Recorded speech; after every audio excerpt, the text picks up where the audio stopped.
Chapter 67. After instructing the sentinel, he turned his head to look at Yi Qian, who was still standing on the stairs with a cold expression on his face.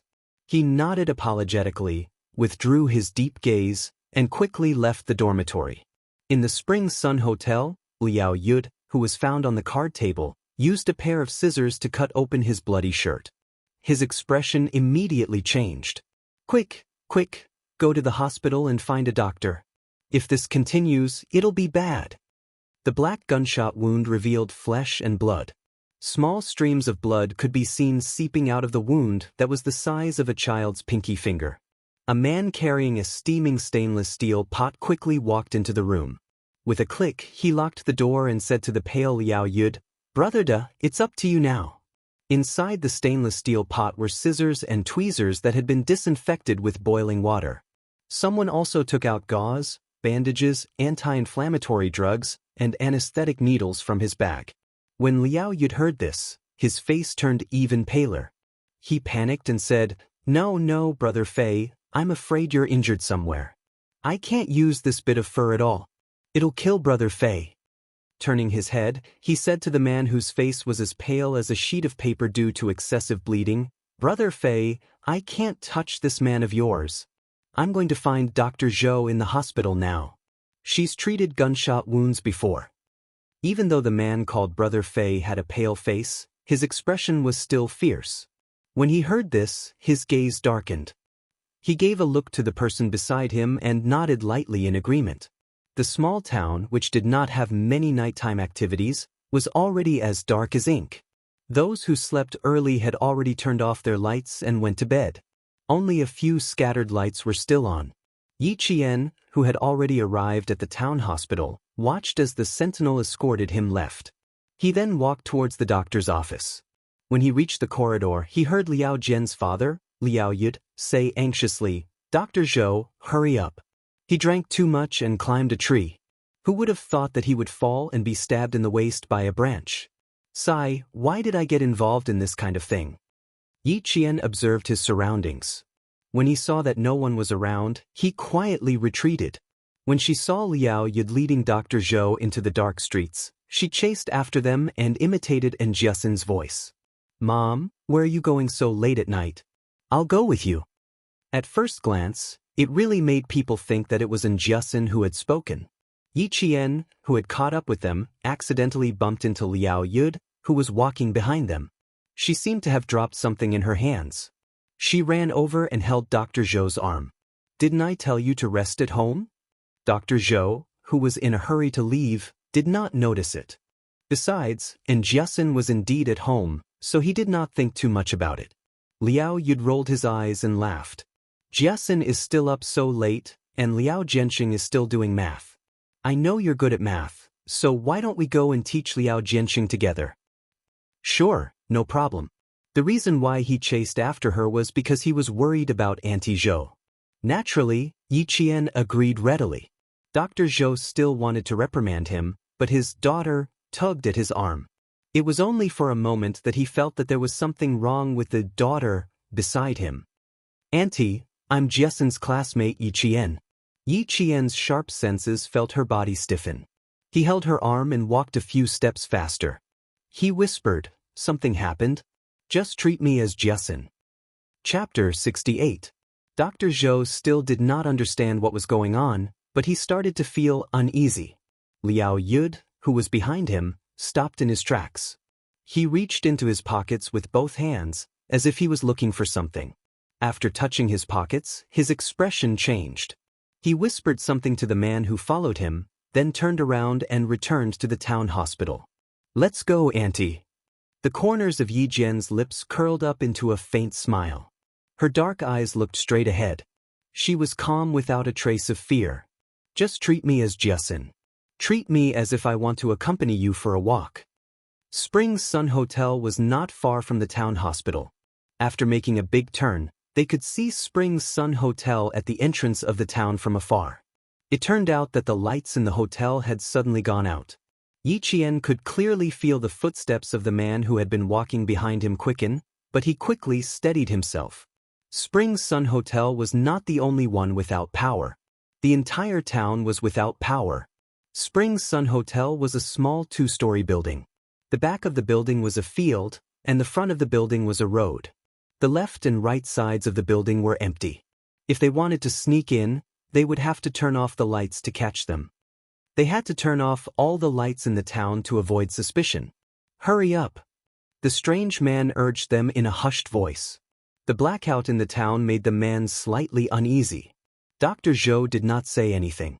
He held Yi Qian's hand tightly and almost ran with the medical kit on his back. She wanted to find an opportunity to let Yi Qian run away alone. However, she heard Yi Qian humming a song. He was relaxed, as if he was taking a stroll on a summer night. He hummed until they were almost at Spring Sun Hotel. Then, the faint sound of night birds could be heard. That was Xia Jinyuan's belated response. He was telling Yi Qian that the surrounding area had been deployed. If Battalion Commander Yang had not told him that the person who sent the special communication method was Yi Qian, his response would have been even later. The faint smile on Yi Qian's face instantly disappeared. She reached out and grabbed Dr. Zhou's right shoulder. After grabbing the strap of the medical kit, she turned around and flashed past. She picked up the medical kit in her hand and threw it at the strange man's head.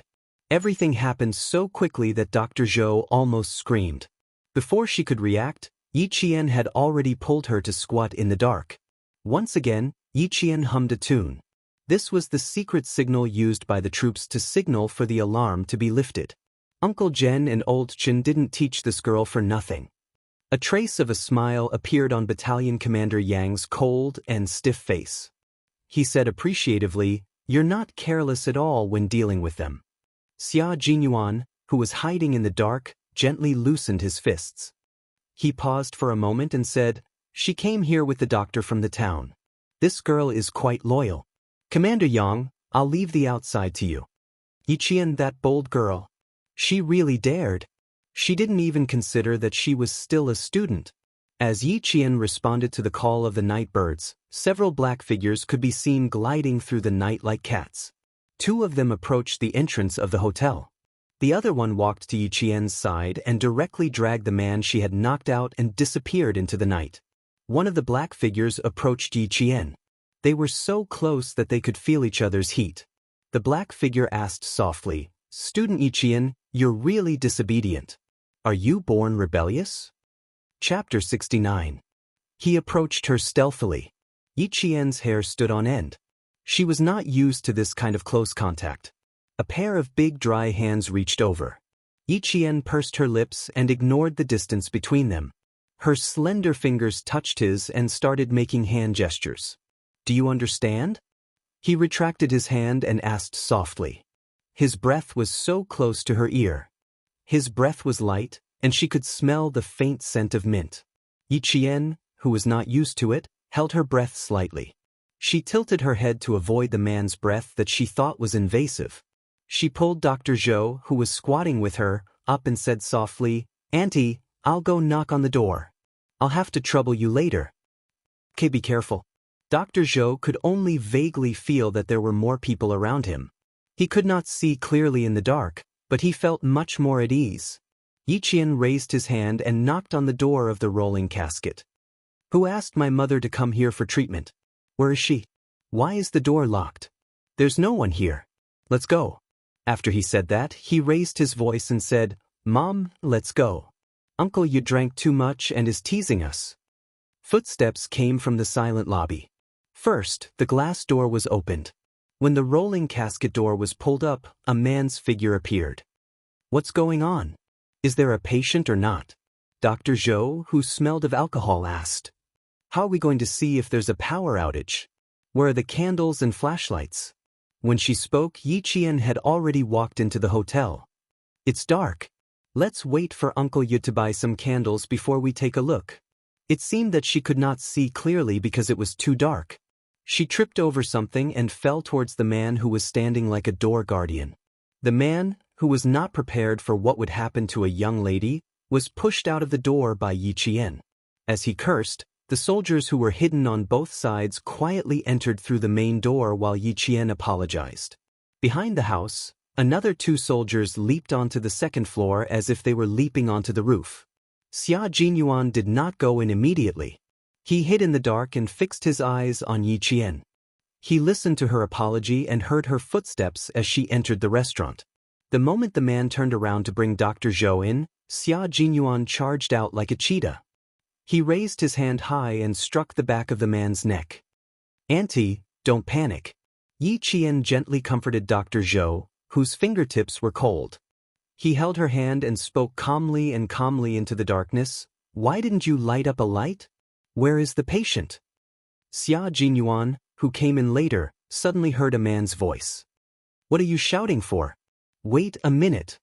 This voice. He abruptly raised his head, and his dark eyes were filled with shock as he looked into the darkness. This voice was clearly the voice of the man he had struck unconscious. He was surprised, and so was Dr. Zhou. Footsteps could be heard from upstairs. Someone immediately said, "Brother Fei, get the doctor up here. And that young lady, Brother Yud, why don't you keep an eye on her?" This young lady insisted on following her mother. "Why don't they go up together? It's good that she's chatting with us." Liao Yud's voice came out of Yi Qian's mouth. In the dark, it made people shudder for no reason. Xia Jinyuan, who understood the situation, did not know whether to laugh or cry. No wonder this young lady was so bold. She was really skilled and daring. Chapter 70. With Yi Qian's words, Xia Jinyuan no longer had to hide his footsteps in the dark. He assumed the role of Liao Yud and hurriedly walked up the stairs. The man who was waiting for them did not suspect anything. He took out a lighter and was about to light the way for them when he said, "Doctor, take your things and watch your step." The lighter lit up for less than half a second. Xia Jinyuan, who was wearing combat gloves, reached out his hand at lightning speed to extinguish the light. At the same time, he quickly covered the other party's mouth. He stepped forward and slithered his left hand behind the man's head like a snake. After a muffled sound, the stairs returned to silence. The light flickered again. Yi Qian, who was waiting, saw Xia Jinyuan with a cold expression make a gesture to move forward. When the light went out, she held Dr. Zhou's hand and said softly, "Auntie, there's one last step." The last step was to rush into the room where Brother Fei was hiding and take control of the suspect. The second floor of Spring Sun Hotel was the accommodation. There were only 5 rooms in total. Xia Jinyuan received a report from the soldiers who had infiltrated the second floor. Several waiters had been taken control of, and the target's room was locked in the second room on the second floor. Yi Qian took the initiative to approach Xia Jinyuan, who was hiding against the wall. Just as she reached out her slender fingers, they were grabbed by his strong hand and a hand signal was sent over. "Second floor, second room, 2 people." Yi Qian's voice changed to that of Xianxia. She came up and complained, "If I knew this would happen, I would have brought a flashlight. Why didn't I light a candle when it's so dark?" Standing in the second room, she sounded even more dissatisfied. "Uncle Yud, where are you going? I brought you a flashlight. Why are you so nosy?" Liao Yud's voice rang out. Then, the sound of jogging footsteps gradually faded away. The soldiers who were hiding in the dark were stunned. Xia Jinyuan pursed his lips with a cold expression. He could not help but chuckle as Xianxia talked about this person and that person. Her acting was indeed very convincing. Dr. Zhou wanted to laugh too, but he could not bring himself to do so at a time like this. He raised his hand and knocked on the door. "Do you want to see a doctor? You didn't even open the door?" He spoke with a town accent. "Of course. Otherwise, why would I ask you to come here?" This time, Yi Qian was imitating the voice of the man who had been killed by Xia Jinyuan. Inside, Brother Fei, who was lying on the bed, finally opened his mouth. "Light the candle and let the doctor in." There was finally a faint candlelight in the dark room. The candlelight illuminated a corner of the room, revealing Brother Fei's pale and weak face. He said to the man who was protecting him 24 hours a day, "Go and keep an eye on the doctor's daughter. Let the bastard bring the doctor in." He gnashed his teeth as he spoke, his eyes filled with ferocity. The moment the door opened, Yi Qian reacted quickly and pulled Dr. Zhou to the side, giving the front of the room to the soldiers who were ready to attack. Xia Jinyuan, who was standing in front of the door with a gaze as sharp as a sword, raised his right leg and kicked fiercely at the open door. After a loud bang, the wooden door flew into the room. The speed of the kick was fast and fierce. Yi Qian, who was pressed against the wall, felt a strong gust of wind blow past his face. He felt a slight pain. Chapter 71. Dr. Zhou leaned against the wall with his back drenched in cold sweat as he shouted, "Don't move!" He slowly sat down on the cold floor. Wind blew out from the room without a door. Yi Qian, who had just heaved a sigh of relief, froze. How could the night wind blow out from the room with the windows tightly shut? She seemed to have thought of something and suddenly shouted, "Xia Jinyuan! Downstairs!" She dashed out of the room like an arrow. She was so fast that Xia Jinyuan did not even have a chance to speak. He pressed down on his headset and listened to the report from his comrades behind the house.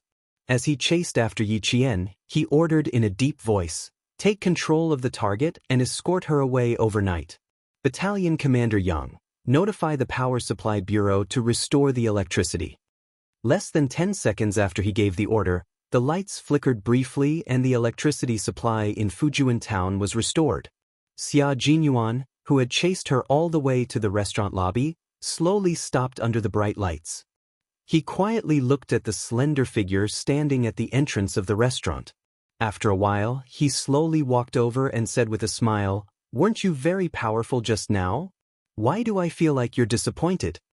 "Sigh, a little girl will always be a little girl. She may be good, but she's still a child." Her little face was just like the weather in June. It could change at any moment. He chased her to the first floor. Yi Qian could already tell whose footsteps it was. After a moment of silence, she sighed softly and looked up at him with her bright black eyes. "I see the difference between us. The difference between us." "How old am I? How old are you?" Xia Jinyuan, who was choked by her words, suddenly burst into laughter. He looked at her serious face and could only stop laughing. He coughed dryly and comforted her. "You're already very good. Your ventriloquism stunned my comrades." "How old am I? You'll be scared to death if I tell you." Yi Qian pursed his lips as he looked at Xia Jinyuan, who had suddenly become an understanding soldier. His eyes flickered before a smile slowly appeared on his beautiful face. "It's not a matter of age. It's related to the environment." No matter what she had learned, she was still one step behind since she had never received a systematic command education. That was why she panicked when she saw her target jump out of the window. Who was Xia Jinyuan? How could he not have made arrangements? It has something to do with the environment? Xia Jinyuan raised his eyebrows and thought for a while before nodding. He smiled and looked at the little girl in front of him who was very good at reflecting on her shortcomings. He answered her seriously, "It does have something to do with the environment, but in the end, it still depends on one's hard work. Now that you have a first-grade sergeant major and a world-class sniper to nurture you, your environment is already better than many people in this world. They created the environment, and you have to work harder." As he spoke, his voice suddenly became very serious. "They have put a lot of effort into you, so you have to cherish it. Also, I have to remind you that if you want to become a soldier, you have to first understand the meaning of obedience." He was going to settle scores with her. Yi Qian quietly took a step outside. He had only taken one step when Xia Jinyuan grabbed his arm. "Are you trying to slip away?" Chapter 72. Her attitude of admitting her mistake was good, but it was useless in front of him. "You ran down in such a hurry because you were worried that the target would escape. I can understand your intentions." Xia Jinyuan curled up the corners of his mouth and looked at the girl in front of him, who had a pair of starry eyes. His faint smile had a hint of banter. "Your attitude of admitting your mistake is also very good. Are you afraid that I will scold you?" "What am I afraid of? I'm not your soldier." Yi Qian, who had a cold gaze, smiled and said, "Besides, I did go to look for my classmate. I just happened to run into Auntie Zhou." So what if she ran down? He had already set up an inescapable trap. There was no way he would let Brother Fei escape by jumping out of the window. He was just overreacting. Her answer made Xia Jinyuan raise his eyebrows. Then, there was a hint of calmness in his dark and cold eyes. Looking at her, his smile faded a little and he said calmly, If you were my soldier, Yichin, you would end up in a miserable state. There is a rule in military law that states that soldiers who disobey orders and act willfully will be punished with a warning, a serious warning, a demerit, or a major demerit depending on the severity of the situation. At the mention of military law, his expression inevitably became stern. After he finished speaking, Xia Jinyuan, who had been paying attention to Yi Qian's expression, slowly smiled again. So, Yi Qian, if you want to become a qualified soldier, obeying orders is the first thing you need to learn. When he smiled, he looked even more handsome and elegant. His cold temperament also gained the elegance of a noble young master when he smiled. He was a man who could not hide his nobility even though he was wearing a military uniform. How could he have grown up in an ordinary environment? Every place had its own people. That was why the environment was so important. Thank you for your advice. I understand. Yi Qian nodded gently and took his advice to heart. A soldier's duty is to obey orders. Headmaster Chen and Grandpa Zhen had both personally said this before. However, she had placed her focus on improving her own abilities and had forgotten about this most basic awareness that she should have. The sound of footsteps could be heard. It was the soldiers upstairs. Reporting, the second floor has been cleared. Inform the police to seal off the scene. His smile faded, and a cold expression appeared between his elegant brows. He turned around, and his straight back already carried the piercingly cold aura of a soldier. Gather, withdraw. Yi Qian looked over his shoulder and saw that the soldier standing in front of him had a cold expression on his face. From his serious and meticulous attitude, he could tell that he was absolutely obedient to Xia Jinyuan's orders. Yi Qian pursed his lips slightly. A soldier's duty was to obey orders. Perhaps she understood. Yi Qian's eyes narrowed as he looked at his towering figure. A man like him would not only be able to convince his soldiers with his abilities, but he would also be able to convince his soldiers in all aspects. After everything was arranged, Xia Jinyuan let Yi Qian and Dr. Zhou out of the restaurant. Chapter 73. Dr. Zhou was slightly older than the rest. She hurriedly said, "Don't worry, we will keep this matter to ourselves and will not spread it. You are a doctor and have the noble professional ethics of a doctor. We naturally believe in Dr. Zhou." Xia Jinyuan said gracefully. In front of the people, his attitude was not as cold as steel, but as gentle as a breeze. "I won't see you too often. Once again, I'm very sorry." Xia Jinyuan arranged for a soldier to send Dr. Zhou away first. After she walked further away, he suddenly raised his hand and flicked Yi Qian's forehead lightly. "I didn't have time to praise you just now. You did well, little girl. You really flicked me." Yi Qian was caught off guard and was flicked directly. She held her aching forehead and there was a slight ripple in her indifferent eyes. "This is nothing. One moment you praise me, the next moment you punish me." Xia Jinyuan was already laughing. He was a man who was very good at restraining himself. Even if he was happy, his laughter was low and shallow, and it was refreshing in the night. "You are only 14, not 40. Relax, don't show too much indifference in your eyes. 14 years old is the rainy season. I'm guessing that Captain Xia's 14 years old is not the rainy season either. There is no indifference in his eyes, but at least he looks unattainable." Facing the unpredictable Major, Yi Jian decided to give him a taste of his own medicine. Would a 20-year-old Major live a 14-year-old life like a blooming and rainy season? Was it possible? Thinking about his 14 years old, Xia Jinyuan tactfully kept his mouth shut. The girl in front of him was really smart. It was better for him to say less, in case she made him feel angina. He waved at the soldier who was waiting for his orders. Come. Send this student back to the recruit assembly camp." He was only 14 years old. No wonder Old Master Xia and Old Master Xia said he was difficult to deal with every day. The 20-year-old himself met the 14-year-old Yi Qian, who was also a difficult girl to deal with. Sigh, he suddenly wanted to call back to ask about Old Master Xia and apologize. Xia Jinyuan made a phone call to Beijing after they got into the car that escorted the suspects back to the city. In the heavily guarded military compound, in a quaint military compound covered with creepers outside, a guard picked up the phone. After greeting him, he trotted upstairs and gently knocked on the door. "Commander-in-Chief, the Major called and said that he has something urgent to report to you." At 10:30 in the evening, Commander-in-Chief Xia, who had always been on time, jumped out of bed when he heard the call. This guy had never taken the initiative to call. Could it be that something had happened to him in the team? What happened? As soon as he opened his mouth, he suddenly heard the words, "Old man, I'm sorry. I suddenly feel that being 14 years old really makes people worry." Commander-in-Chief Xia had the urge to smash the phone. It turned out that he had been worried for nothing. "Brat, just you wait. Old man, send my regards to old Master Xia. Also, good night." Xia Jinyuan smiled and hung up the phone. Commander-in-Chief Xia was in good health and full of energy. "Brat, can't sleep in the middle of the night?" It seemed that he had to make a call and increase his workload. He was always so frivolous. Chapter 74. Xia Jinyuan had always been difficult to deal with. When he was young, he would ask all sorts of questions, and when he grew up, he would still ask all sorts of questions. It was fine if he asked, but he would always ask questions that were difficult to answer. In the eyes of everyone in the family Xia, Xia Jinyuan was the little demon king of family Xia.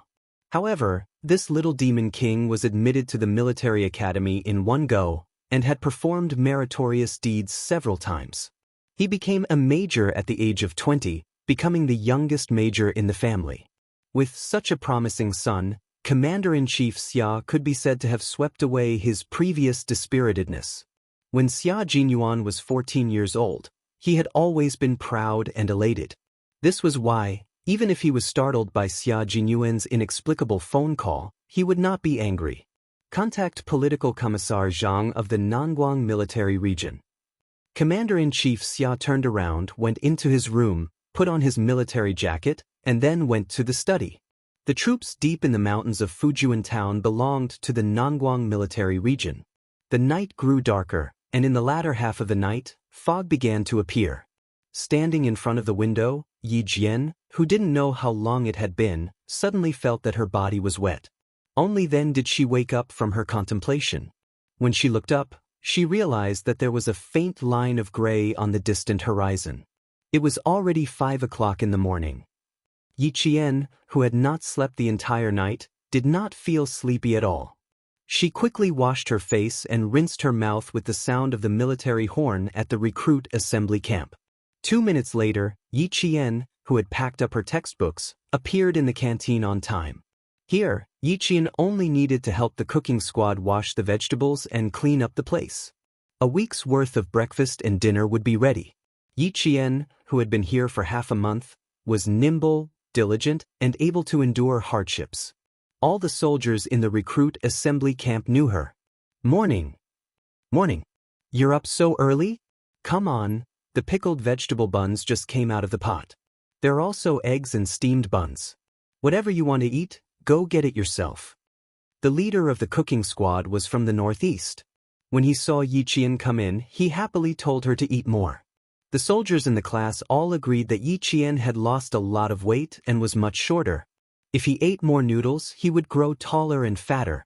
Yi Jian didn't know if it was because he had been eating well for the past half a month, but he really did feel that he had grown a lot taller. After greeting them with a smile, he ate his breakfast and cleaned up the kitchen. She tidied up the kitchen, tidied up the room, and left for school at 6:30. She liked to jog to school. While exercising, she could also strengthen her body. Gao Yiyang, who was riding his bicycle, once again saw the figure running along the national highway. After a slight hesitation on his cold and handsome face, the corners of his lips tightened a little, and he pedaled his bicycle to catch up. He rode directly in front of Yi Jian and slammed on the brakes. His hands gripped the steering wheel of the bicycle handsomely, and with a twist, he and the bicycle stopped in front of Yi Jian. This series of actions was completed very quickly. He didn't consider whether others would be frightened. He suddenly stopped in front of Yi Jian, who was jogging. Yi Jian's reaction was a little more valiant. In addition to what had happened last night, his subconscious reaction was, he lifted his leg and viciously kicked the bicycle in the middle. Gao Yiyang didn't expect to be met with a direct kick. He stared blankly as Yi Jian, who had a cold and ruthless expression, kicked out like lightning. She didn't hesitate at all and kicked directly. Clang, bang. Gao Yang, who had been kicked down with his bicycle, didn't regain his senses for a while. Chapter 75. What am I doing? Yi Qian didn't look apologetic at all. He calmly retracted his left leg and smiled. I should be the one asking you what you're doing. If I didn't react quickly, I would be the one lying on the ground right now. Yi Qian didn't like anyone who had anything to do with Yi Ying. Moreover, this Gao Yang was a bit too full of himself. Gao Yang, who was in a sorry state, got up in a rage out of humiliation. As he patted the dust off his body, he faintly sucked in a breath of cold air. He rolled up his sleeves and saw that his elbow was scraped and bleeding. Seeing the wound, he angrily looked up and glared at Yi Qian. You're really, I'm really what? Yi Qian calmly interrupted him. You think I didn't kick you hard enough? The faint disgust in her tone caused Gao Yang's face to turn even more ashen and ugly. When his gaze met Yi Jian's ice-cold and emotionless black eyes, his heart turned slightly cold. However, he did not say anything else. His lips were pursed into a straight line. He lifted his bicycle and asked as if he was giving alms, Where did Yi Ying go during the May Day holiday? I went to your Shuku village, but I couldn't find her. What did Yi Qian hate the most? People like him the most. As if you should be grateful and honored that he was willing to talk to you. With a cold laugh, Yi Qian didn't look at him anymore and walked over. You're being unreasonable. Yi Qian, stop right there.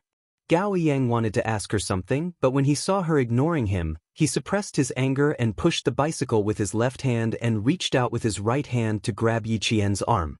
Yi Qian's cold expression had completely turned cold when he chased after him again. Seeing that he still dared to reach out to grab him, a cold glint flashed in his dark eyes. It seemed that he hadn't kicked him enough just now. He didn't learn his lesson. Her patience was running out. She narrowed her eyes and her face was cold. The moment she turned around, she grabbed Gao Yang's right hand with one hand and twisted it forcefully. This boy, who was considered the most handsome boy in school, was in so much pain that he cried out involuntarily. My patience has always been limited. You've done it again and again. Gao Yang, do you think I'm a pushover who can be easily bullied?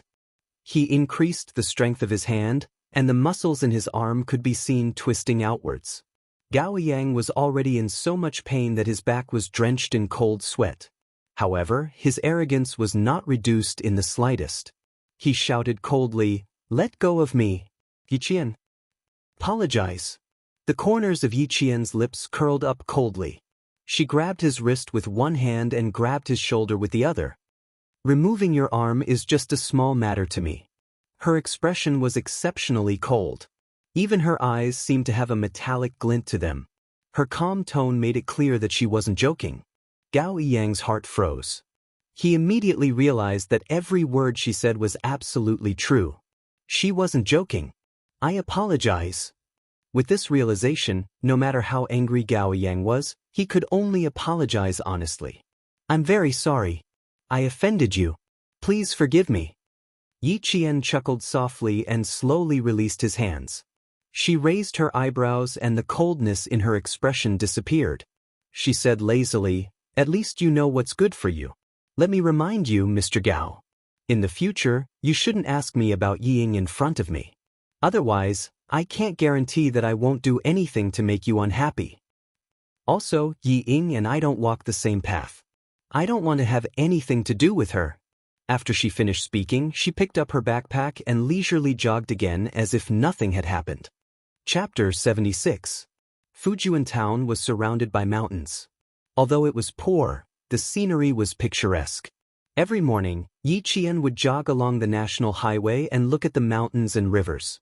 He always felt exceptionally calm. Even Gao Yang's incident did not affect his mood. Yi Qian's hair was wet from the fog. When he entered the classroom, he saw Liao Jian, who was always late, sitting in the classroom. He was not as noisy as he usually was. He was so quiet that he looked gloomy. When he heard the footsteps of a classmate coming in, his gloomy eyes faintly lit up as he looked up. When he saw that it was Yi Jian, that glimmer of light disappeared in an instant like sparks. He stood up and looked behind Yi Qian. Yi Qian immediately knew what he was doing. He was waiting for Yi Ying to come over. His father was arrested, so he was afraid, uneasy, and anxious. It was normal for him to be anxious to find someone who could help him. Moreover, Yi Ying's father was the deputy mayor. It was normal for him to look for her. He was the one who was not normal. Since when was his relationship with Yi Ying so good that he could look for her? I have good news for you. Yi Qian calmly looked away as his classmate waved at him. He walked over with a smile. What good news? Why are you so excited so early in the morning? The ones who arrived early were always the few who were good at studying. The top scorer in the liberal arts and science class were both present. The top scorer in the liberal arts, Xianxia, did not wait for Yi Qian to sit down and said excitedly, "The competition for the provincial experimental high school. Which subject did you sign up for? Mathematics? Language, physics, chemistry? Oh, and English. This is an extra point competition. All second and third graders in the province can participate. Next Saturday, the teachers will come to our school. We'll sign up later." The top science student, Zhou Liao, was also excited. He had an extraordinary passion for mathematics. This time, he signed up for the competition. Zhang Na glanced at him, then looked at Yi Qian. Her eyes twinkled. She smiled and said, "Then Yi Qian, you're choosing physics? Chemistry? Anyway, you did pretty well in the physics exams these 2 times." Her words immediately put a lot of pressure on the male students who were interested in signing up for the chemistry Olympiad. Yi Qian's Chinese is pretty good too. In less than a month, Yi Qian had already made the top students in the class feel the pressure of competition. The top 3 in this competition would all get bonus points, which would be a great advantage for entering the provincial experimental number 1 middle school. Yi Jian looked up from the competition registration list and said with a smile, "Give me the pen." Yi Jian smiled and said, "Give me the pen." He bent down and looked at the application column. A string of beautiful English words that could be used as advertisements appeared on the application form. When Zhang Na saw it, she said in shock, "English? English? Would this work? We only learned English in the first year of junior high. Let's register for English first." There are instructions here that a candidate can register for multiple subjects at the same time. All the exams are not done in one go, but in batches. Yi Qian smiled and put down his pen. He looked calm and confident. "You guys go first. I'll follow," she said with a smile. The meaning behind her words made the faces of the top students somewhat awkward. Zhou Liao frowned and looked at Zhang Na. He said in a deep voice, "The exam is based on ability. Without Yi Qian, are you sure you can get into the top 3? He then looked at Yi Qian, who was backing down for his classmates, and said sternly, "Don't worry about anything. It's based on ability." Zhang Na was about to cry. Yi Qian patted her on the shoulder and smiled. "Really, there aren't many people who want to register for English. Let's give it a try first. If it doesn't work, we'll take another test." Chapter 77. I'm not bad myself, so what's there to be afraid of? Yi Qian took his registration form and returned to his seat. He filled in all the subjects except Chinese. He could definitely participate in more of these competitions, especially since his goal was to get into the provincial experimental high school. There were still 10 minutes before the morning self-study session. Liao Jian, who had been fidgeting, suddenly stood up and rushed over, making the tables and chairs squeak. Yi Ying appeared at the classroom door. If Liao Jian hadn't made the tables and chairs squeak, Yi Qian wouldn't have looked up from his politics textbook. The two met at the classroom door and saw a flash of panic in Yi Ying's eyes. She pursed her lips and said, "Go outside." She immediately turned and left the classroom, as if afraid that someone would see her. Yi Ying's expression was much easier to read compared to her previous life when she became a government official's wife. Yi Qian's lips were slightly pursed. In his previous life, he graduated from junior high school, but Yi Ying studied in America and became the pride of Fujian Town. So much so that when he ran back to Fujian Town, he had no choice but to leave and survive cautiously. The biggest turning point of his life had passed. Then, let's see who will be king in the future. Who will be the bandit? What are they doing sneaking around? Since when can a bad student and a good student walk together? And Jiasun, who happened to bump into Zhang Bin, sat down on his seat and said in a low voice, I even saw Liao Jian grab Yi Ying's wrist. He seemed to be very excited. Yi Qian also felt that the two were sneaking around, but this wasn't what she was concerned about. Why do you care? Have you filled in the form? The Provincial Experimental High School has a competition for bonus points for the high school entrance exam. Hurry up and talk to Zhou Liao and the others. Yi Qian said without looking up from his book. He had flipped from the first page to the 11th page. And Jiasun sat up for less than 2 minutes and had already flipped to another page. And Jiasun looked at her as she casually flipped through a page. Her gaze swept from the top to the bottom. Occasionally, she paused for a moment before flipping the page again. And Jiasun looked at her suspiciously. Are you killing time? Even if she were to read books and memorize books, she wouldn't be able to do that. She would only pause on a page for a few minutes. You shouldn't spend your time like this. Let's review. Yi Qian glanced at her with a smile. He didn't explain anything and only said, You finished memorizing everything? The last few chapters of the Constitution are a little difficult to memorize. If you haven't memorized them, I suggest you memorize them a few more times. Who knows, you might pass this time. And Jiasun was a top student in mathematics, so she was not interested in liberal arts. Hearing this, he yawned and stood up lazily. No. Also, it's not a good thing for Ying to be close to Liao Jian. You should be careful. Ying had always targeted Yi Qian, and a few weeks ago, Yi Qian had even embarrassed the narrow-minded Liao Jian.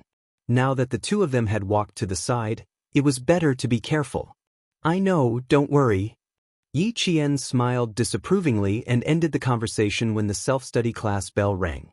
In the city detention center, Xia Jinyuan received the report from the police. His gaze fell on one of Liao Yud's statements. After a long pause, his handsome face darkened as he asked, How true is it? Chapter 78. Xia Jinyuan waved the statement in his hand and pursed his thin lips. His voice had already deepened. I need to make a copy of this statement. Don't inform the local police station about the missing pistol for now. Wait for my news. Liao Yud mentioned that the pistol was still with him when he went to the town hospital to look for Dr. Zhou. However, the pistol was accidentally dropped when he was at the Spring Sun Hotel. There was another important point, and Jiasun bumped into him when she ran over.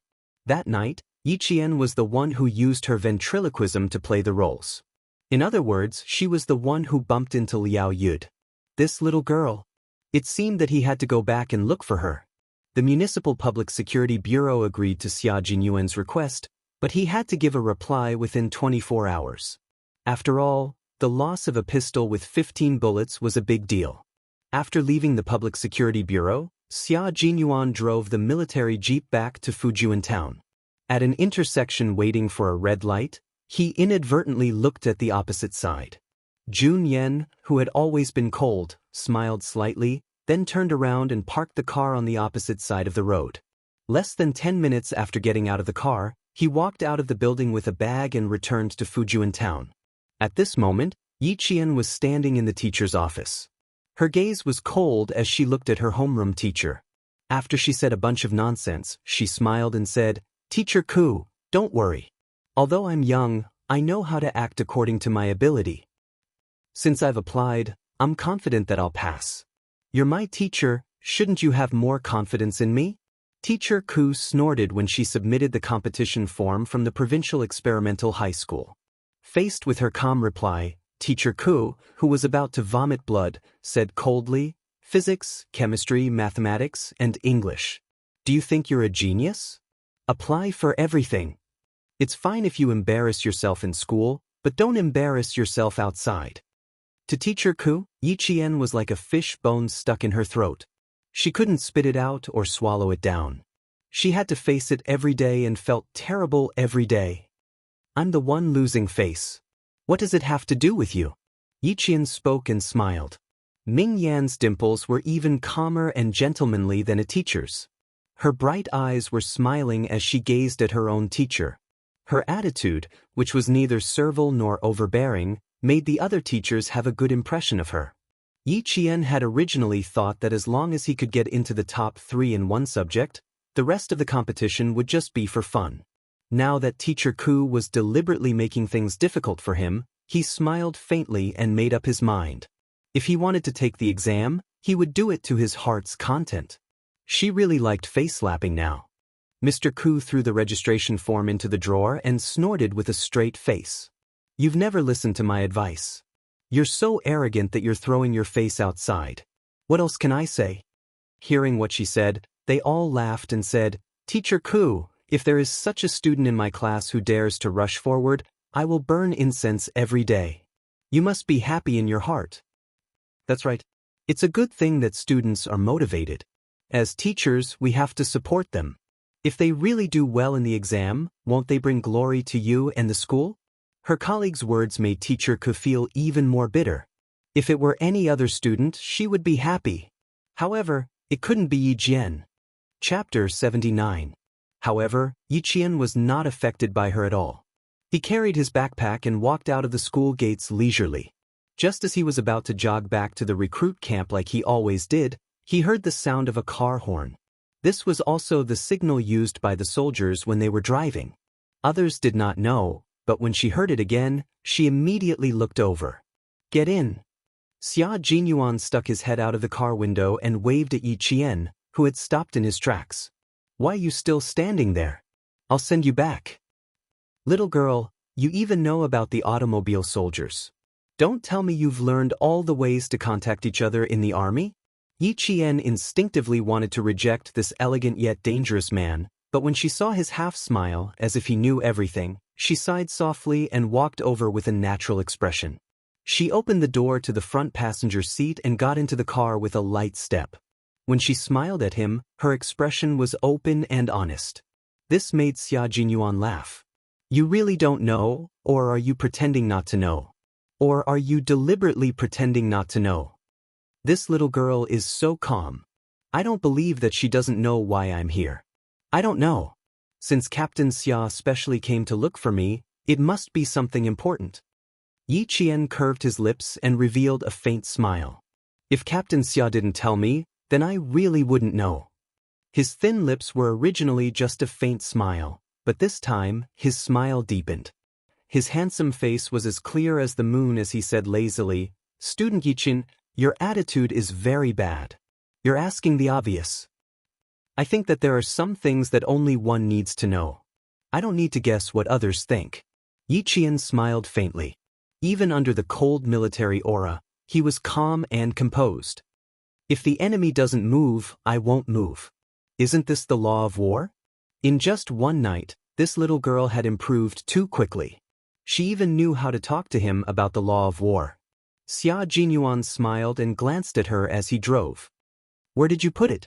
This thing is dangerous. Moreover, you are not qualified to control it now, and you do not have the qualifications to own it. Although your intentions are good, it's better to leave it to us for safekeeping. It's in the dormitory. I didn't bring it. Since he had already put it this way, there was no need for her to pretend to be deaf and mute. She generously admitted, I didn't touch it. I kept it well and waited for you to come and get it. He was right. Without a proper identity, it would be futile even if he possessed her. Uncle Zhen and Principal Chen had taught her well, but she was not someone who would willingly break the law. Moreover, she really didn't care about that gun. He returned to the dormitory and took out a pistol from the bottom of the shoe cabinet. He returned in less than 3 minutes. The car was parked outside. It turned out that Xia Jinyuan, who was sitting in the car, was talking to Principal Chen. Under the setting sun, the tall and handsome man smiled slightly. He nodded slightly to Principal Chen, who had said something, and said, Then we'll be back tomorrow afternoon. Chapter 80. Go to the city to buy a few sets of test papers? If not tonight, come back tomorrow afternoon? That was making a mountain out of a molehill. Most importantly, she did not want to travel with Xia Jinyuan at all. She was rejecting him wholeheartedly. How could the perceptive Xia Jinyuan not notice? However, going to the city was unavoidable. He had to take her to the Public Security Bureau to identify her. Xiu raised his eyebrows slightly. The smile on his face was a little reckless. I started driving when I was 11 years old. It's been 9 years since then. So, you can rest assured. When he spoke to Principal Chen, his carefree attitude disappeared and was replaced by a serious expression. Uncle Chen, don't worry. I promise to send you back safely tomorrow afternoon. Yi Qian was still in a daze even after the car had driven dozens of kilometers. She sat there with a cold expression and did not even look at him. Xia Jinyuan was not angry. Instead, he glanced at her from time to time. Xia Jinyuan waited until the car drove out of the winding national highway in the mountains and got on the highway to the city. He then said slowly, "It seems that I have offended you again. Your little face is as tense as a bullet." "I'm not angry. I just don't want to talk to you." Yi Qian rubbed his eyebrows and leaned against the pillow. He said indifferently, "I gave you the gun. Why do you have to make me go to the city? Moreover, you didn't ask for my permission before this." "So that was the reason." Xia Jinyuan smiled and apologized to her. "I did need to take you to the city. I'm really sorry for not telling you in advance." "Captain Xia, I don't like someone making decisions for me when I don't know anything." Yi Qian interrupted him rudely. He turned his head and looked at him coldly. "I really don't like it." At this moment, Xia Jinyuan realized that he had stepped on this girl's minefield. The smile on Jun Yan's face faded slightly. When he spoke again, his clear voice was filled with absolute respect for Yi Qian. "I'm very sorry, Yi Qian. I only cared about considering things from my own perspective and did not consider your feelings. That's right, I can't look at this little girl as if she's a minor. I have to treat her as an adult. About the pistol, I still need you to go back to the Public Security Bureau with me. Don't worry, you won't be implicated. If the Public Security Bureau wants to know where the pistol went, they need a record. The Municipal Public Security Bureau only gave me 24 hours, so I have to take you back tonight," Xia Jinyuan said seriously, explaining the whole thing very thoroughly. And his apology and respect made Yi Qian understand his position. Although his expression was still cold, at least they could continue the conversation normally. "I also need to apologize. I should have handed it over in time." Yi Qian was not an unreasonable person. On the contrary, she had a very clear personality. Actually, when she heard that he had to go to the city, she had already guessed something. The coldness she displayed was only to let the other party know what her persistence and her principles were. Her predecessor had suffered a loss because of her lack of persistence, so she had been defeated her whole life. In this life, she had to let everyone who knew her know that she had her own persistence and principles. No one could change her. Chapter 81. They set off at 6 in the evening and didn't enter the city until 11 at night. Xia Jinyuan looked at the city's night sky. There were flashes of lightning in the clouds at the end of the sky. It seemed that there would be a heavy rainstorm in the sky. He didn't wake up Yi Qian, who had already slept for a few hours. He smiled and drove into the gas station. When the car stopped, Yi Qian woke up with a start. His eyes were clear and there was no hint of drowsiness in them. This was a sign of alertness. The moment he opened his eyes, his mind was absolutely awake.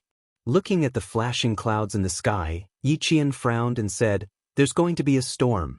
How long until we get to the police station?" "We'll be there in 20 minutes.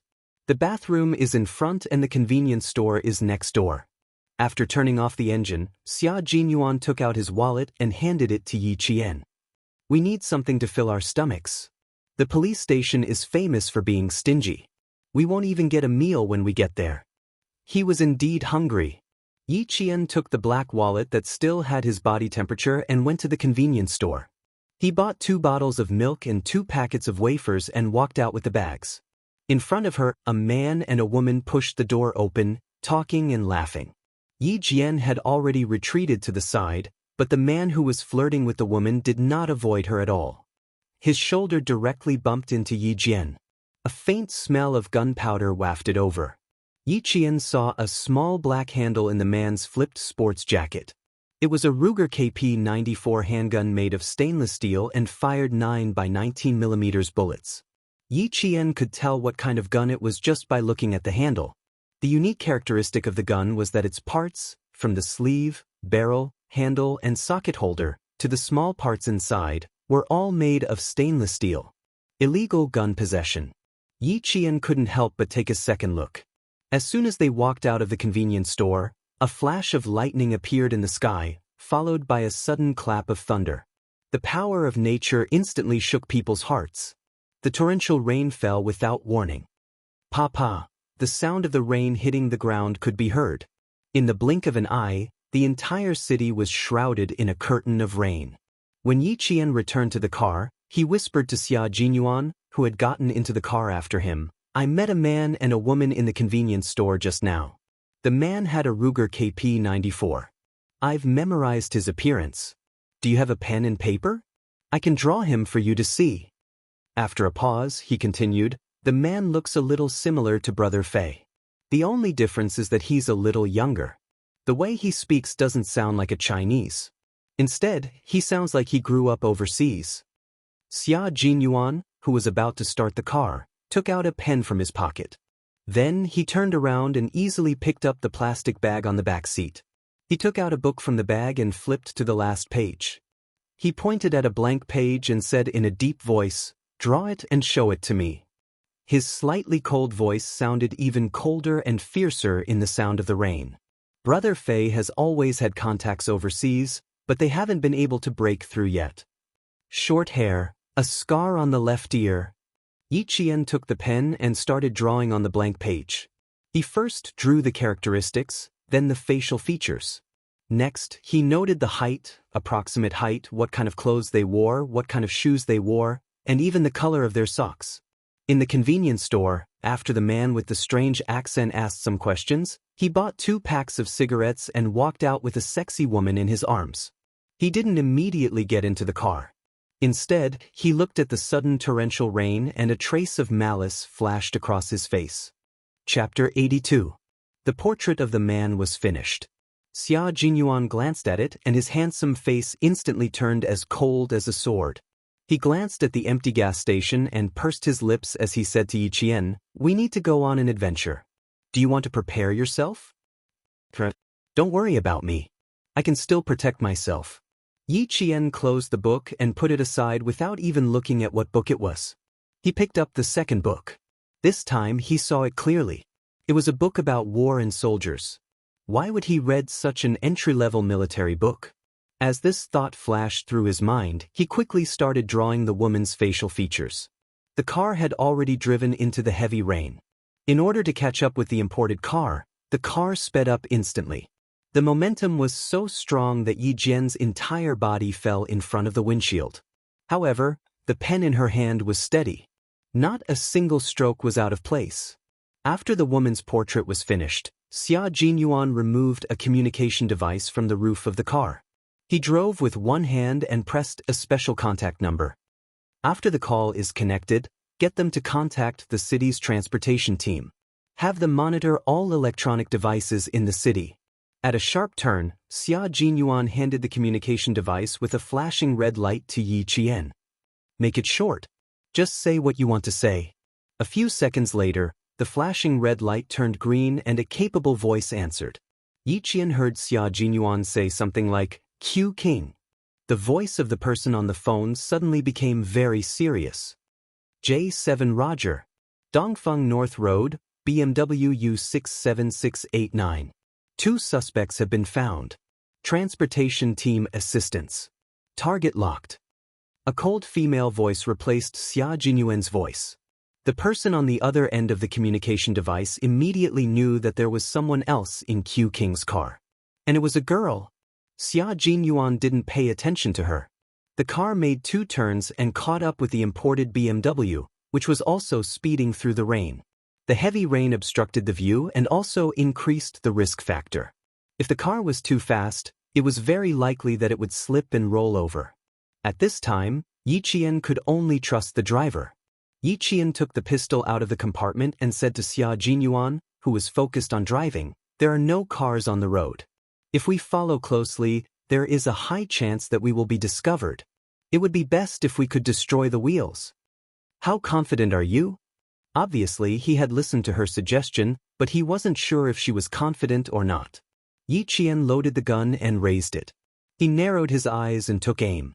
His lips curled into a smile as he said, "The gun is a little old, but the accuracy is not bad. As for the confidence, even if it's not 100%, it's at least 99%. No, I need to be 100% confident," Xia Jinyuan said coldly and stepped on the accelerator again. The sound of the motor increased, and even the thunder in front of them did not slow down the speed of the car. Fortunately, it was a military jeep. Although it looked no different from an ordinary car, its performance was excellent. When they reached the next intersection, the imported BMW suddenly turned left and rushed onto another road. J7's voice came from the communication device. "The target car has been locked. It is now entering Princess Road. Q King, please note that there are factories under construction north of Princess Road. There are no surveillance devices at the moment." They needed to force the imported BMW onto another road. They definitely couldn't go north of Princess Road. Yi Qian looked at the road sign that flashed by. His delicate lips pursed and his eyes darkened. "It's too late. We have already entered Princess Road. The target has been discovered." Chapter 83. Whether or not they were discovered was secondary. The most important thing was that they had to apprehend the suspect in the car. Regardless of whether he was Fei Jiyi's overseas contact or not, he still had to be arrested for illegally carrying a gun. North of Princess Road was an area that had been redeveloped in the city over the past 2 years. It was also an electronic industrial zone. Not only were many buildings still under construction, but some residential areas were also under construction. The only fortunate thing was that there were few people and it was raining in the middle of the night, so the possibility of endangering the safety of the people was much lower. They didn't have a map, not even a planning map, so it would undoubtedly affect the arrest. Xia Jinyuan wasn't very familiar with the traffic in the city and relied on the help of the traffic brigade. Yi Qian didn't pay attention to the road ahead. Instead, she stared at the road signs on both sides of the road. The speed of the car and the torrential rain didn't affect her. In the blink of an eye, she had already accurately reported the road sign that she had just seen clearly. Princess Road North Avenue, Huanzhong intersection. The road sign standing in the heavy rain was at least 500 meters away from them. In the blink of an eye, Yi Qian accurately reported the location. 5 kilometers, Chuyuan intersection. Right, Chuli Road is Broken Head Road. Both sides are flattened bases. As J7's report came through the communication device, Xia Jinyuan, who was tailing the suspect's car, accelerated to 250 kilometers per hour. The entire car was like an arrow released from a bow, rushing out in the rain with a fierce momentum. Yi Qian, who was still fearless, gripped the communication device tightly. Her clear and childish voice contained a calmness that shouldn't be present at 14 years old. She said calmly, "Please dictate all the traffic plans north of Princess Road." Xia Jinyuan glanced at her from the corner of his eye. This girl wants to draw a map in her mind. If it were someone else, Xia Jinyuan would definitely smile faintly and not take it to heart. But for Yi Jian, even though she was only 14 years old, her calm demeanor that was as deep as water and as clear as water made people think that there was nothing that could stop her. This girl had a coldness that surpassed her peers. She wasn't impulsive, only calm and indifferent. Her splendor that was like water and mountain was already eye-catching enough to make people look up to her. As J7 spoke, Yi Qian's brain worked like a high-speed computer. What she needed, as well as what Xia Jinyuan needed, appeared in her mind. A map. The speed of the BMW is 256, the distance is 800 meters. Increase the speed to 280. We can catch up in 2 minutes. Not only did a map appear in his mind, but he also calculated accurately in his mind and reported a set of data. In 5 minutes, speed 280 kilometers per hour and force the other party into Tsuli Road. What did Yi Qian do the most in his previous life? He was running away. The only way to escape safely was to memorize every street in every place. How could carrying a computer be more convenient than carrying one's own brain? She had to familiarize herself with the streets, exits, and small paths once she was in a place. Her many years of habit had finally become the capital she relied on to survive. It had also become an ability that ordinary people could not compare to. Xia Jinyuan's immature voice was firm and confident. Xia Jinyuan's choice was to trust him. Remember, Yi Qian. I need you to be 100% sure. Xia Jinyuan reiterated again and began to increase the speed of the car. Chapter 84. The maximum speed of the modified military jeep was 290 km per hour. If it reached 280 km per hour, the slightest problem at the front would cause the entire car to overturn. The corners of Yi Jian's lips curled up slightly as she said indifferently, 100% confident. If you believe in it, then I believe in it. Her indifferent voice was still calm, and even a little indifferent and lazy. She was really not afraid. Facing the possibility of death, she would face it calmly. Xia Jinyuan's lips curled up, and his dark eyes were full of admiration for her. This little girl is really not bad. Old Master Zhen and Uncle Chen had put in so much effort to cultivate her. Their foresight was indeed unique. A piece of unpolished jade had already been polished to the luster that a piece of fine jade should have. There was no need to doubt whether this little girl could make a name for herself. He absolutely believed that she would succeed in the future. 256 km per hour, 260 km per hour, 270 km per hour. Yi Qian stared at the changing speed on the dashboard and tacitly agreed that it had reached 60 seconds. Under Xia Jinyuan's calm gaze, the distance between the car and the speeding BMW narrowed. In the BMW, the sexy girl turned her head to look at the jeep that was about to run parallel to them.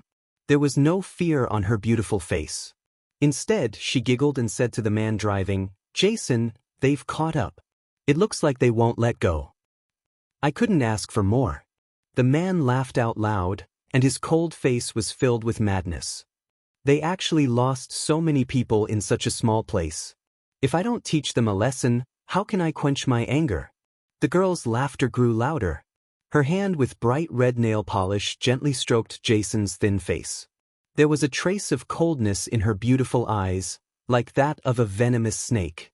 Jason quickly glanced to his left, gritted his teeth, and cursed, "Damn it."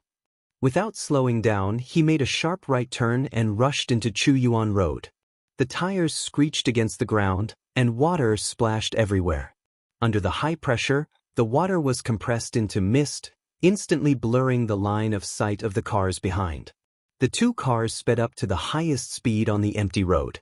They were both ruthless and willing to risk their lives.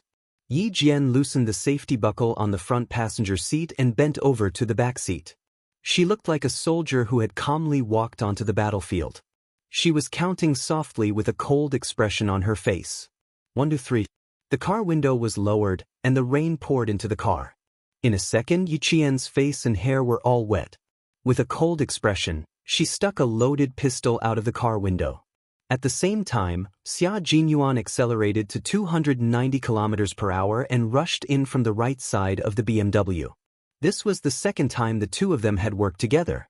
With the prior communication and the trust they had built, the tacit understanding throughout the entire process was as natural as flowing clouds and flowing water. Yi Qian aimed at the BMW's rear wheel.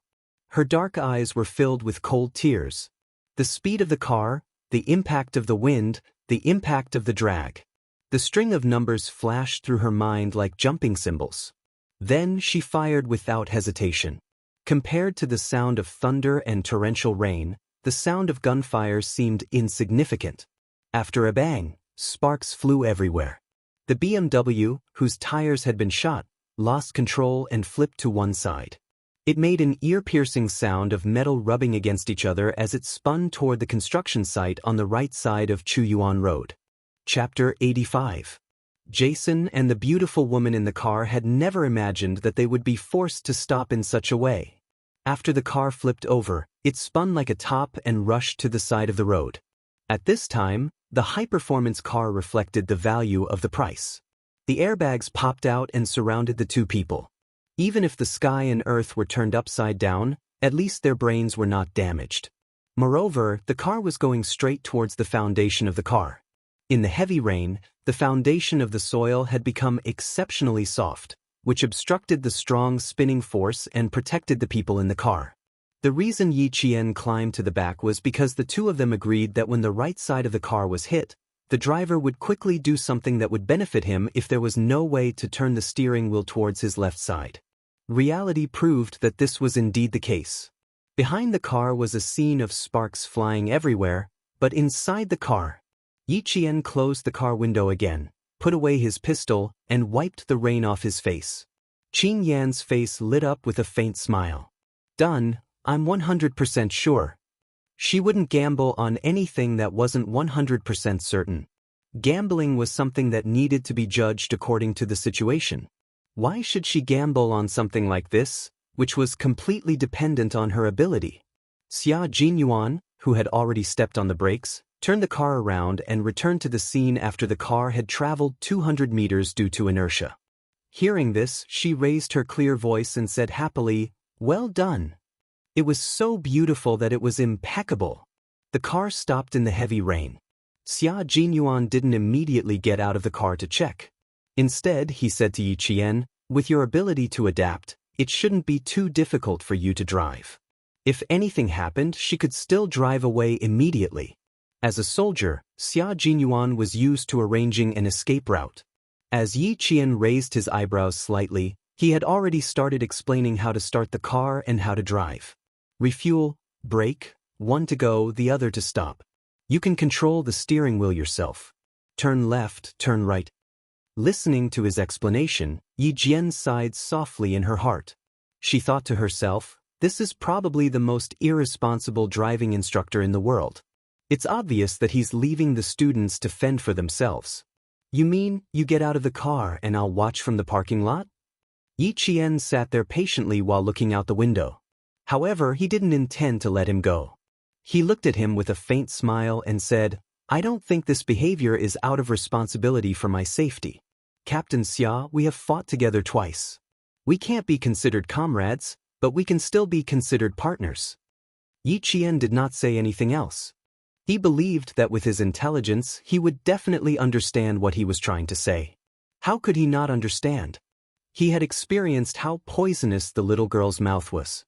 However, when it came to such matters, Xia Jinyuan kept the faint smile at the corner of his lips and spoke in a cold tone as if he was speaking to his own soldiers. "Yi Qian, I order you to stay put and wait for further orders. Apart from being a business partner, you are also a student. Even though I have seen your ability and strength, I am a soldier. You are a soldier and you are a student. Soldiers protect the country, and the meaning of home is you.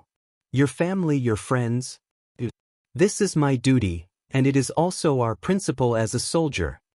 Chapter 86. What was a soldier? Soldiers were the cornerstone of a country. They were born in peace, but they could die in war. When the horn was blown and the war song was played, they who guarded the country would definitely be at the forefront. Soldiers were the most intimidating and lethal people in a country. They were worthy of dying for the sake of war. Even if they died for the people, their souls would still be there. Yi Qian looked at Xia Jinyuan, whose gaze was cold and hard, but who used his life to explain what a soldier was. The faint smile on her face gradually disappeared. It was no longer casual but filled with respect. He nodded his head lightly and only said one word, "Okay." It was a promise and also a guarantee. "Good girl." Xia Jinyuan stretched out his hand and smiled. "Stay here. I'll be back soon. Also, call the ambulance." After he finished speaking, he opened the car door, got out of the car with a cold gaze, and walked into the torrential rain. His tall and slender figure was as imposing as a mountain. With the indomitable spirit of a soldier, he walked toward the overturned BMW. Yi Jian quietly looked at the back view that was as majestic as a mountain. She hummed softly, "You won't know me in the age of white pigeons flying. My name isn't as prominent as the stars. In the days when the smoke of war is gone, you won't pay attention to me. My story will be drowned out by the song." In the most dangerous times, there was always a group of people who rushed to the front and shielded you from the wind and rain. Major Xia Jinyuan, who had rushed into the rain, was one of the members of that group. After dialing 120 for the ambulance, Yi Qian, who stayed in the car, felt that time was passing very slowly. He was suffering. He quietly looked outside and watched Xia Jinyuan, who was bending over to check the situation inside the car with a flashlight. The rain had already soaked him, but it didn't affect his cautious actions. After checking, he climbed to the car door that was facing the sky. After a while, Yi Qian saw him open the door. Seeing this, Yi Qian was already frightened. He knew that Xia Jinyuan would definitely check carefully before opening the door, but he still couldn't help but worry. Without hesitation, he opened the car door and rushed out in the heavy rain. She just walked over and stood behind the car. She raised her head and didn't even blink when the rain poured into her eyes. Her dark eyes looked at the man standing on top of the platform, who was as imposing as a god. She said softly, "The relationship between the people and the people is as thick as water. Comrade soldier, occasionally, as civilians, we can also be your backing. Isn't that right? At the very least, she would stand here and watch for him. Once there was danger, he would rush forward without hesitation. Protecting us is your unshirkable responsibility. Then, please allow me to contribute my meager strength to you." The girl's voice was not loud. It was clearly as light as dripping water, but it carried a power that could penetrate stone, allowing him to clearly hear every word she said. Those clear and calm eyes quietly looked at him. In her eyes, he had already seen the most beautiful scenery in the world. His thin lips slightly raised, Xia Jinyuan smiled and said, "You're a very stubborn partner. I really have no reason to reject you." The first person to be dragged out was the beautiful woman who had fainted. In her hand, she was holding a delicate and small pistol, which was obviously specially made in the military factory. The gun was confiscated, the bullets were removed, and the person was dragged to the side. Yi Qian, who was standing in front of the car, shone his flashlight so that Xia Jinyuan, who had already entered the car, could easily drag out the other suspect. Seeing that the unconscious man was about to be dragged out, Yi Qian suddenly felt a chill run down his spine. Chapter 87. Seeing that the unconscious man was about to be dragged out, Yi Qian suddenly felt a chill run down his spine. Inside the car, Xia Jinyuan shouted in a deep voice, "Get out of the way!" Yi Jian, who had sensed the impending danger, arched her body and leaped forward like a nimble cat when she heard his shout. The glamorous woman, who had thought that it would be easy to sneak up on a little girl, was visibly surprised. She let out a soft "eh." Without pausing, she raised her leg and kicked Yi Qian again. In the thick yellow mud, Yi Jian nimbly flipped over twice in a row and was already squatting on the ground. Like a cheetah, she looked coldly at the beautiful woman who had ambushed her twice in a row. He shone the flashlight directly at the woman's face and turned on the strong light mode. In the blink of an eye, Yi Jianting jumped up with a cold look in his eyes. He attacked the beautiful woman who was holding an extremely thin silver wire in her hand. Inside the car, Xia Jinyuan, who had just heaved a sigh of relief, saw that Yi Qian had actually taken the initiative to attack. His heartstrings tightened again. He didn't know if she could handle the suspect. He was still dragging the other suspect, so he let go without hesitation. He bent his body and retreated outside, intending to help Yi Qian. It turned out that the unconscious Jason had opened his eyes groggily after being dragged, pulled, and let go. They weren't injured, but they had fainted due to the lack of oxygen in the high-speed rotation. Now that he had woken up, his first instinct was to pull out his gun and shoot at the side of the car door. Xia Jinyuan saw Yi Qian fighting outside. Seeing that she was fierce, he relaxed slightly and punched the man who was still trying to pull out his gun. His fist landed on the man's nose, easily causing him to bleed. The car flipped sideways. The fight between the two adult men in the car caused the whole car to shake. With a bang, the car fell and flipped back. The tremor made Yi Jian feel as if the entire ground was trembling. She didn't look back, but focused on dealing with the glamorous woman who was holding an extremely tough silver wire. In the army, she had fought with soldiers before, but this was the first time she had fought with criminals. She wasn't afraid, only slightly excited. The restless fighting spirit in her body became restless, and it struggled even more with Yi Qian's punches. Standing in the rainy night, Yi Qian, who hadn't even had her period, was no different from a child in the eyes of the other party. There was no need to be afraid of her. The glamorous woman flipped the wet hair on her forehead and smiled coquettishly. "Little girl, why aren't you properly in school? Why are you joining the fight with a soldier? I'm not your teacher. Little girl, you're really unlucky to have met me." As she spoke, she narrowed her eyes slightly, and a trace of coldness flowed out from the corners of her eyes. The silver wire in her hand, which was made of a special material and was usually used as a hairband, was gently pulled between her two hands. Yi Qian seemed to hear the zheng-zheng sound of the silver wire. The corners of Yi Qian's mouth curled up slightly. Although he was small, his aura was not small. He smiled coldly and said, "Sister, you're old, and I happen to be the kind of person who doesn't want to respect old people. So, you're really unlucky to have met me." Chapter 88. It was raining heavily, and under the dim yellow light of the street lamps, the woman in front of him still had to tidy up her messy hair from time to time. It was obvious that she paid a lot of attention to her image. Usually, people like her had a common problem. They were only allowed to call her young, but not old. Calling her old was like stepping on a landmine. It would explode with one step. As expected, the woman's expression immediately twisted when she heard that. Her delicate makeup was washed away by the rain, and her expression was so twisted. She really wasn't a young woman. "Little girl, you're asking for it." The woman took a step forward with her long legs, pulled the silver wire in her hand, and wrapped it around Yi Qian's neck. She wanted to use the shortest time possible to get rid of this silly little girl who mocked her for being old.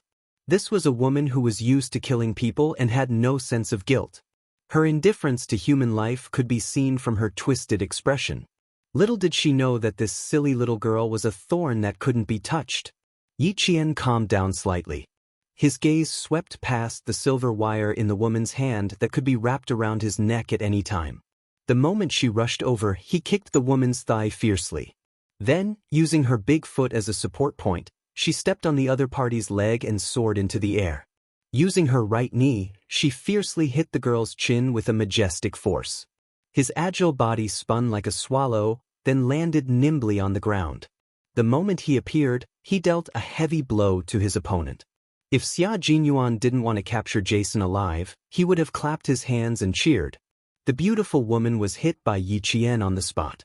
Her chin hurt as if her bones were fractured, and she saw stars in front of her eyes. "Damn it! I'm going to kill you today."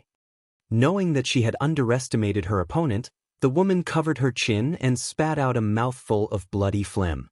She looked at Yi Qian warily and took off her tight denim jacket. Yi Qian was someone who wasn't afraid of threats. He wasn't afraid in his previous life, and he definitely wouldn't be afraid in this life. Hearing this, her delicate lips curved slightly. "I don't think there's a chance that you can kill me. If you don't believe me, you can try." He purposely added a hint of provocation in his words. His gaze was locked on the silver wire in the other party's hand that occasionally flashed with a cold light under the street lamp. Her gaze was heavy and cold, and the rain-stained face of Ming Yen contained a ruthlessness that did not match her age. When the girl, who was originally extremely confident, met her gaze, it made her heart tremble for no reason. If we can win, then we don't have to give them a chance to rebuild their confidence. While Uncle Jen's words echoed in his mind, Yi Qian, who had seen clearly and remembered how his opponent nimbly pulled the silver thread in his hand, was like a cheetah in its first battle. It flashed its sharp claws and attacked again. Although it was his first battle, he had trained with the elite soldiers in the army. Perhaps it was because she had been tainted with the ruthlessness of a soldier in battle, but her clear eyes were also filled with ruthlessness. The best defense was an offense. If she was confident that she could win, then she had to win beautifully.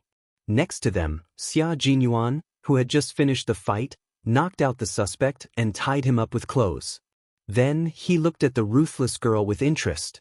She was like a little cheetah, beating her enemy until he was in a sorry state. The beautiful woman had gone from her initial arrogance to fighting back in a sorry state. The thin silver wire in her hand had always been her life-saving and killing weapon, but this time it was useless. There were a few times when she almost injured her hands. Chapter 89. The girl's punching routine was Sanda, which was integrated into the Japanese taekwondo routine. Therefore, she used more kicks than punches. Even Yi Qian couldn't bear to end such a rare battle. Grandpa Zhen once said that theory and actual combat were indispensable. Sometimes, a powerful battle was better than understanding countless theory books. Xia Jinyuan could tell that she had intentionally prolonged the battle at the end so that she could use all the techniques she had learned on her opponent. A smart girl always had a smart way of doing things. That student over there, don't treat people like cats. Don't forget, we still have serious business to attend to. He laughed and raised his voice. He also wanted her to have more actual combat experience, but time was a little tight. He still had to send her back to school tomorrow. The girl was still growing. If she got wet, she might get sick. One was fighting with ease, while the other was watching from the sidelines. The girl, who was already at a disadvantage, became even more flustered. Faced with this little girl who was clearly still a child, but had such a ruthless gaze, she couldn't help but feel a trace of uncertainty when she kicked. Her long leg swept over again. It looked like she had already dodged Yi Qian. Ming Yan's face lifted slightly, but there was a sinister smile. She said to the girl, "Sorry, your leg is quite powerful. I'm sure you can escape quickly." She smiled slightly, but her words were filled with bloodthirst. "So, I have to destroy it." Her smile faintly contained a hint of bloodthirst. The girl, whose heart couldn't help but tremble, sensed the approaching danger. In her panic, she actually tried to retract her long leg. How could she possibly give her the chance to escape? Yi Qian's dark eyes were cold. He moved as fast as lightning, his right hand grabbing the girl's ankle. Amidst the girl's scream, Yi Qian's left hand formed into a palm. Holding rainwater, he viciously and fiercely struck her knee. As a person who had experienced life and death, Yi Qian, who had seen through life and death, couldn't possibly have the heart of a saint, no matter how young his body was. Or rather, it was laughably compassionate. In front of her was a criminal who was indifferent to human life and said that he wanted to kill. How could she show mercy to a criminal? Amidst the girl's shrill screams, Yi Jian, with a cold expression, grabbed both of her hands and clasped them behind her back. She then picked up the denim shirt that the girl had thrown aside and tied it up beautifully. "Little girl, you've learned quite a lot. Come, tell me, is there anything you don't know?" Xia Jinyuan looked at Yi Qian, who even tied a knot like a professional. While admiring him, he also thought, his talent is amazing. In less than a month's time, he had undergone an astonishing transformation, as if he had been reborn. With a smile, Yi Qian let go of the girl who was still screaming in pain. She clapped her hands and said indifferently, "There's one more thing." She paused intentionally, and there was a hint of ruthlessness in her smile. "I don't know how to kill." The smile on Xia Jinyuan's thin lips faded slightly. Then, with a hint of heaviness in his voice, he sighed softly and said, "If possible, no one wants to learn how to kill.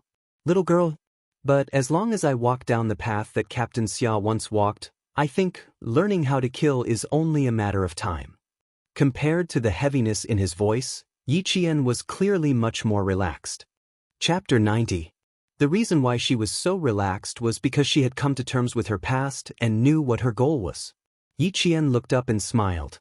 "What's there to be afraid of, even if my hands are stained red with blood, if I kill to protect the peace of the country?" Principal Chen and Master Zhen had always taught her that, in order to protect the peace of the country, and to protect the dignity of the country, even if her hands were stained with blood and she became the target of the enemy, what was there to be afraid of? Xia Jinyuan, who did not speak immediately, patted her shoulder gently. He stared at her with his deep dark eyes and said word by word, "Student Yi, remember what you said tonight. When you have a legal gun license, I look forward to fighting alongside you again." Because he said that she did not have a legal gun license, she did not shoot the suspect in the dangerous fight just now, even though she had the opportunity to shoot him dead. From this, he could tell that this was a girl who could restrain herself and had light in her heart. He was worried that the murderous intent in her heart was too strong, but after hearing her words, he immediately felt relieved. "I'll get the police car and ambulance to stop at the intersection. Get in the car first, I'll take care of things here." Xia Jinyuan looked at Yi Qian worriedly. Not only was he soaked, but he was also covered in mud. His dark eyes flickered. Don't go to the Public Security Bureau for now. Go to the reception center to wash up first. Yi Qian raised his arm and looked down at himself. He smiled and said, "The first time I met Principal Chen, I stood in the rain for almost an hour during the first class." In other words, this was not a big deal. She was not as delicate as the girls in the capital, nor as arrogant as the girls in the city. Instead, she had the pride to endure hardships, a beautiful heart, and a pair of bright eyes that could see through the vanity of the world. It was a pleasure to talk to such a girl. Sitting in the car, Yi Qian looked at Xia Jinyuan, who was still standing in the rain and talking to the soldiers. His majestic back subconsciously fell into her heart.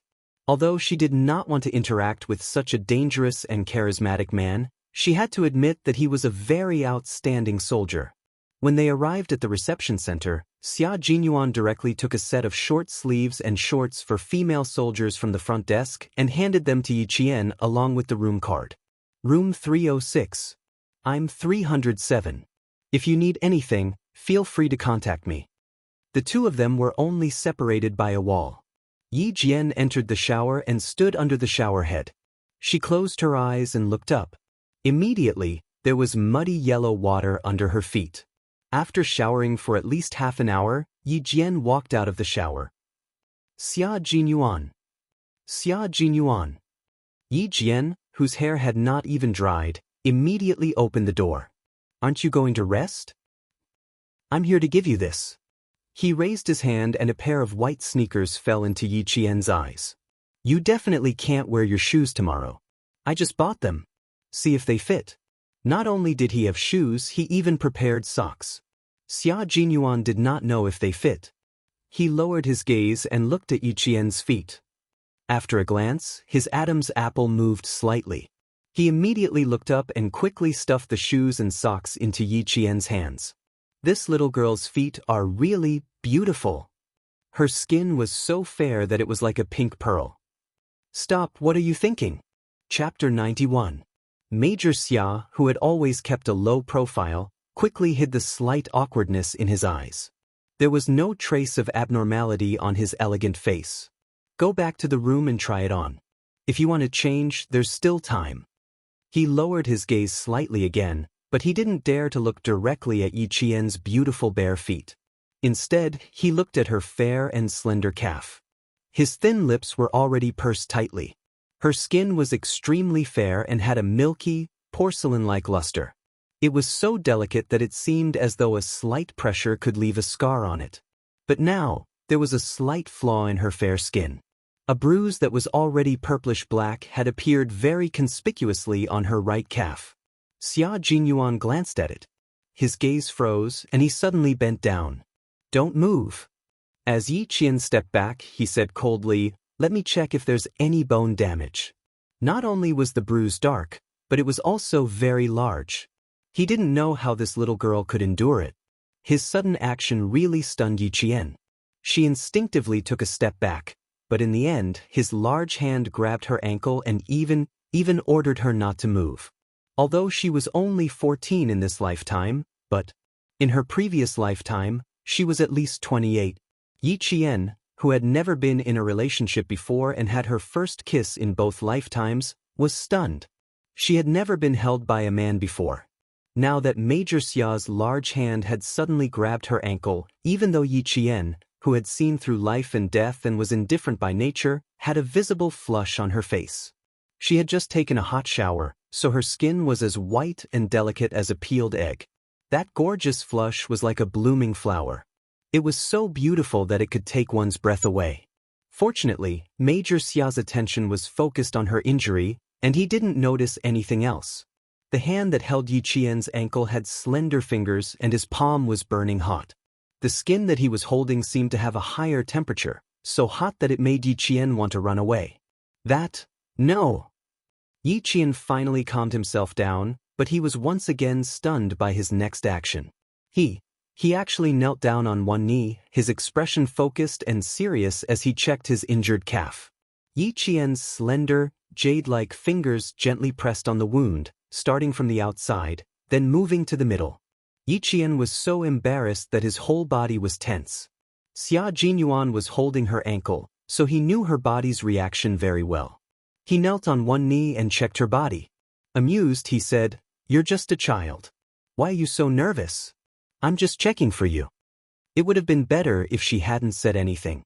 The moment she did, Yi Qian felt his face burn even more. There's absolutely no way to do so. Can you just ignore it?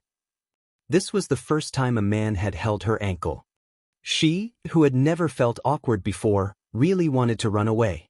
"If you back off again, I don't mind carrying you to the bed to check." Xia Jinyuan looked up and glanced at her with a smile. A sentence that could cause misunderstandings slowly came out of his thin lips. "Yi Qian. Major Xia, how could you say something like that in front of an adult like me? Are you trying to take liberties with me? Do you understand?" Major Xia didn't understand. At the age of 14, it was as though her soul had been blessed. In 2 years, she had skipped grades from middle school to high school. At the age of 16, she had gotten into the best military school with excellent grades and a grand slam in physical fitness. From then on, she had mingled with men. Throughout the year, she had seen more sows than women.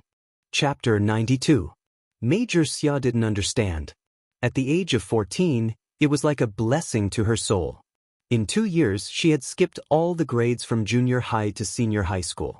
At the age of 16, she had gotten into the best military school with excellent results and a grand slam in physical fitness.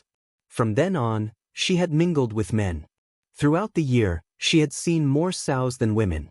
He said it jokingly without a trace of disrespect.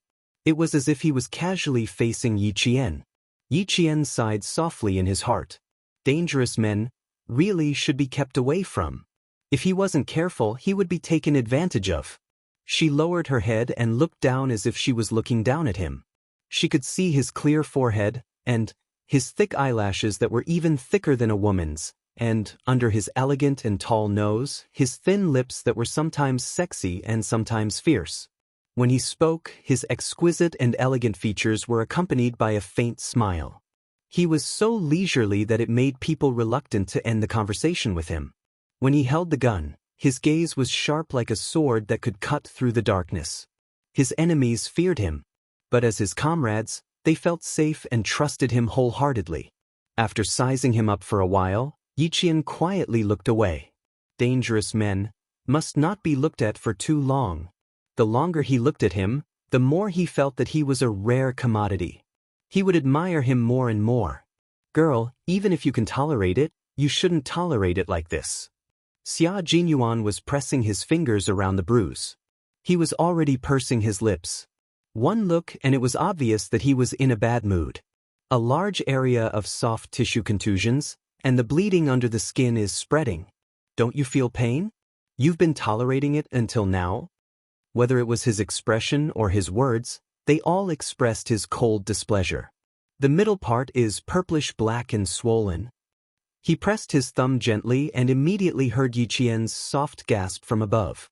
He looked up and stared at her with his deep dark eyes. "Go to the hospital for an X-ray. Be careful of fractures."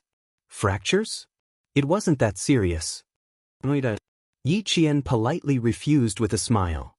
"There are no fractures, but it does hurt a little." "Okay." Major Xia's gaze was so cold that it could scratch her skin. She completely refused. "Don't think about sleeping tonight." She, who had always known how to survive, immediately softened. She didn't want to be forceful and used a different method to reject him. Indeed, if Yi Qian insisted that he was fine, Xia Jinyuan would have carried him to the hospital without another word. Getting up, Junyan was still serious as he looked at the little girl who was so strong that it made people's heart ache. After a long time, he smiled and said, "Go back to the room and wait for me. I'll get the medicinal oil for you to rub." She didn't have parents who could shelter her from the wind and rain. She had to deal with everything by herself. That was probably why she was so strong.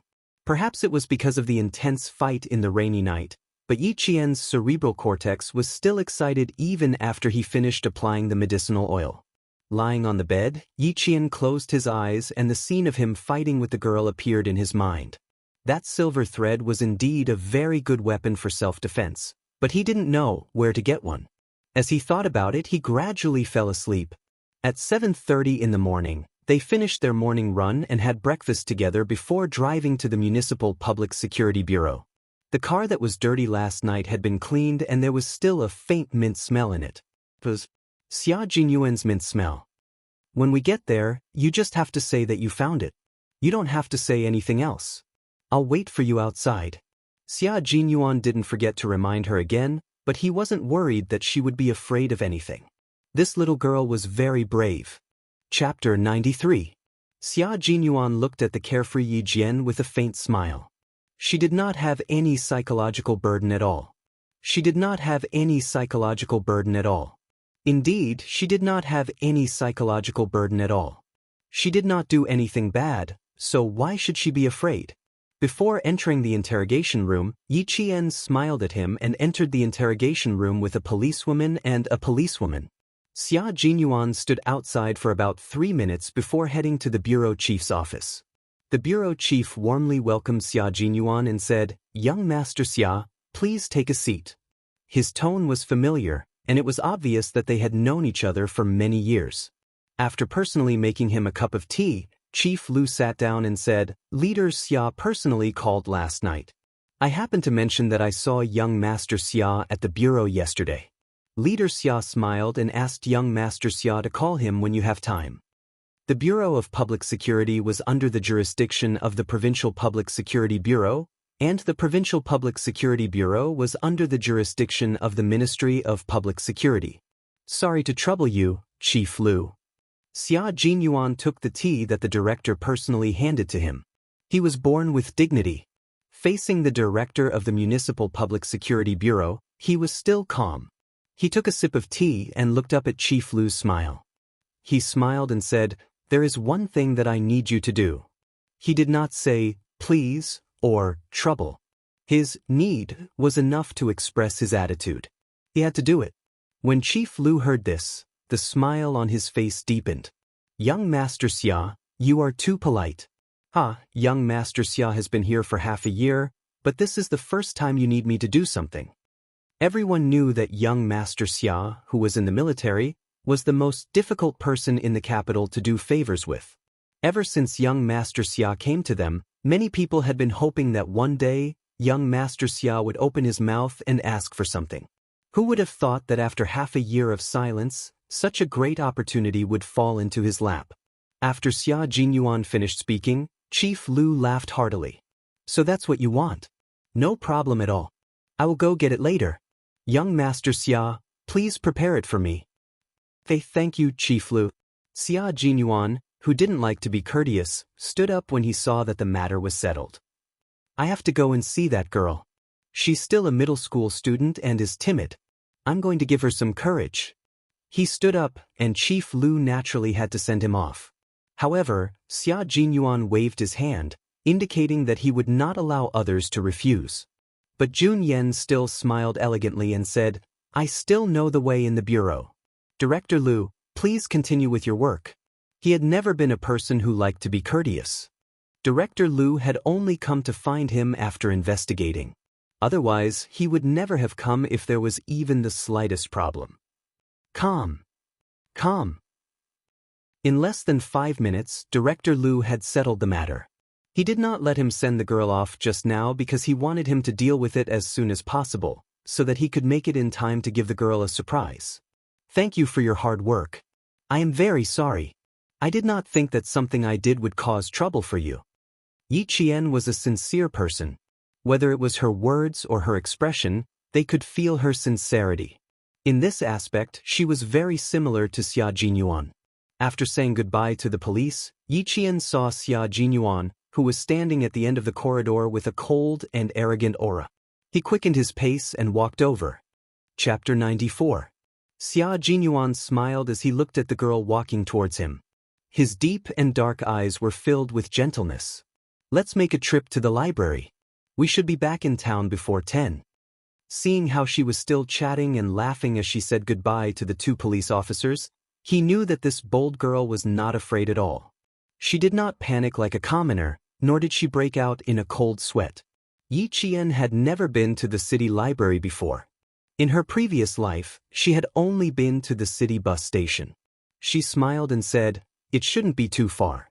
I want to buy more materials." She wanted to bring back all the textbooks and test papers for the third year of junior high school. 10 minutes. Xia Jinyuan took a file from Chief Lu and walked slowly and elegantly ahead of her. "My personal chauffeur is here. Student Yi, you can give me your orders at any time." Personal chauffeur. Yi Qian thought to herself. She was afraid of causing public outrage if she let a major be her personal chauffeur. When they arrived at the library, Yi Qian went straight to the middle school revision area on the third floor. She picked out 5 sets of relatively difficult second-year comprehensive test papers. Next, she picked out the key knowledge for the third year of junior high school and various test papers. Xia Jinyuan, who was standing next to her, wanted to give her some advice. However, when he saw her long and slender fingers swiping across the stack of test papers and comparing them, he knew that his advice was unnecessary. When Yi Qian picked up the third-year revision questions, Xia Jinyuan was not surprised either. He raised his eyebrows slightly and the interest in his dark eyes intensified. "Do you plan to finish all the revision this year?" Xia Jinyuan asked with a smile as he came out of the library with all the materials and test papers. "Do you plan to study a bunch of revision materials during the summer break?" Yi Qian got into the car and turned to look at the huge stack of materials on the back seat. The corners of her mouth curled up slightly as she said casually, "Yes, I'll give it a try. If I can devote all my time to training in the third year of junior high school." Xia Jinyuan, who was starting the car, paused for a few breaths. When he looked at her again, there was a hint of surprise in his dark eyes. "The third year of junior high school. You mean you plan to finish all the second and third year textbooks by yourself in the first half of the year?" Although he started working hard when he was 14 and was admitted to military school at 16, he did not completely study on his own. "I do have such a plan. At present, it isn't a very difficult thing to do. I want to enter the provincial first high school. It's far from town." How could she waste her time? Yi Jian's arrangement for herself was almost harsh. What was hard work to her? How could she let down Grandpa Zhen and Principal Chen's painstaking efforts? Xia Jinyuan looked at her deeply. A pearl would always shine, and an unpolished jade would eventually become something useful. Her perseverance and patience were the foundation of her success. It would allow her to walk steadily to the peak of her life step by step. Work hard. Don't disappoint the efforts of the 2 seniors. If you can take each step steadily, it will be the greatest reward for them. Xia Jinyuan, who had already steadily driven the car to the city, spoke to Yi Jian in a gentle voice. Yi Jian was trying her best not to let him down and not to let her seniors down. Yi Qian nodded gently and picked up a set of test papers to read slowly. Chapter 95. Her jet black hair cascaded down her shoulders, and her delicate profile was so serious that Xia Jinyuan couldn't bear to speak anymore. His gaze inadvertently slid past her beautiful swan-like neck, lingering on it for a few seconds before he calmly looked away. Yi Qian, who was already captivated by the questions, didn't notice his gaze. Her fair and slender fingers would occasionally lightly swipe across the test paper as she worked on the last difficult question. At around 10:20, Xia Jinyuan started to get busy. The communicator in the car would occasionally beep with the sound of someone reporting work. Yi Qian, who had already finished a test paper, saw this and decided to sleep in the back seat before they got on the highway so as not to disturb his work. Xia Jinyuan, who was at work, was calm and deep. His innate noble temperament was reflected in his every word and action, and he was born with the demeanor of a leader. Confidence, calmness, seriousness. Yi Qian learned a lot about the qualities a soldier should have from him. Perhaps because she only slept for 2 to 3 hours last night, Yi Qian felt like she was listening to a lullaby as she listened to Xia Jinyuan's steady and deep voice.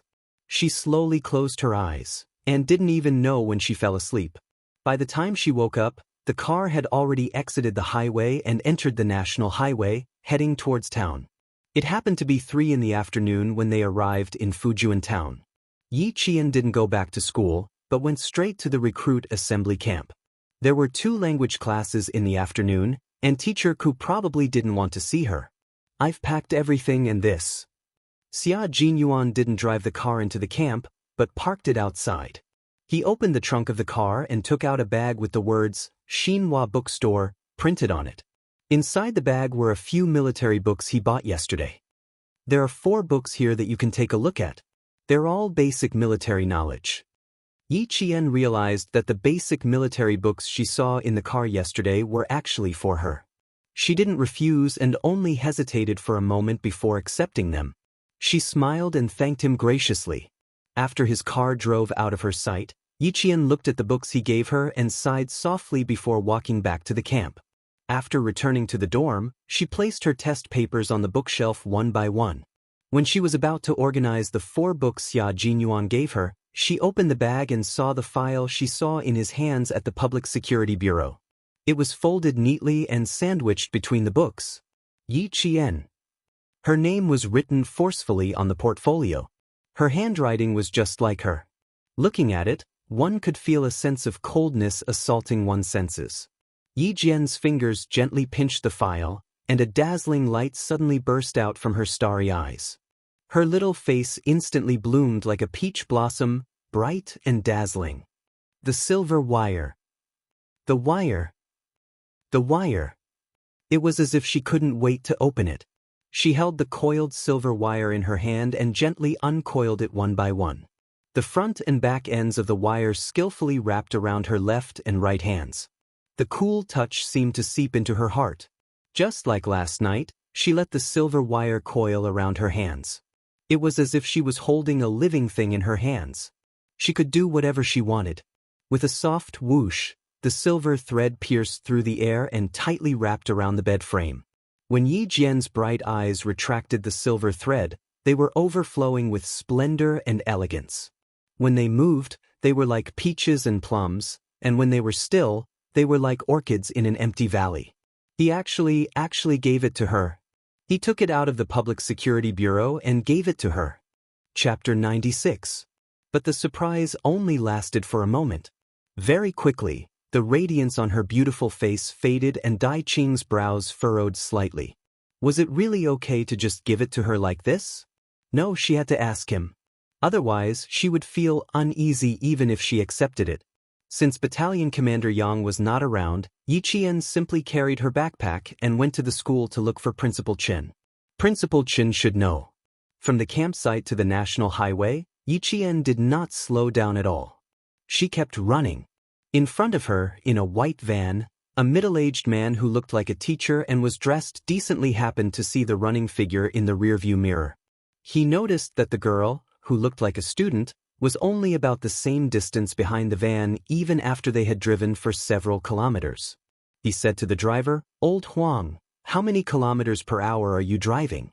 The girl behind you can almost catch up to you." 60 kilometers per hour. Although Fujian town is lagging behind, there is still a lot of traffic. Don't think it's slow. Driver Huang explained with a smile. He could not see the running figure, so he did not understand why the middle-aged man was teasing him. When the middle-aged man heard this, he said to the 2 teachers sitting behind him in surprise, "Quick, look behind you. That girl has already run several kilometers behind the van. The distance is about the same as before. Her endurance is amazing." The 2 teachers with serious expressions pushed open the window and looked behind them. They were also surprised. She looks like a student. But Fujian Town Middle School is still in class. Student, skipping class? A female teacher in her 40s asked, "Principal Chow, why don't we stop the van? If she's a student, she can come with us. What do you think?" Yi Qian did not expect to be able to hitch a ride after running for so long. After she got into the van, Principal Chow looked at the girl who was only breathing slightly and teased her again. "Student, you jumped into the van so boldly. Aren't you afraid that we will take you away?" After he asked, the 2 teachers sitting with Yi Qian looked at her with smiles and waited for her answer with interest. "You don't smell like chalk dust, but you have black and red ink on your hands. There is also red ink on your thumb. Let me guess, you should be the principal," Yi Qian said with a smile. His words stunned Principal Chow. "You can tell what position it is from this?" Of course. When I got on the car, this teacher even smiled politely at you. I can tell that she respects you very much. Why did he say that the middle-aged woman beside him was a teacher? The answer was obvious. She had the smell of chalk dust on her. Principal Chow was already laughing out loud. Then I might also be the dean. Before he finished speaking, Principal Chow thought of something and laughed even louder. There aren't many humorous deans in the dean's office. I say, student, your observation skills are pretty good. Since they had already guessed that he was the principal, there was no need to guess who Song Laosher and Zhu Laosher were. Actually, Yi Qian had not only guessed that he was the principal, he could also vaguely guess which school he was from. The person who came to Fujian Town Middle School at this time should be the principal of the provincial first high school. Principal Chen was already waiting at the school gate. When Yi Qian got out of the van, he was shocked. Why did the little girl come with old Chow? The two principals were already exchanging greetings. Yi Qian bowed slightly to the two teachers. It seemed that he would disturb Principal Chen after he was done with his work. He did not go to the classroom. Instead, he went to Jiasen's dormitory and waited for the last class to end. Chapter 97. I just bumped into a student from your school. She's not bad. As soon as he entered the office, Principal Chow mentioned Yi Qian, who he had bumped into in the car. He looked very interested. Her endurance is not bad. Is she a sports special student? He admired Yi Qian. Principal Chen also felt proud. He smiled and said, Yi Qian. Her name is Yi Qian. Old Chow, your taste is still as sharp as ever. He turned around and handed a cup of tea to Principal Chow. Try this. It's a new tea from the mountains. The two principals had known each other for many years, so there was no need for formalities. They were more familiar with each other like old colleagues. It's good tea. It's not any worse than the tea outside. Principal Chow took a sip and smiled at his old colleague who wanted to change the topic. Come, let's continue talking about Yi Qian. Our country has achieved good results in sports competitions in the past 2 years. However, we still have some regrets in track and field, long-distance running, and sprinting. I think Yi Qian is a good seedling in this area. She can definitely develop in this direction. Principal Chow, who was an athlete, had always liked to explore the potential of students in sports in various secondary schools. If he nurtured them well, they would not only bring glory to the school, but also to the country. As the top high school in the province, the sports special students from first high school had all achieved good results in various competitions. A few students had even made it to the university games and achieved amazing results. However, Principal Chen was not very interested in this. He took a sip of tea and smiled. This child is indeed not bad. She is excellent in all aspects. However, I don't plan to let her achieve good results in sports. Why is that? Principal Chow said in surprise. This is not your style, Ulchen. Downstairs in the office. The arrival of the two teachers from first high school made the teachers in the office very happy. This showed how much importance first high school placed on this competition. The stacks of test papers that were brought over from the province's number 1 high school were distributed to the class teachers of the second and third year classes. Suddenly, the entire office was filled with the smell of books and ink. It really became a sea of learning. When Teacher Ko came in, he saw Class 1's homeroom teacher, Teacher Lu, actively recommending several top students in his class. His face was sharp and mean, and he snorted coldly. Then, he changed his face and walked over with a smile. When Teacher Lu saw her, she smiled and said, Teacher Song, this is Teacher Ku from Class 2. Yi Ying and Yi Qian are Teacher Ku's students. At the mention of Yi Qian, the smile on Teacher Ku's face was quite deep, but when he heard Yi Qian's name, his smile froze. Teacher Lu should be done with his work, right? Do you mind if I speak to Teacher Song? With a fake smile, Teacher Ku stared at Teacher Lu, who thought that he had given her a difficult problem. She smiled coldly and said, Let me speak to the students in my class. I'm afraid Teacher Lu doesn't know much about them. The teachers in the office were used to her sarcastic tone. Teacher Lu smiled disapprovingly and was busy distributing the test papers from first high school to the teachers of each subject. Mr. Song from First High School frowned slightly. His impression of Mr. Ku suddenly became much worse. As a teacher, he didn't say much, but his attitude was a little cold. Chapter 98. Yi Qian, who was in the dormitory, had no idea that Teacher Ku was trying her best to discredit her. She said to Jiasun, "I bought a few sets of test papers. Let's do them together tomorrow.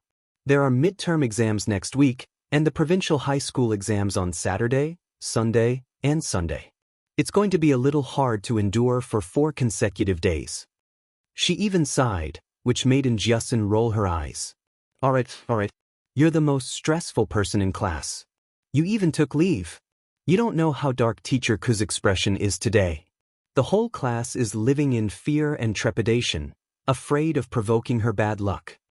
Zhang Na, who was in the same dormitory as her, said emotionally, "None of us dare to go near her.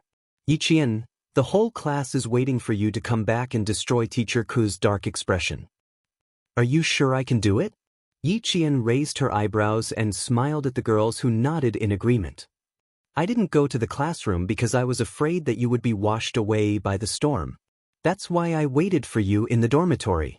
The students more or less knew that Yi Qian and Teacher Ku did not have a good teacher-student relationship. Hearing this, they all laughed coquettishly. Sometimes they really admired Yi Qian. She was the only one who could withstand Teacher Ku's gaze. If it were any other student, their legs would have turned to jelly, or they would have transferred classes. Yi Ying's voice came from outside. She was still full of confidence.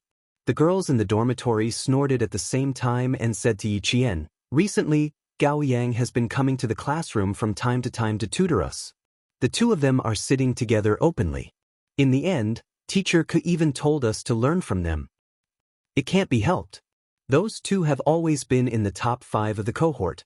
Zhang Na snorted in dissatisfaction and rolled her eyes. It's obvious that they're in love at a young age. The pettiness of a little girl could be seen at a glance. Yi Qian pursed her lips and laughed softly. It was already dinner time for the school. When they reached the cafeteria, Jiasun gently poked Yi Qian's forearm with her finger. Do you see? She's smiling like a flower. I also suspect that the two of them are dating." At the entrance of the cafeteria, the smiling Yi Ying and the tall and cold Gao Yang walked in together. The two of them immediately attracted countless gazes with various meanings. The people involved did not seem to care at all.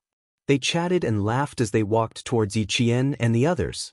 It was inevitable that they would bump into each other. As soon as Gao Yang saw Yi Qian, he remembered how she had kicked him and his car.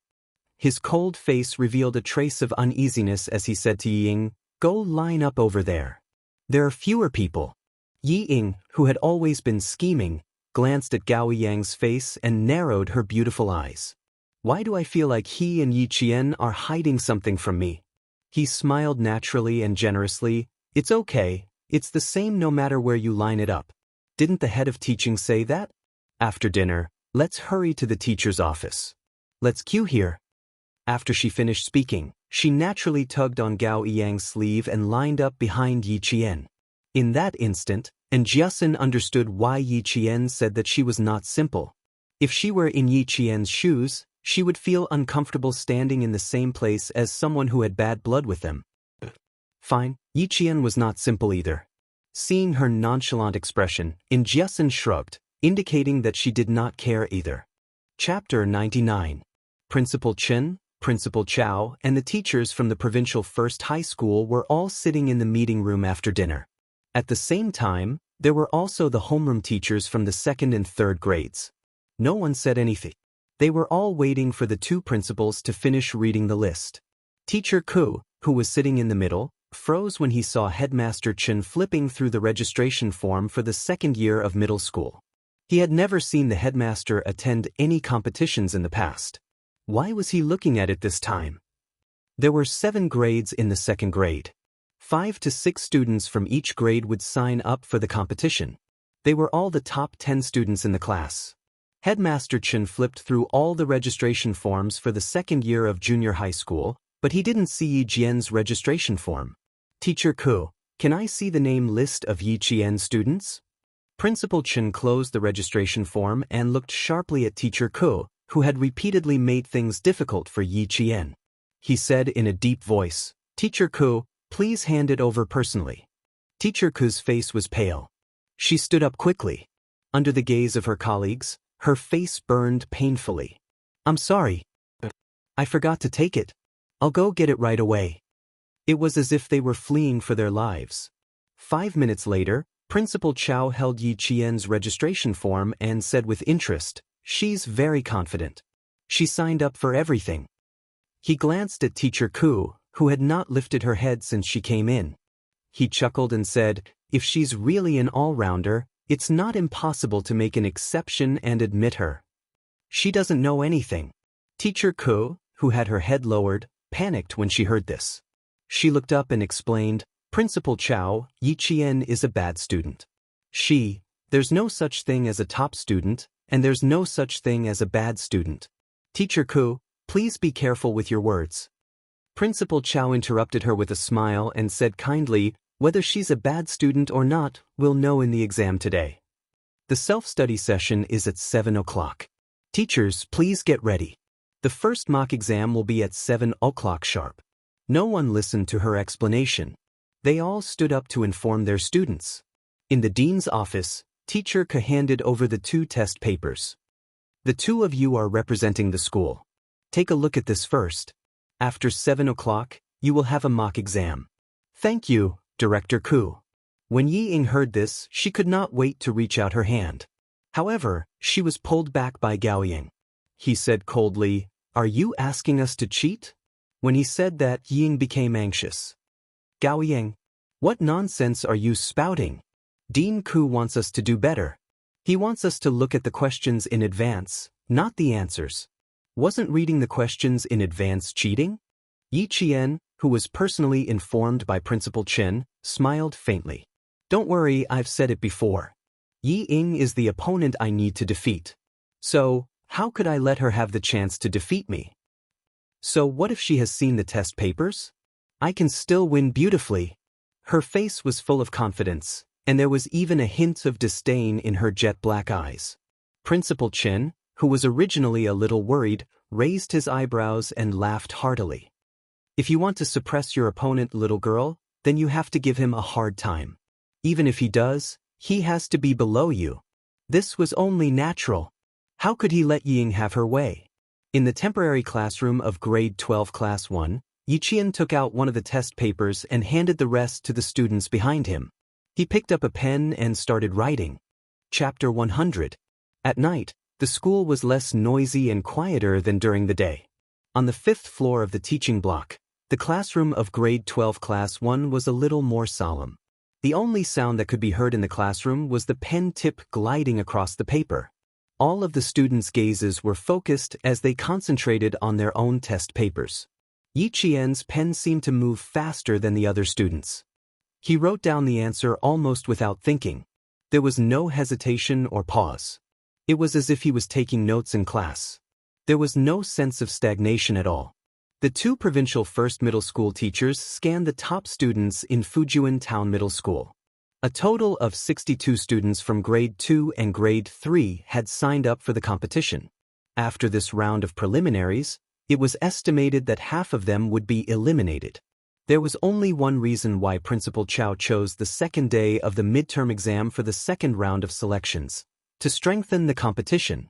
They needed to know which students performed consistently in the 4 days of exams. They also needed to know which students had stage fright or were unable to persevere in the middle of the exam. If they stood out in this competition, then Ms. Song, who had walked to Yi Qian's side, smiled. No wonder Principal Chen didn't give face to Ms. Ku. It was unbelievable that such an outstanding student was suppressed by his own form teacher. She had been teaching for more than 20 years, and this was the first time she had encountered such a situation. After standing there for less than 3 minutes, Miss Song's eyes narrowed slightly. Then she quietly walked to Mr. Zhu, who taught mathematics in the top class of the province's first middle school, and whispered, "Mr. Zhu, go take a look at her." To be able to attract the attention of a teacher on the spot, one had to either be cheating or a top student. Mr. Zhu was the only teacher in the province who had participated in the National Mathematical Olympiad questions. He had also taken students overseas to participate in mathematical Olympiad competitions. When he walked to Yi Qian's desk, his legs seemed to have grown roots and he couldn't move. The two teachers took turns standing in front of a student's desk. They had inadvertently attracted the attention of some students. Ying was one of them. Seeing this, the light in her beautiful eyes was like dirty well water, full of gloominess and coldness. The ballpoint pen in her hand seemed to be about to be broken in half. She was so strong that the veins on the back of her hand could be clearly seen. No matter how attentive Yi Jian was, she couldn't ignore that cold gaze that seemed to be stained with dirty water. He raised his eyes indifferently, and his gaze seemed to inadvertently sweep across the front. His gaze paused for a few seconds on Yi Ying's face, who was a row away, and he returned her a cold smile. Her smile was so dazzling, and it even contained disdain towards him. Yi Ying had already gritted her teeth, and the gloominess in her beautiful eyes deepened. She glared fiercely at Yi Qian. Just as she was about to lose control of her emotions, she seemed to have thought of something. She took a deep breath, bit her tongue to control her emotions, and looked away. No, I can't let Yi Qian affect me. Her father was right. When she didn't have the ability to deal with Yi Qian, the first thing she had to learn was to endure. Yi Jian, who had seen her reaction, lowered her eyes, and a hint of coldness appeared in her dark, watery eyes. Yi Ying was able to succeed in her previous life not only because of her own ability, but also because of Yi Zhifan, who gave her advice. You don't know the last question? She hesitated for a long time, and this made Mr. Zhu, who was standing next to her, anxious. This question is a little difficult, but it's all learned in the second year of middle school. Think carefully. Chapter 101. The last question, geometry, was from the Provincial Math Olympiad 2 years ago. It was difficult but not difficult. Yi Qian did not expect her teacher to be so anxious when she exchanged glances with Yi Ying. She put her pen down again and wrote down the steps she had in her mind. Finally, she wrote down the correct answer. She had just written down the answer when the paper in front of her was taken away. The teacher's voice came from above. Sit here and don't move. You can leave after I correct it. Being the first to hand in the paper always gave the other students a lot of pressure. Gao Yang, who was sitting at the back, already pursed his lips. Did she finish it so quickly? Or did she get caught cheating? No, that couldn't be right. If she was caught cheating, the teacher wouldn't be so agitated and she wouldn't be sitting quietly in the classroom. Then she must have finished it. Gao Yang could not hide the surprise in his cold eyes. He frowned and looked in the direction of Yi Ying. Seeing that the girl he admired was focused on the questions and was not affected at all, his frown eased. Teacher Zhu, who was marking the papers at the podium, was already cheering in her heart. She took very little time and got it 100% correct. No wonder Principal Chow had to come personally. This town's middle school was really talented. The rest of the students were still in the middle of the exam, but Teacher Zhu had already finished marking Yi Qian's paper. Not bad, you can leave the exam room. There was no mention of the score, but it could be seen from Yi Qian's expression and words that she had done well. She was in a hurry to find Principal Chen. She politely said, "Goodbye, teacher." Then she picked up the only ballpoint pen she had brought into the classroom, got up, and left quickly. Behind her, Yi Qian's footsteps and expression did not change in the slightest, no matter how surprised she was being. Today, she was not just here for the exam. The most important thing had not been done yet. Is this a gift from Captain Xia? In the office, Principal Chen held a long and thin silver wire made of a special material that shimmered coldly under the light. This special material was really rare. Why would he give her a gift without any reason? Why would he give the girl a weapon from the suspect's hands? Not to mention the lass, even this old man wanted to know. Since such a good thing has been given, just accept it. Wouldn't it be a waste of Captain Xia's good intentions if we return it? Principal Chen chuckled and gestured for Yi Qian to reach out and wrap the silver wire around Yi Qian's slender and fair wrist. This is a good thing. Take it since I've given it to you. It was a good treasure. Even if it was a bracelet, it would still be beautiful. Most importantly, it's not against the law. Yi Qian was dumbfounded. He stammered, This isn't power. Ha! Silly girl. Principal Chen saw the unconcealable surprise on her little face and the faint worry in her dark eyes. His laughter grew louder. Girl, this is from Captain Xia. Keep it well. You don't have to worry about anything else. If Principal Chen said he would accept it, then he would definitely accept it. She replied with a smile, then I'll accept it. I'm not afraid of being laughed at, but I really like it. I'm just afraid that if I accept it, it will affect Captain Xia. So I came to ask you for a peace of mind. Clever girl. Principal Chen's laughter became even louder. Little girl, you're right. After laughing, he asked about the exam. Yi Qian arched her eyebrows and smiled faintly. Her eyes were bright and sparkling. Don't worry. I always mean what I say. Chapter 102. What she had said and done, as well as what others had said and done. She remembered all of it. Since Principal Chao was still around, Yi Qian had to complete tonight's training by himself. After bidding farewell to Principal Chen, she jogged out of school and rushed to the recruit camp.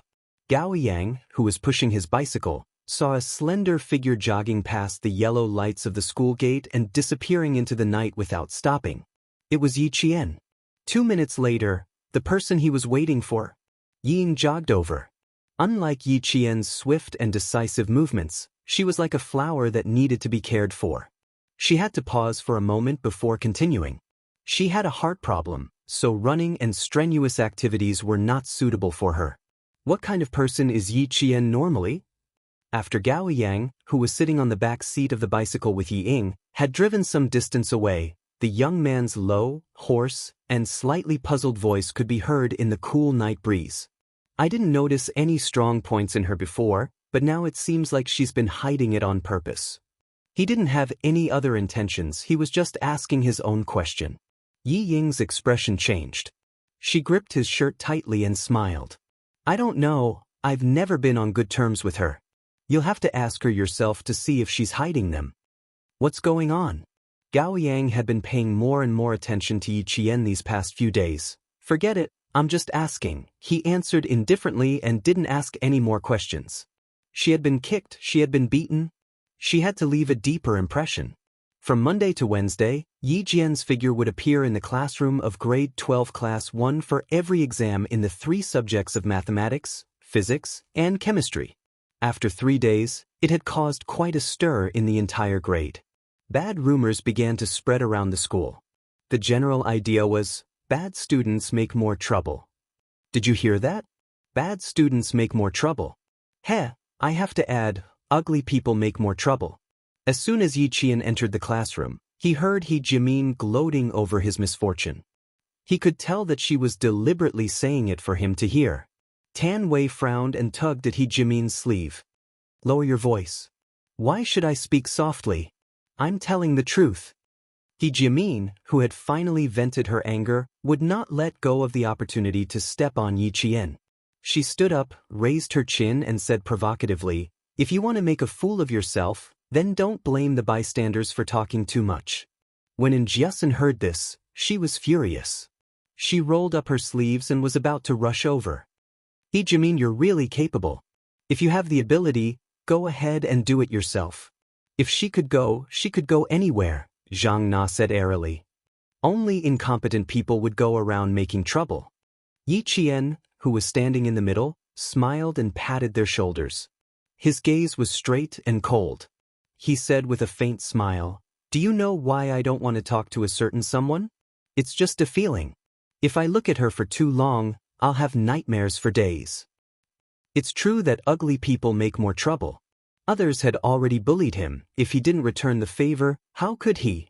In the land of etiquette, he naturally had to return the favor. When He Jimin heard Yi Qian call her ugly, her face instantly twisted. She pounced over as if she was going to bite him. Yi Qian, I'll let you be smug, I'll let you be smug. Are you sure you want to fight? Yi Qian walked over. His cold gaze had a hint of ruthlessness. He smiled and said, I realize that you have a bad memory. That's good too. Let's fight and you'll remember. Chapter 103. Yi Ying, who had been listening for a long time, looked gloomy. She grabbed He Jimin, who had rushed out, and whispered, "Class is about to start. Do you want to be scolded by the teacher?" "Oh no, I almost forgot that Yi Qian is quite good at fighting." At the mention of the past, He Jimin, who was arrogant just a second ago, was defeated the next second. Her eyes flickered as she returned to her seat dejectedly. When the surrounding students saw this, they more or less looked down on He Jimin. Not only did she bully her own classmates, but she was also as timid as a mouse. They didn't know where she got the courage to go against Yi Qian. At noon, the broadcast announced the names of the students who had been selected for the competition. When Yi Jian's name was broadcasted again, the sound of people gasping could be heard everywhere in the school. Yi Qian from Year 2's Class 2 even applied for English. English was the weak point of Town Middle School. Could she do it? Don't puff yourself up at your own cost. Teacher Huang, the English teacher who was eating in the staff cafeteria, let out a long sigh when she heard Yi Qian's name. Whether she would succeed or not, she didn't know. But at least one of the 2 classes she taught in Year 2 had applied. Yi Qian applied for mathematics, physics, and chemistry, but it didn't cause much of a reaction. But when they found out that she applied for English, the reaction was huge. As long as there were students around, they would definitely hear that the most discussed topic was Yi Qian. As for the boys, the most discussed topic was Yi Qian's appearance. When it came to Yi Qian's appearance, no one said that she was ugly. "I didn't realize she was pretty before. Now that I look at her, she's getting prettier. Her face is small and her facial features are exquisite. More importantly, have you noticed that she has an indescribable aura about her?" "Hey, you guys noticed it too. I thought I was mistaken. I just thought. Did she wear our school uniform incorrectly? She shouldn't be wearing the uniform." Gao Yiyang, who was listening to his classmates' irrelevant conversations, put down his spoon and sneered. "That's not what we're concerned about. Do you think she can do English?" "Haha, Gao Yiyang, English isn't the point. The important thing is the beauty." The boy laughed heartily. Seeing that all the girls in the class were sneaking glances at him, he sighed and said sadly, "You have a beauty by your side. How can you understand our thoughts?" Gao Yang was already pursing his lips. English? Could she do Yi Qian? After a while, he snorted coldly. "Fine, let her make a fool of herself. Then she will know what it means to act according to one's ability." Yi Qian, who even the English teacher did not have high hopes for, ate his lunch without any pressure. Was it difficult for him to take the English test at night? Would he be sad about those unfamiliar, tongue-twisting medical books with especially long words? As for speaking, she had been a top tour guide for international tours, so speaking wasn't difficult for her. At this moment, the students' secret discussions about Yi Qian were already out in the open. The moment they saw him, they said, "Which Yi Qian from Class 2? Last time, Yi Qian used her super memory to shock more than 30 students. This time, she used another method to create a storm in the school." Her name was already being passed around by the students for the entire Thursday afternoon. The students who had seen Yi Qian's super memory felt that it might not be difficult for her. When they heard their classmates mention Yi Qian in an extremely sarcastic tone, they would also stand up for him. However, in the end, they chose to wait and see. Chapter 104. When Yi Ying heard that Yi Qian was participating in the English competition, she chuckled. "You overestimate yourself." She believed that Yi Qian could do well in other subjects. But for English, the sun would rise from the west if she was not good at it. There were so many top students out there, and she even had to learn English. They were just waiting for her to make a fool of herself. As the deputy mayor, Yi Zhifan had a great influence on Yi Ying. She was slowly learning how to plan ahead. But for Yi Qian, there were plenty of people waiting for her to make a fool of herself. It didn't matter if Yi Qian was there or not. Yi Qian walked into the classroom and found her seat, waiting for the exam papers to be handed out. The other 9 students, including Gao Yang, looked at Yi Qian subtly. The 9 of them were the top students in English in the 2nd and 3rd year. Yi Qian from the 2nd year class. Where did she get the confidence to even sign up for English? Gao Yang, who was sitting in the corner, saw this and pursed his lips into a straight line. Why did she have to embarrass herself in school? So many students were secretly laughing at her. Wouldn't it be better to keep a low profile? The teacher hadn't come in yet. Gao Yang stood up and walked behind a girl. Although his voice was cold, he was polite. "Hello, can I exchange seats with you? There are 10 people in the exam, so you can sit anywhere." Yi Qian didn't turn around. It didn't matter who sat behind her. If you don't know how to do it, keep it. When the exam papers were handed out, Gao Yang's low and cold voice sounded. "I'll give you the answer after I'm done." No matter what, she had to pass this test first. She couldn't let those talkative students say anything bad. It was a girl after all. In front of her, Yi Qian, who had already started writing, stopped. She turned her head and looked at Gao Yang, who seemed to be planning for her. She smiled faintly and said, "You're confident in English because you've lived abroad, right?" "I'm helping you, Yi Qian." It didn't sound like he meant anything else, but it made him feel a little uncomfortable. "I am indeed confident." Yi Qian raised his eyebrows and smiled. His dark eyes shone like stars as he said, "What a coincidence. I'm also very confident in myself. I'm sorry, but I really don't care for your so-called help." "You." Gao Yang's handsome face immediately changed. His eyes were cold as he stared at the figure who was already sitting upright. "Yi Qian, don't be ungrateful.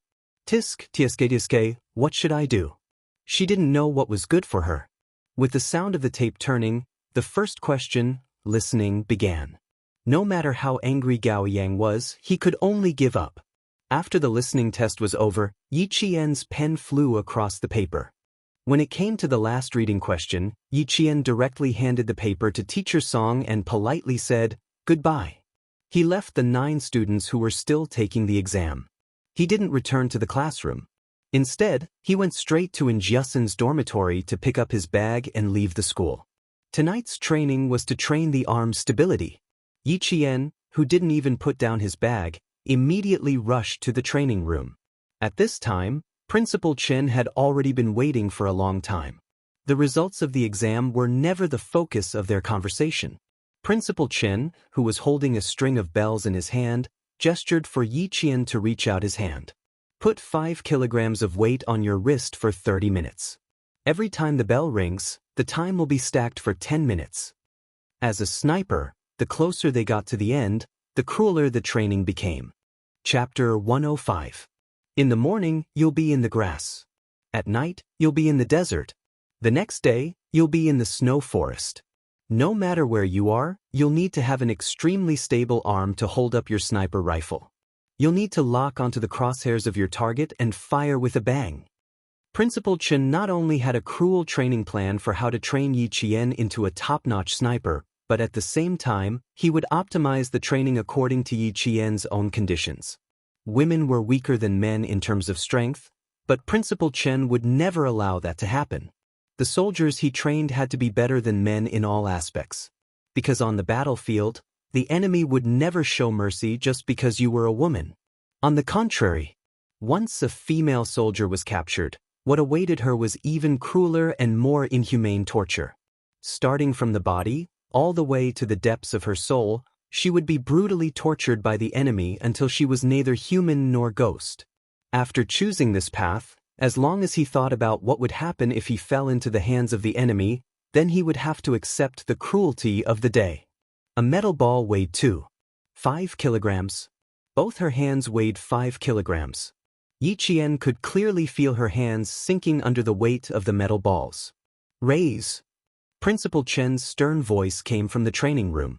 "Both hands parallel to your shoulders. Maintain an angle of 90 degrees under your armpits. The silver bell is not allowed to make a sound for half an hour. 1, 2, 3. Begin." From this moment onwards, Yi Qian's sniper training had advanced from beginner to intermediate. The silver bell on her wrist was strung together with extremely thin fish wire. It was so light that even a small breeze could blow it and make a clear ringing sound. 10 minutes later, Yi Qian was already gritting her teeth. Fine sweat seeped out of her forehead. The metal balls in her hands seemed to be getting heavier. They were so heavy that her hands were about to sink down uncontrollably. Sniper training required silence. Every time this happened, The training room would become a restricted area. Even Battalion Commander Yang could not enter and leave as he pleased. Girl, right now your left and right arms only weigh a total of 5 kilograms.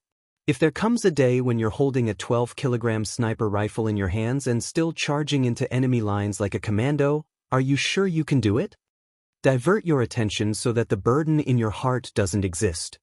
In Principal Chen's teachings, Yiqian was like a small sapling, rooted in fertile soil, sprouting branches and leaves, growing strong day by day. His attention was no longer on the weights on his wrists. Instead, he cast his gaze at a certain spot in the training room.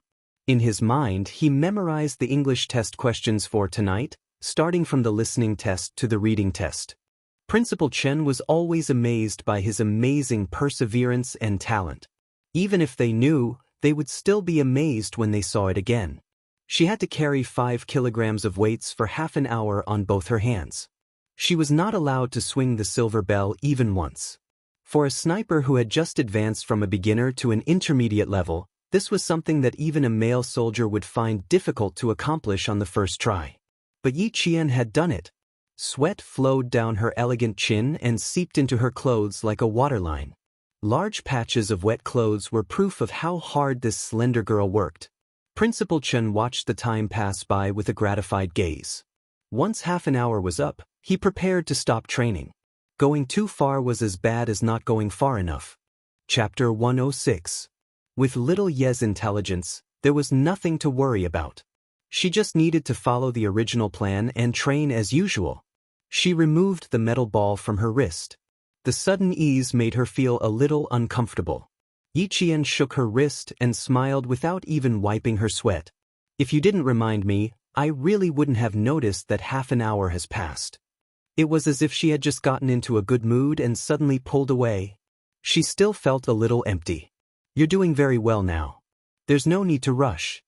Principal Chen took out a bottle of medicinal oil and poured it into his palm. Stretch out your hand. It's not bad to be able to last for half an hour on your first try. The sudden weight on her wrist might seem fine now, but there would be repercussions later. Using the medicinal oil to promote blood circulation would reduce the repercussions. After the exam on Saturday, I'll go back to the village with you. You must learn from the old man. He's a first-rank sergeant major. You won't be able to learn all his skills in your lifetime. After the training, Principal Chen taught Yiqian like a father. If you can apply what you learn, you'll benefit from it for a lifetime. Endure 5 kilograms of weight for 3 months. After 3 months, I'll increase the weight. You'll only stop when your hands can carry 20 kilograms. When he was able to walk as if he was flying while holding a 20-kilogram gun in his hand, and was able to lay down immediately to snipe the target, Yiqian already had the reflexes of a top sniper. Yiqian had always gritted his teeth and persevered. Hearing this, he smiled and said, 20 kilograms is the end. It's just the end of a phase. If you can continue, right?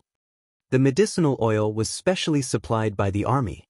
When applied, it burned brightly and the effect was excellent. As long as you can persevere, you can. Principal Chen poured almost half the bottle and rubbed Yiqian's wrist until it turned red. These 2 hands, I'm afraid you'll suffer a little in the exam tomorrow. The next day, when Yiqian got out of bed, his hands were so sore that it was difficult to even hold a cup of water. Only then did he understand why Principal Chen said he would suffer a little in the exam. He applied a hot towel and sprayed a spray to relieve muscle soreness. Only then did he feel a little better. You didn't sleep well last night? The moment Xianxia entered the classroom, she didn't even return to her seat. Instead, she walked straight to Yiqian, who didn't look too well. Why do you look so listless? It wasn't that he didn't sleep well, but his entire arm was aching unbearably. Yiqian placed his arm on the table and said to her, Come, give me a massage. The pain has gone all the way to my bones. There were no obvious external injuries, only soreness in his ligaments and muscles. If he hadn't applied the ointment last night, he probably wouldn't have been able to lift his head. You scared me to death. I thought you messed up on your English test last night. And Xianxia immediately started massaging. As she massaged, she asked softly, How was it? How was your English test yesterday? Yiqian, who was making comfortable noises with his mouth, curled his lips into a smile. He closed his eyes slightly and replied, "When have I ever disappointed you? Just wait, there will be a surprise for you." Damn. And Jiasin almost jumped out of her seat. "You're really something. Are you planning on doing a grand slam?" Yi Qian raised his eyebrows and replied handsomely, "Why not? Although I don't take gossip to heart, I'm still annoyed by those mosquitoes buzzing around all day long. Shut their mouths and speak with your abilities." Chapter 107. If she spoke with her abilities, no matter how many mouths there were, she would be able to shut them up and prevent others from gossiping in the future. But then again, I have to say something. Don't you think the school is taking this competition very seriously? Hearing this, and Jiasin, who was relieved, leaned closer and whispered, "Even the midterm exam was postponed. I'm afraid this competition is not going to be simple." Yi Qian smiled but did not say anything. However, the way she looked at her was clear. Of course, it was not going to be simple. Principal Chen, who already knew about Yi Qian's results, narrowed his eyes slightly. After a while, he said, "This child's goal is a little different, but she will definitely be willing to fight for the glory of the country. There's no choice. The competition is going on all over the country. Your school is not the only one who postponed the midterm exam. Other schools are doing the same." Principal Chao, who was always smiling, had a serious expression on his face. He said in a deep voice, "We failed 3 years ago. This time, we will not allow ourselves to fail again. There are only 12 student representatives in the country. Yi Qian has a high chance of making it big." As of yesterday, there were a total of 6 students who scored a grand slam in the preliminary exam. Not only did Yi Qian score a grand slam, but she also took the most time in the entire country. "Old Chen, you have to persuade Yi Qian." From Principal Chao's expression and words, it was obvious that this competition was just as Jiasin had said. It was not going to be simple. Yi Qian and Jiasin were not the only ones who felt it. Most of the students had their guesses. This was the first time they had encountered a competition where the midterm exam had to be postponed. During the exam, Yi Qian handed in her papers a little slower than usual. Her hands were sore and she was indeed at a disadvantage. Seeing this, Yi Ying's lips curled into a contemptuous smile. How could she still perform normally after taking so many exams? The invigilators stood beside Yi Qian, who was concentrating on the exam. They would more or less pay attention to this girl, who was the talk of the town, to see if she was really capable. After 2 days of exams, the invigilators had an answer in their hearts. After the politics exam in the afternoon, all the students in the school began to compare their answers as if a burden had been lifted off their shoulders. Come. Let's compare our answers. I feel like I've made a lot of mistakes. I still have 2 fill-in-the-blank questions to do. I forgot the date and month. While the rest of the students were still comparing their answers, Yi Qian's paper had already been graded and handed over to Principal Chen. Even Teacher Ku, the homeroom teacher, didn't have the chance to look at him. Yi Qian, who was not used to the answers, was also dragged into the discussion. "Wow, you're right. I didn't even memorize it. Ying, you're amazing." Yi Ying did well in the exam this time. He Jimin, who copied a lot of her, was already praising her exaggeratedly. Then she rolled her eyes in Yi Qian's direction and chuckled mockingly, "Look at how arrogant some people are. Let's just wait for her to cry. Let her be proud. When the results are out, she'll cry." He Jimin didn't dare to mock her in public anymore, but behind her back, she was even more scheming. "Did you see that? She's been taking exams these past 2 days. Every time she takes an exam, she shakes her hands. One look and you can tell that she doesn't know how to do it." Yi Ying, who saw this, didn't stop her. Instead, she calmly watched the situation develop. She didn't want to suppress Yi Qian, but there would naturally be people who would stand up for her. "Let's just wait and see. When the time comes, we'll talk about her until she's too ashamed to go to school. She'd better get out of school obediently." Chapter 108. Xie Sifeng chimed in, her voice thick with jealousy. "Let her know that she can't go around showing off just because her grades are a little better." At the same time the bell rang, Teacher Ku's heavy footsteps appeared at the classroom door. Seeing that the classroom was still in a mess even after the bell rang, she was furious. When her gaze swept over Yi Qian, her eyes revealed a disdainful sneer. Teacher Ku stomped to the podium, slammed the blackboard brush down, and pointed directly at He Jimin, who was still talking loudly. He Jimin, stand up. You made a mess of the exam, and you still have the cheek to shout? He Jimin, who had been arrogant just a moment ago, instantly looked as if she had been hit by frost. Her face turned green, then white, and she stood rooted to the ground, not moving a single step. Get up here. She had hit the muzzle of the gun well. Her public resistance made Teacher Ku's face turn ashen. Stand there until school ends. Rebellion, rebellion. Both of them were rebelling. Where was the dignity of a teacher? Yi Qian glanced coldly at Teacher Ku, who was obviously trying to find fault with him. A trace of mockery flashed across his eyes. He sat there leisurely, enjoying the confrontation between the teacher and the student like a spectator. In the end, it was naturally He Jimin who stood at the podium with a red face. Tomorrow, these students will come to school as usual for the final exam. When the names were read out, Yi Ying's name was the first to be called out. Teacher Ku also looked proud. There were a total of 7 students in the class, but Teacher Ku only called out the names of 5 students. Yi Qian and the boy who was taking the chemistry exam were not among them. Xie Sifeng laughed softly and said to her desk mate, "How embarrassing. If it were me, I would be too embarrassed to come to school." The meaning behind her words and laughter was clear. Mockery, indifference, and sarcasm could be heard in Xie Sifeng's laughter. He Jimin, who had been standing with her head lowered, had already raised her head. Her eyes were full of schadenfreude. Embarrassing, how embarrassing. Now that the whole school knows, let's see how she can enter the school gates. Ying also lowered her eyebrows and smiled faintly. This is really interesting. This person doesn't know the immensity of heaven and earth. He even wants to learn from others and soar into the sky. I won't let you fall to your death. Yi Qian, who was sitting in his seat, was not affected by the mockery at all. He was calm and collected, and had the demeanor of a gentleman who stood aloof from the world.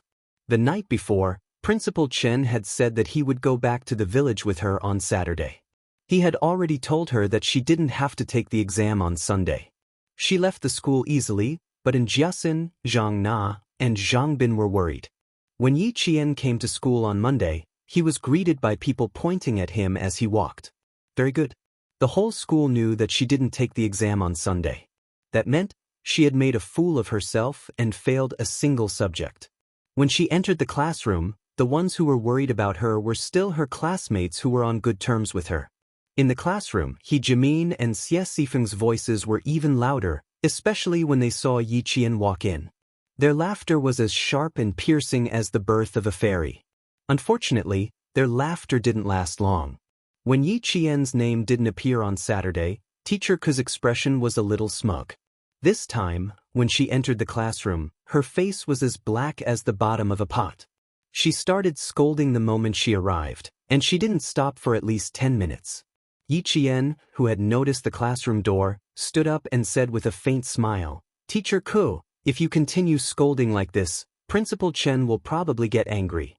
Chapter 109. She was about to lash out at Yi Qian, but when she heard this, she turned her head and saw Principal Chen standing at the door with a cold expression. Teacher Ku was so flustered that her knees went weak.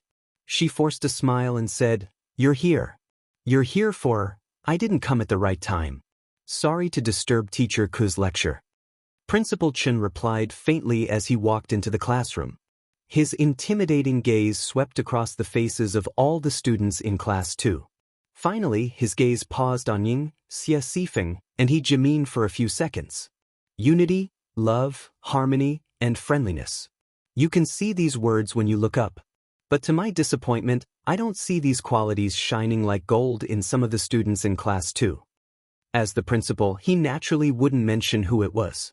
However, whoever his gaze lingered on would know in their hearts. Yi Ying's face turned red. She was sensitive enough to know that when Principal Chen mentioned some of the students, she was one of them. "Teacher Ku, You've been scolding them for so long. Some of the students might feel better, but to some of them, you're hurting them." After scolding the students, Principal Chen didn't give Teacher Ku any face at all. "Since Teacher Ku doesn't want to announce the results of Class 2, then I'll do it on your behalf. We'll start from the 10th place. After scolding for so long, I'll let you take a breather." The last sentence made the nervous students laugh out loud. No one wanted to be scolded, but no one dared to stand up like Yi Qian and interrupt Teacher Ku's scolding. Starting from the 10th place, the students who heard the name heaved a long sigh of relief. At least they maintained their ranking. When it came to the top 3, when Yi Qian's name didn't appear, He Jiamin, who was in 9th place, couldn't help but laugh. When Yi Ying was in 3rd place, her applause was louder than anyone else's. Her hands were red from clapping. But she didn't know that Yi Ying, who had always been in 1st and 2nd place, had already glared daggers at her countless times. Zhou Liao was in 2nd place, and the applause was even louder. Principal Chen didn't continue. Instead, he said to Teacher Ku, "Let Teacher Ku take the 1st place." Didn't she want to say it? Then he would let her do it. Under his cold gaze, Teacher Ku, whose knees were weak, finally said the name she didn't want to say the most. 1st place Yi Qian. Except for the essay, 5 marks were deducted. Full marks for every subject. The noisy classroom quieted down. The mocking laughter turned into gasps, and the mocking gazes turned into disbelief. Shock was written all over their youthful faces.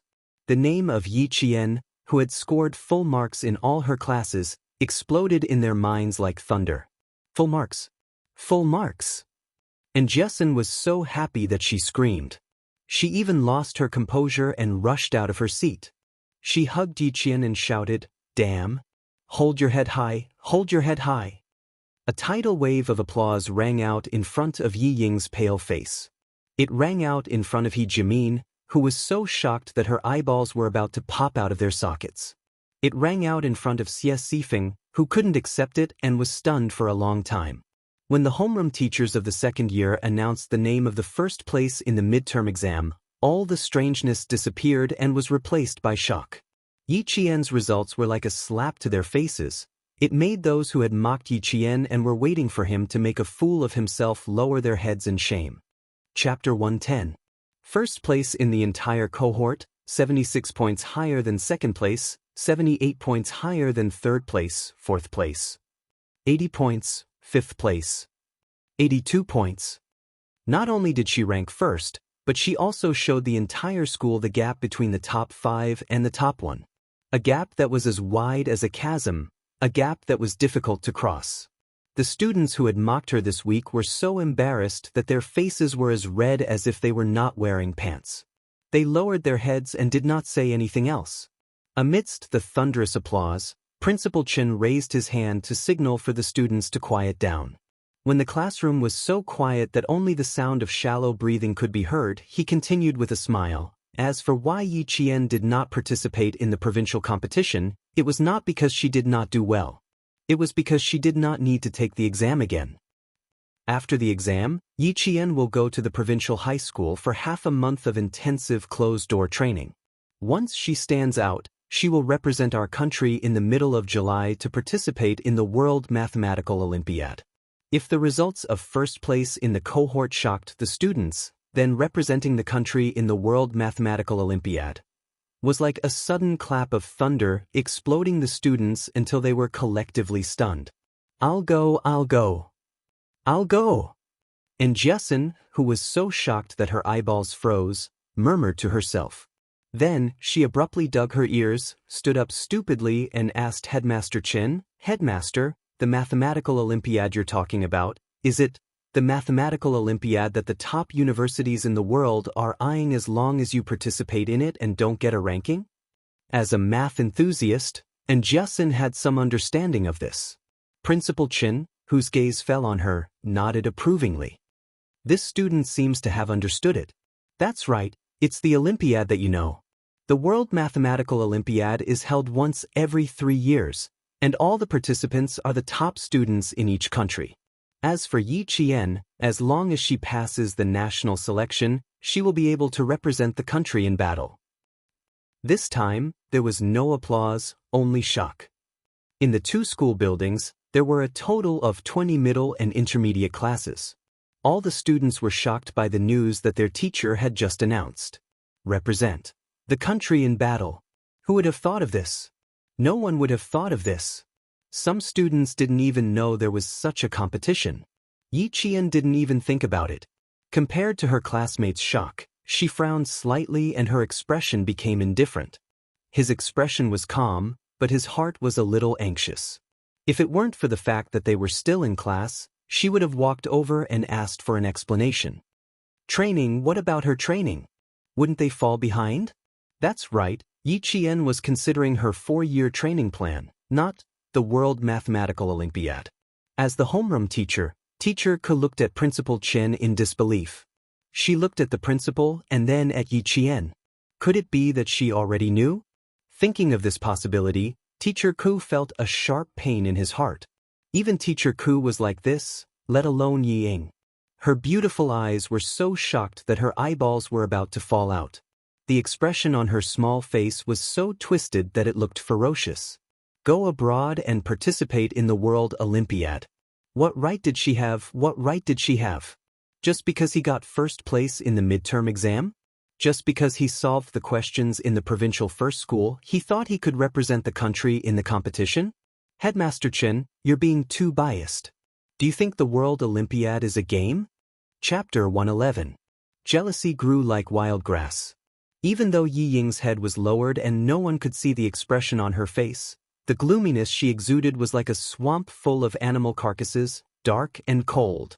It made one's hair stand on end. Tan Wei, who was sitting to her right, subconsciously turned to look at her. Before he could speak, he was frightened by the expression on her face and his eyelids twitched. Tan Wei's heart sank. Unlike Xie Sifeng and He Jimin, who always followed Yi Ying's lead, Tan Wei quietly looked away. This Yi Ying was so unfamiliar that she felt terrified. Principal Chen. Teacher Ke suppressed the panic in her heart. She didn't care that they were in front of the students and asked, "Is this decision yours, or, the decision is in the province's #1 middle school? It's up to the students' grades, not up to me."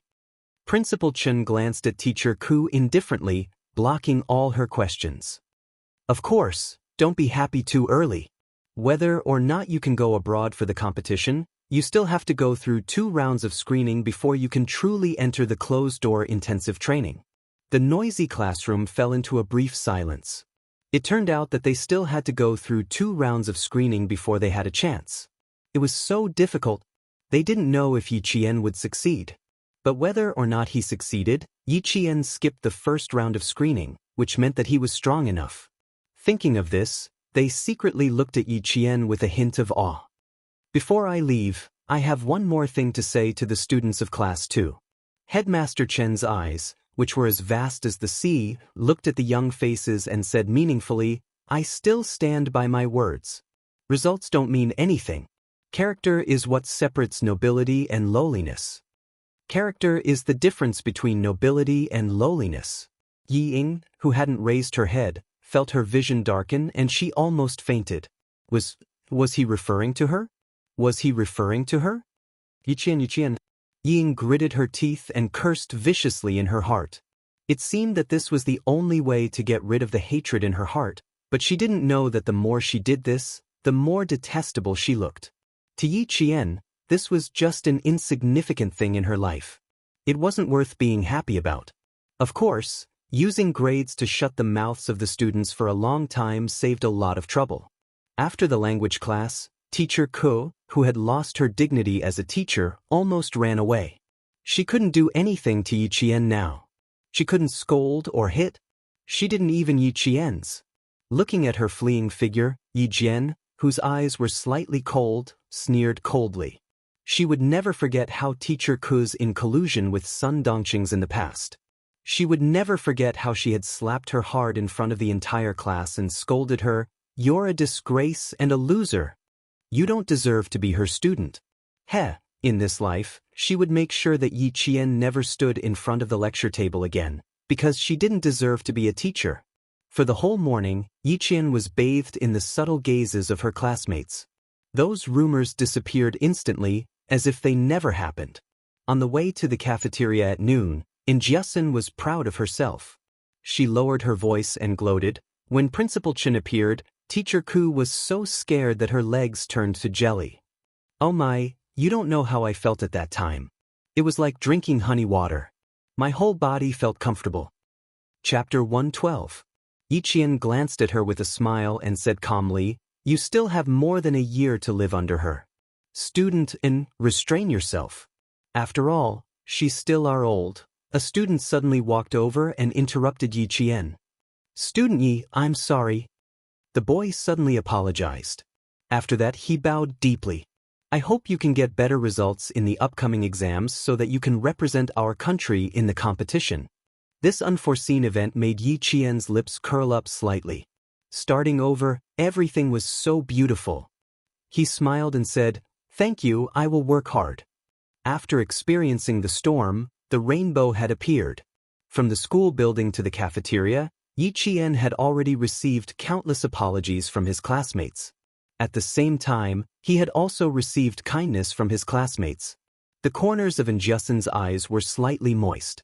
"Yiqian, from now on, no one will say anything. No one will dare to doubt you. I'm not afraid of being doubted, nor am I afraid of being talked about." Yiqian's eyes were cold as he looked at the horizon. The sun pierced through the clouds like a sharp sword, splitting the darkness and welcoming the endless light. "I'm only afraid that if I stay where I am, I will eventually disappear from the world like a speck of dust. My efforts are not to prove anything to them, but to live a better life for myself. To live, do you understand?" Her last sentence was like an old woman who had experienced the vicissitudes of life. She summed up all her persistence in one word: live. Yiqian's words were like the evening drum and the morning bell in Xianxia's heart. This kind girl instantly understood many things. One is marked by the company one keeps. Yiqian's charm could always imperceptibly affect the lives of those close to her. Seeing Yiqian being talked to by his classmates from time to time, the leaves in Yiying's hand were stained green by the green juice between her fingers. Anger had already taken root in her eyes and could not be moved away. Liao Jian's figure flitted past the lush trees. Yiying looked away and walked towards the famous reading pavilion in the school. The reading pavilion was located in the middle of two school buildings. It was surrounded by tall trees with green leaves. In the morning, many students would read here. At noon, there was no one in the reading pavilion. Yiying walked along the bluestone path and saw Liao Jian with a cigarette in his mouth. He looked like a gangster. "All right, my dad told me to tell you that your dad will be back in 2 months." Yiying didn't like talking to this kind of poor student, but she couldn't be too far away, so she could only suffer. "Also, have you found out what I want you to do?" When Liao Jian heard that his father would be back in 2 months, the haze on his face immediately disappeared. He looked around and quickly took out something that looked like a passbook from his pants pocket. "This is a small gift from my mother to your family. Keep it well. As for Yiqian, just you wait. We know where she lives.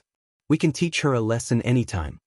He just didn't expect that this chick was actually living in the recruit assembly camp. He had to coax Ying first. When his dad came back, it would be a piece of cake to teach Yiqian a lesson.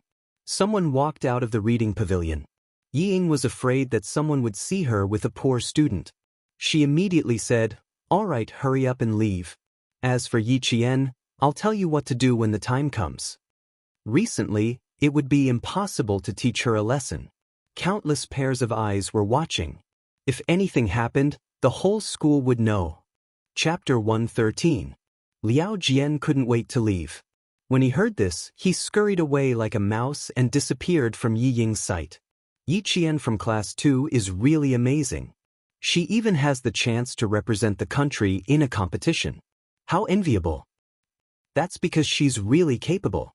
Let's see if you still dare to speak ill of her behind her back. Gao Yang's cold voice came from the other side of the tree. "She's just a girl. You guys said so much about her before. If you're a man, you should go and apologize." "I should go and apologize. Why don't you come with me?" Hearing this, Yiying, who was about to leave, stopped. She wanted to hear Gao Yang's reply. After a moment of silence, Gao Yang laughed self-deprecatingly and said, "Huh, You want me to go with you? I'm afraid she'll run away even faster. She didn't hide her disgust for him. Yi Ying's pupils constricted. After the footsteps left, she laughed softly and left the reading pavilion expressionlessly. Once Yi Qian found out about Gao Yang's family background, would she still run away? She would definitely be like a housefly and keep a close eye on him. In the entire school, wherever students gathered, Yi Qian's name would always be heard. This storm continued until June. After June, the weather was so hot that people just wanted to soak in cold water to cool off. For Yi Qian, no matter how hot the weather was, it couldn't stop her from studying. In the teacher's meeting room, Yi Qian, who had already started a study room, began to systematically study the first year's curriculum. When the third-year teachers found out that Yi Qian had a 50% chance of representing the country in a competition, they spontaneously organized to sacrifice their lunch break and take turns tutoring for Yi Qian. As a teacher, it was their duty to teach their students. They were very willing to give Yi Qian private lessons. No teacher would dislike a student who could self-study all the third-year subjects in a month and achieve high grades. If this kind of talent was buried, it would be the fault of the teachers. 2 weeks before the second year's exams, the school finally received the results of the selection of students who could participate in the provincial exams. Other than Yi Qian, who had already been confirmed as a student, Gao Yang, Yi Ying, and Zhou Liao, a total of 18 students, would be sent to the provincial capital the day after the midterm exams. When Sun Dongqing heard about this from Yi Jifan, she wanted nothing more than to hang a string of firecrackers at the door. Going overseas? Her daughter could go overseas to participate in the competition. This was such a great honor. Don't make so much noise outside. Ying still needs to pass 2 more tests. After Yi Jifan finished speaking, he began to regret his words. With a stern face, he said, Ying went, and so did Jian Yiling. When Sun Dongqing heard that, she snorted and said, So what if that wretched girl went? She can't be more powerful than Ying. Don't mention her in front of me. Every time you mention her, I get angry. You only got first place in the entire cohort once, and you're already so cocky. Ying has been in a bad mood for a whole month. I'm too lazy to talk to you. There's a meeting in town tonight. You and Ying can eat by yourselves. Yi Jifan, who had just returned, picked up his briefcase and walked out of the house. He didn't want to stay with his wife for even a minute longer. Sun Dongqing stared at her husband's back.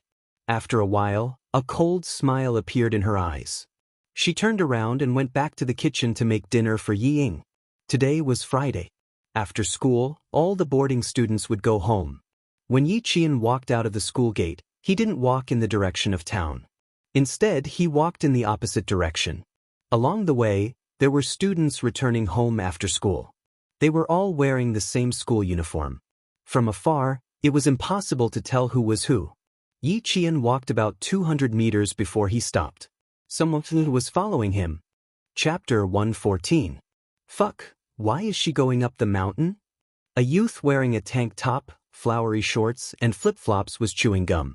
He stared at the girl who didn't want to walk on the main road and insisted on going up the mountain. Going up the mountain to go home? The blonde youth with the word, Dao, tattooed on his arm looked at his companion. Do you still want to follow? The youth in the tank top looked down at the flip-flops on his feet. Fuck, let's go in and take a look. If there's anything good, come back and tell Brother Liao. You go after her first, I fucking wore the wrong shoes. The Brother Liao they were talking about was Liao Jian's father, Liao Yud. Once they entered the mountain, they would be in Yi Qian's territory. Yi Jian, who was standing behind the tree, looked coldly at a yellow-haired young man who walked past her. She looked back and saw another young man who was chasing after her while cursing. After the blonde youth walked out of sight, Yi Qian walked out from behind the tree and stood directly in front of the youth in the tank top. She smiled and said, Why are you following me? She walked out directly, scaring the youth who was walking with his head down. After being stunned for a moment, he recognized the student who was blocking his way. Fuck, she's gone. The blonde youth rushed to the front but didn't see anyone, so he immediately turned back. After 3 to 5 minutes of separation, he saw his friend with a piece of yellowish-yellow rag stuffed in his mouth. His upper body was naked, and his hands were tied behind his back to a pine tree. He was struggling with a muffled sound. Fuck, what's going on? When the guy in the tank top saw his friend come back, he wasn't happy. Instead, he struggled even harder. His eyeballs seemed to be convulsing as they kept rolling upwards.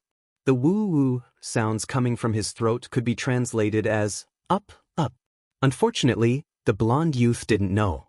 He ran over and cursed, fuck, who the fuck did this? Who did this? I did it, what do you want? Suddenly hearing a girl's voice, the blonde young man subconsciously took a step back and looked up. He saw a girl in a school uniform on the tree looking at him with a smile. Isn't this the girl who was following me? You followed me for a few kilometers. Tell me who told you to come here. On the tree, Yi Qian's gaze was cold as he looked down from above. His beautiful face was as cold as the moonlight. You don't want to be like your friend. Speak clearly before I get angry. What young people hated the most was being looked down upon by others, not to mention that he was just a hooligan from a small town who was used to being unreasonable. Hearing this, the yellow-haired young man was furious. He lifted his foot and kicked the tree. Fuck, get down here. Cursing and kicking was quite impressive, but he didn't see that his friend was almost scared to the point of wetting his pants. I'm afraid that if I come down, you'll have to run. Yi Qian, who was speaking, held onto a tree branch with both hands and landed on the ground in a standard high jump. He smiled at the yellow-haired young man who was trying to show off. Looks like you guys are going to be in the same boat tonight. Even without months of training, Yi Qian was still capable of taking care of two hooligans. He didn't even need to expend any effort to take them down. Young lady, I'll talk, okay? The yellow-haired young man, who was knocked to the ground by Yi Qian, begged for mercy. It's Brother Liao. He asked us to keep an eye on you for a few days. Chapter 115. Yi Qian grabbed his wrists and said with a smile, it's too late to say anything now. Be a good boy and go with your brother. Brother Liao? Liao Yud? Why would he let someone follow him? Did he know something? Yi Qian's heart skipped a beat, but he didn't show it on his face. He waited for the other party to stand up in pain, then he tied him up against a tree. I'm a student. I'm afraid of people like you. Tie him up tight so you don't follow me. The two youths were about to cry. Damn it, they were the ones who were afraid of her. On the road, Liao Jian led Yi Ying and said, I don't know when your sister got involved with the army. She usually stays at the camp where the new recruits gather. She even takes their car back to the village on Fridays. Liao Jian, who was in the group of students, said with a fierce look, how do you want to deal with her? I'm afraid it'll be a little difficult. She was indeed capable. She even got involved with the army. Ying pursed her lips and smiled coldly. I really underestimated her in the past. She walked a few steps and looked at the road that wound into the mountains. She frowned. Why don't I see you? She's probably up ahead. Keep walking. Liao Jian didn't finish his sentence and disappeared into the group of students. Yi Qian, up the mountain. Ying also saw the figure walking from the side of the mountain to the road. Her gaze was like a poisonous gelatin glued to Yi Qian's back. After a while, her lips curled into a cold smile that made Liao Jian's heart skip a beat.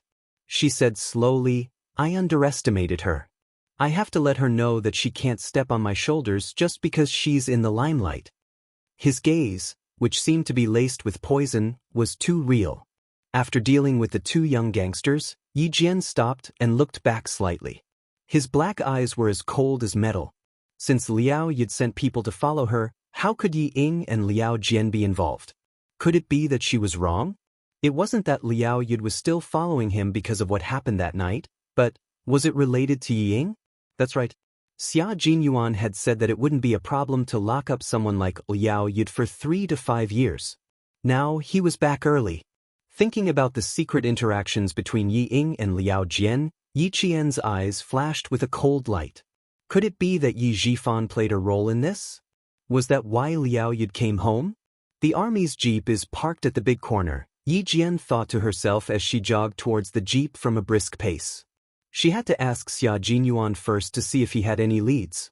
However, in the past 2 months, she had been to the army quite a few times. Usually, she would fight with the soldiers on Saturdays and Sundays, but she had never once met that elegant and dangerous man. He didn't know if he would be able to meet them this time. Perhaps he could ask the soldiers. On Sunday, the sun was even hotter than Saturday. There was no wind, and even the cicadas were scorched by the sun and stopped chirping.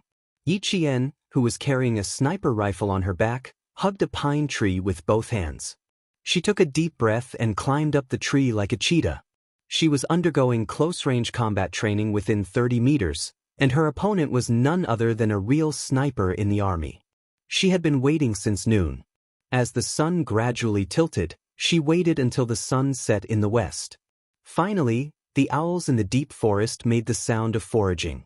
After 10 hours of waiting in ambush, Yi Jian remained motionless. Her expression was still indifferent. Some ants fell from the leaves and landed on her sweaty neck, causing her skin to itch. Chapter 116. Yi Jian did not move and allowed the ants to crawl up his neck and into his hair. The target would appear in this area. Now, it was a standoff between snipers. It was a contest of patience, perseverance, and who could shoot faster. The starry sky was beautiful tonight. The bright stars hung in the sky, and the boundless beauty made the soldiers resting in the small open space reluctant to look away. "Captain Xia, how much longer do you plan to sleep?" A soldier with an assault rifle on his back asked Xia Jinyuan, who was sleeping on a rope. "It's been 10 hours. Don't let the little girl wait for too long." "Little girl?" Under the starry sky, Xia Jinyuan lazily blinked his eyes and said with a faint smile, "Little girl? Do you think the person who killed 5 soldiers in one day is a little girl?" 5 soldiers. I think it's too little to let them clean the toilets for a month. Sigh, this was a headache. Old Man Zhen and Uncle Chen had taught this little girl. Now, as long as she returned to the army, she would be trained by the soldiers in the unit. From the regiment commander to the political commissar to the battalion commander and squad leader, everyone was a little scared. That little girl. She was as cunning as a fox. She was so smart that they had to plan carefully if they wanted to catch her. Xia Jinyuan, who had been away on business for 2 months, came back last night and learned about this.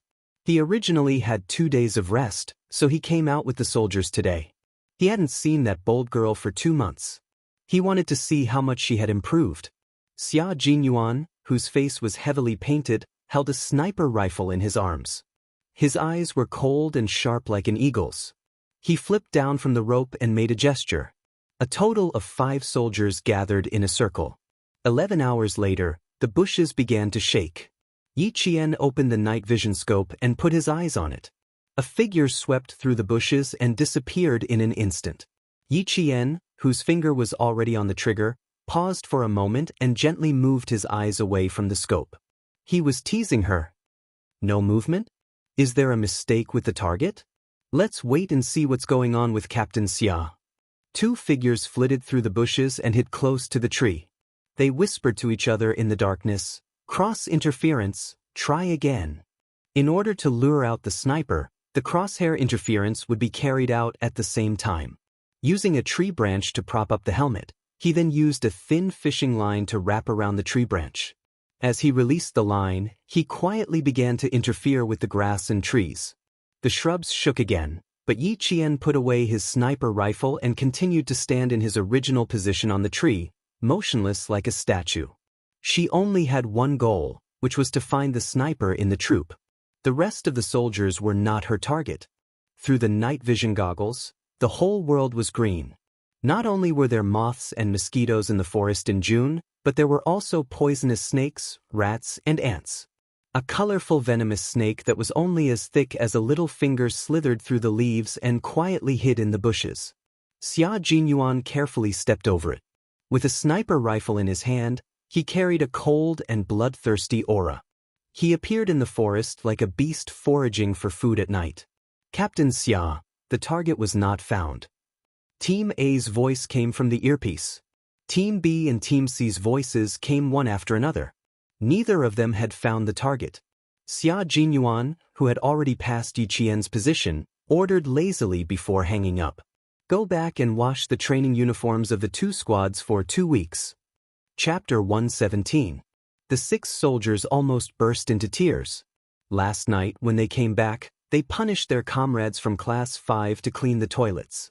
Today, when they came back, they punished Class 2 to wash their training uniforms. They might as well have run 10 laps around the field. It was 9 o'clock in the evening. It had been 13 hours since the ambush began. Finally, about 400 meters away, the leaves rustled softly. It was very soft, like the sound of a wild rabbit running through the forest. But Yi Qian knew that it wasn't the sound of a rabbit. It was her target, the other sniper, who was moving.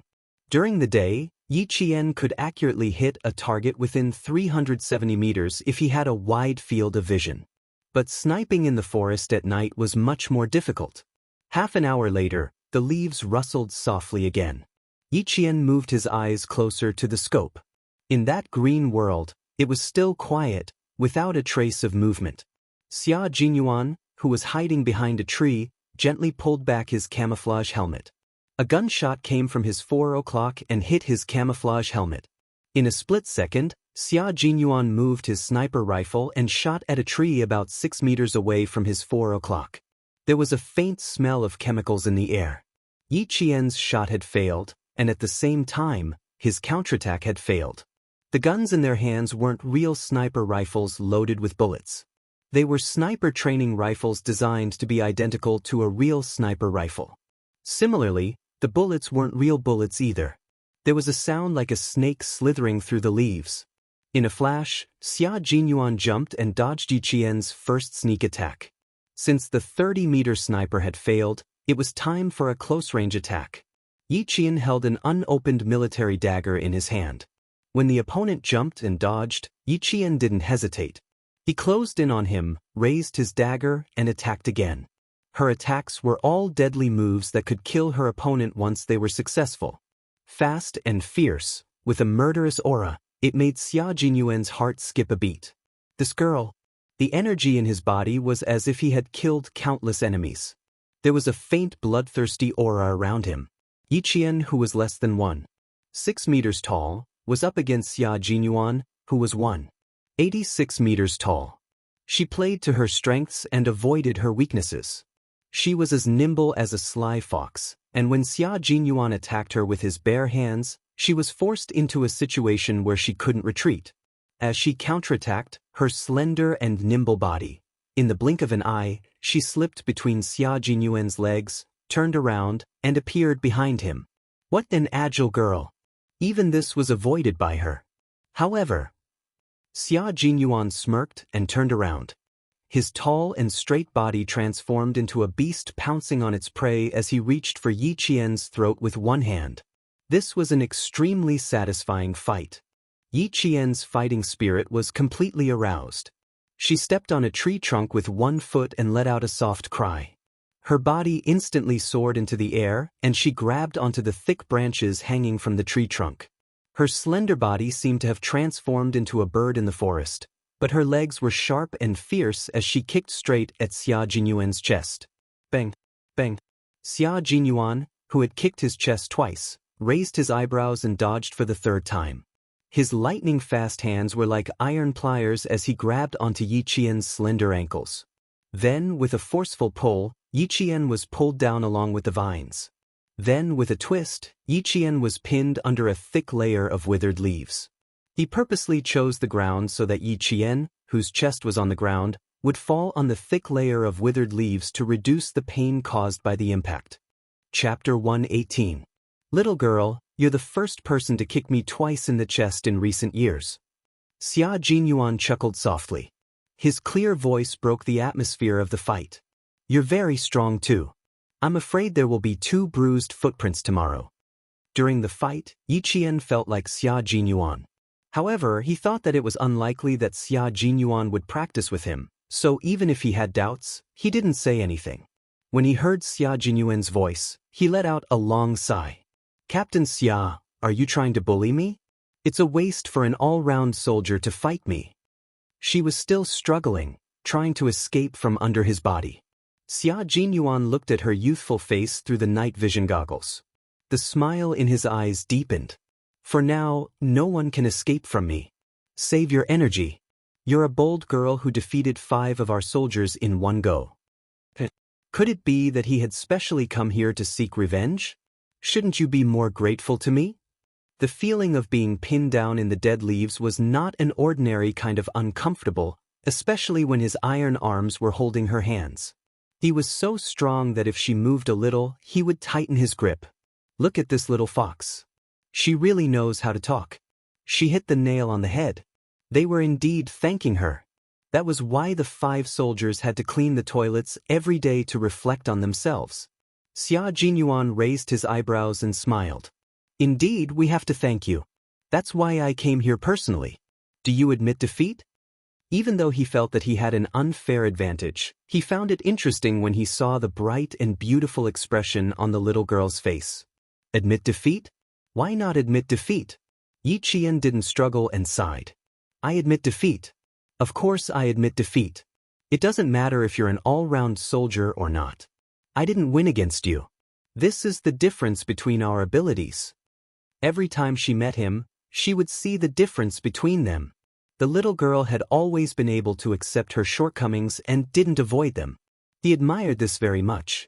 The difference between our abilities is a few years of training. It's the difference between an underage girl and an adult man. But little girl, you can kick me twice in less than half a year. That's enough to make the soldiers in the army blush with shame. There are a lot of ants in the dead leaves. Get up first. Xia Jinyuan loosened his grip and pulled her up from the dead leaves. Yi Qian, who was about to get up, suddenly chuckled and launched another sneak attack. He jumped up and wrapped his elbows around Xia Jinyuan's neck from behind. He stepped on Xia Jinyuan's knee with one foot and pushed Xia Jinyuan, who was 186 meters tall, to the ground in an extremely valiant manner. This time, their positions were reversed. It was Yi Jian who straddled Xia Jinyuan's muscular waist. The dagger in her hand was directly placed beside his throat. Captain Xia, all's fair in war. Are we even? Xia Jinyuan's voice was cold. What do you think? With the dagger at his throat, Xia Jinyuan smiled warmly. His gaze slowly slid down Yi Qian's face and stopped between the two of them. Look down, little girl. Yi Qian lowered his gaze.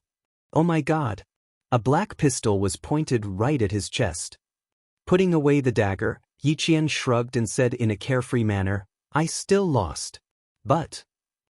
He blinked his dark eyes and smiled. It feels good to have an all-round soldier under me. Chapter 119. After saying that, Yi Qian even raised her hand and patted him lightly on the chest. She repeated, it feels really good. In front of him was a 14-year-old girl who didn't know anything. What she said, at least, wouldn't make adults think otherwise. As a man, Xia Jinyuan couldn't help but laugh bitterly after hearing her words. Although he knew that she didn't mean anything by her words, when they fell into the ears of a man like him, he couldn't help but feel a little like an adult. And because he knew that she didn't mean it, it gave rise to a different meaning. What should he do? This girl who doesn't know anything but can always provoke a man's thoughts. Xia Jinyuan's eyes darkened slightly. He looked at the beautiful face in front of him, which was enough to make a young man's heart flutter, and his thin lips slightly pursed. At 14 years old, she should know a little. Otherwise, she would definitely be at a disadvantage in the future. When she stood up from his body, he wrapped one of his hands around her slender waist. With the purest strength of a man, he pinned the beautiful girl tightly onto his body. Not only did the unforeseen event happen suddenly, but it also happened inexplicably. The world spun, and Yi Qian was once again pinned to the ground. This time she was pinned on her back. Suddenly, she felt as if she was carrying the weight of a man who was more than 186 meters tall, and she almost died. As she took deep breaths, the refreshing minty scent on his body enveloped her. The man's scorching body temperature even seeped through their clothes and rushed toward her body. This was no longer a simple fight. This sudden change made Yi Qian, who had never been so close to a man, instantly feel uneasy. Not only could she smell the masculine scent on his body, but as a woman's intuition, she also felt that the development of the situation was a little unusual. Xia Jinyuan, get up. Just as her fist landed on his shoulder, he grabbed her hands and pinned them above her head. Yi Qian, who had never been so close to a man of the opposite sex, was a little flustered. She simply couldn't understand why Xia Jinyuan was acting so strangely. "Get up," she said through gritted teeth. Her dark eyes shone with a cold light as she stared at the man whose handsome face was covered by oil paint. "I'm very, very angry right now." Xia Jinyuan. Not only did he not get up, but his elegant and handsome face slowly inched closer. The man's slightly heavy breath was all over her face. Yi Qian's body tensed up, and she felt a sense of danger. "Girl, when you straddle a man and say it feels good while taking advantage of his chest, do you know what your actions represent?" he said in a deep voice. His voice was low and pleasing to the ear, full of sexiness and magnetism. "Do you know what it means?" The last syllable was as intoxicating as red wine. "This is an invitation, you know? You're inviting this man, no?" After living for 2 lifetimes, this was the first time Yi Jian heard a man say such explicit words to her. Even someone as calm as her couldn't help but panic at this moment. "But I don't mean anything else. Xia Jinyuan, you're too close to me. Your lips are almost touching my nose. Get up, get up." "But how can I tell that you're inviting me? It seems, a little too close." Xia Jinyuan, who realized this, raised his head slightly and looked at the girl who was so frightened by him that her face had changed. He thought to himself, "As expected, I still need to scare her. She'll understand after a little scare." Chapter 120. But her eyes were really bright as the stars tonight. Yi Qian saw that he still misunderstood and became furious. "You're an old man, what's there to invite?" Not only was he 6 years older than her, he was also very dangerous. Even if she ate a bear's heart and leopard's guts, she would never touch him. "Old man." She said he was an old man. Xia Jinyuan suddenly felt what it felt like to bring disaster upon oneself. He took a deep breath of the air filled with dried leaves and said with a faint smile, "The 20-year-old me is an old man? Fine, even if I'm an old man, don't you think that I'm much more attractive than those little boys in your school?" Undeniably, that was true. But even if that was the case, what did it have to do with her? "Can't we stand up and talk about this properly?" She wanted him to get lost, but he refused. Yi Qian suppressed his anger and tried to negotiate. "I'm really out of breath from being squashed by you."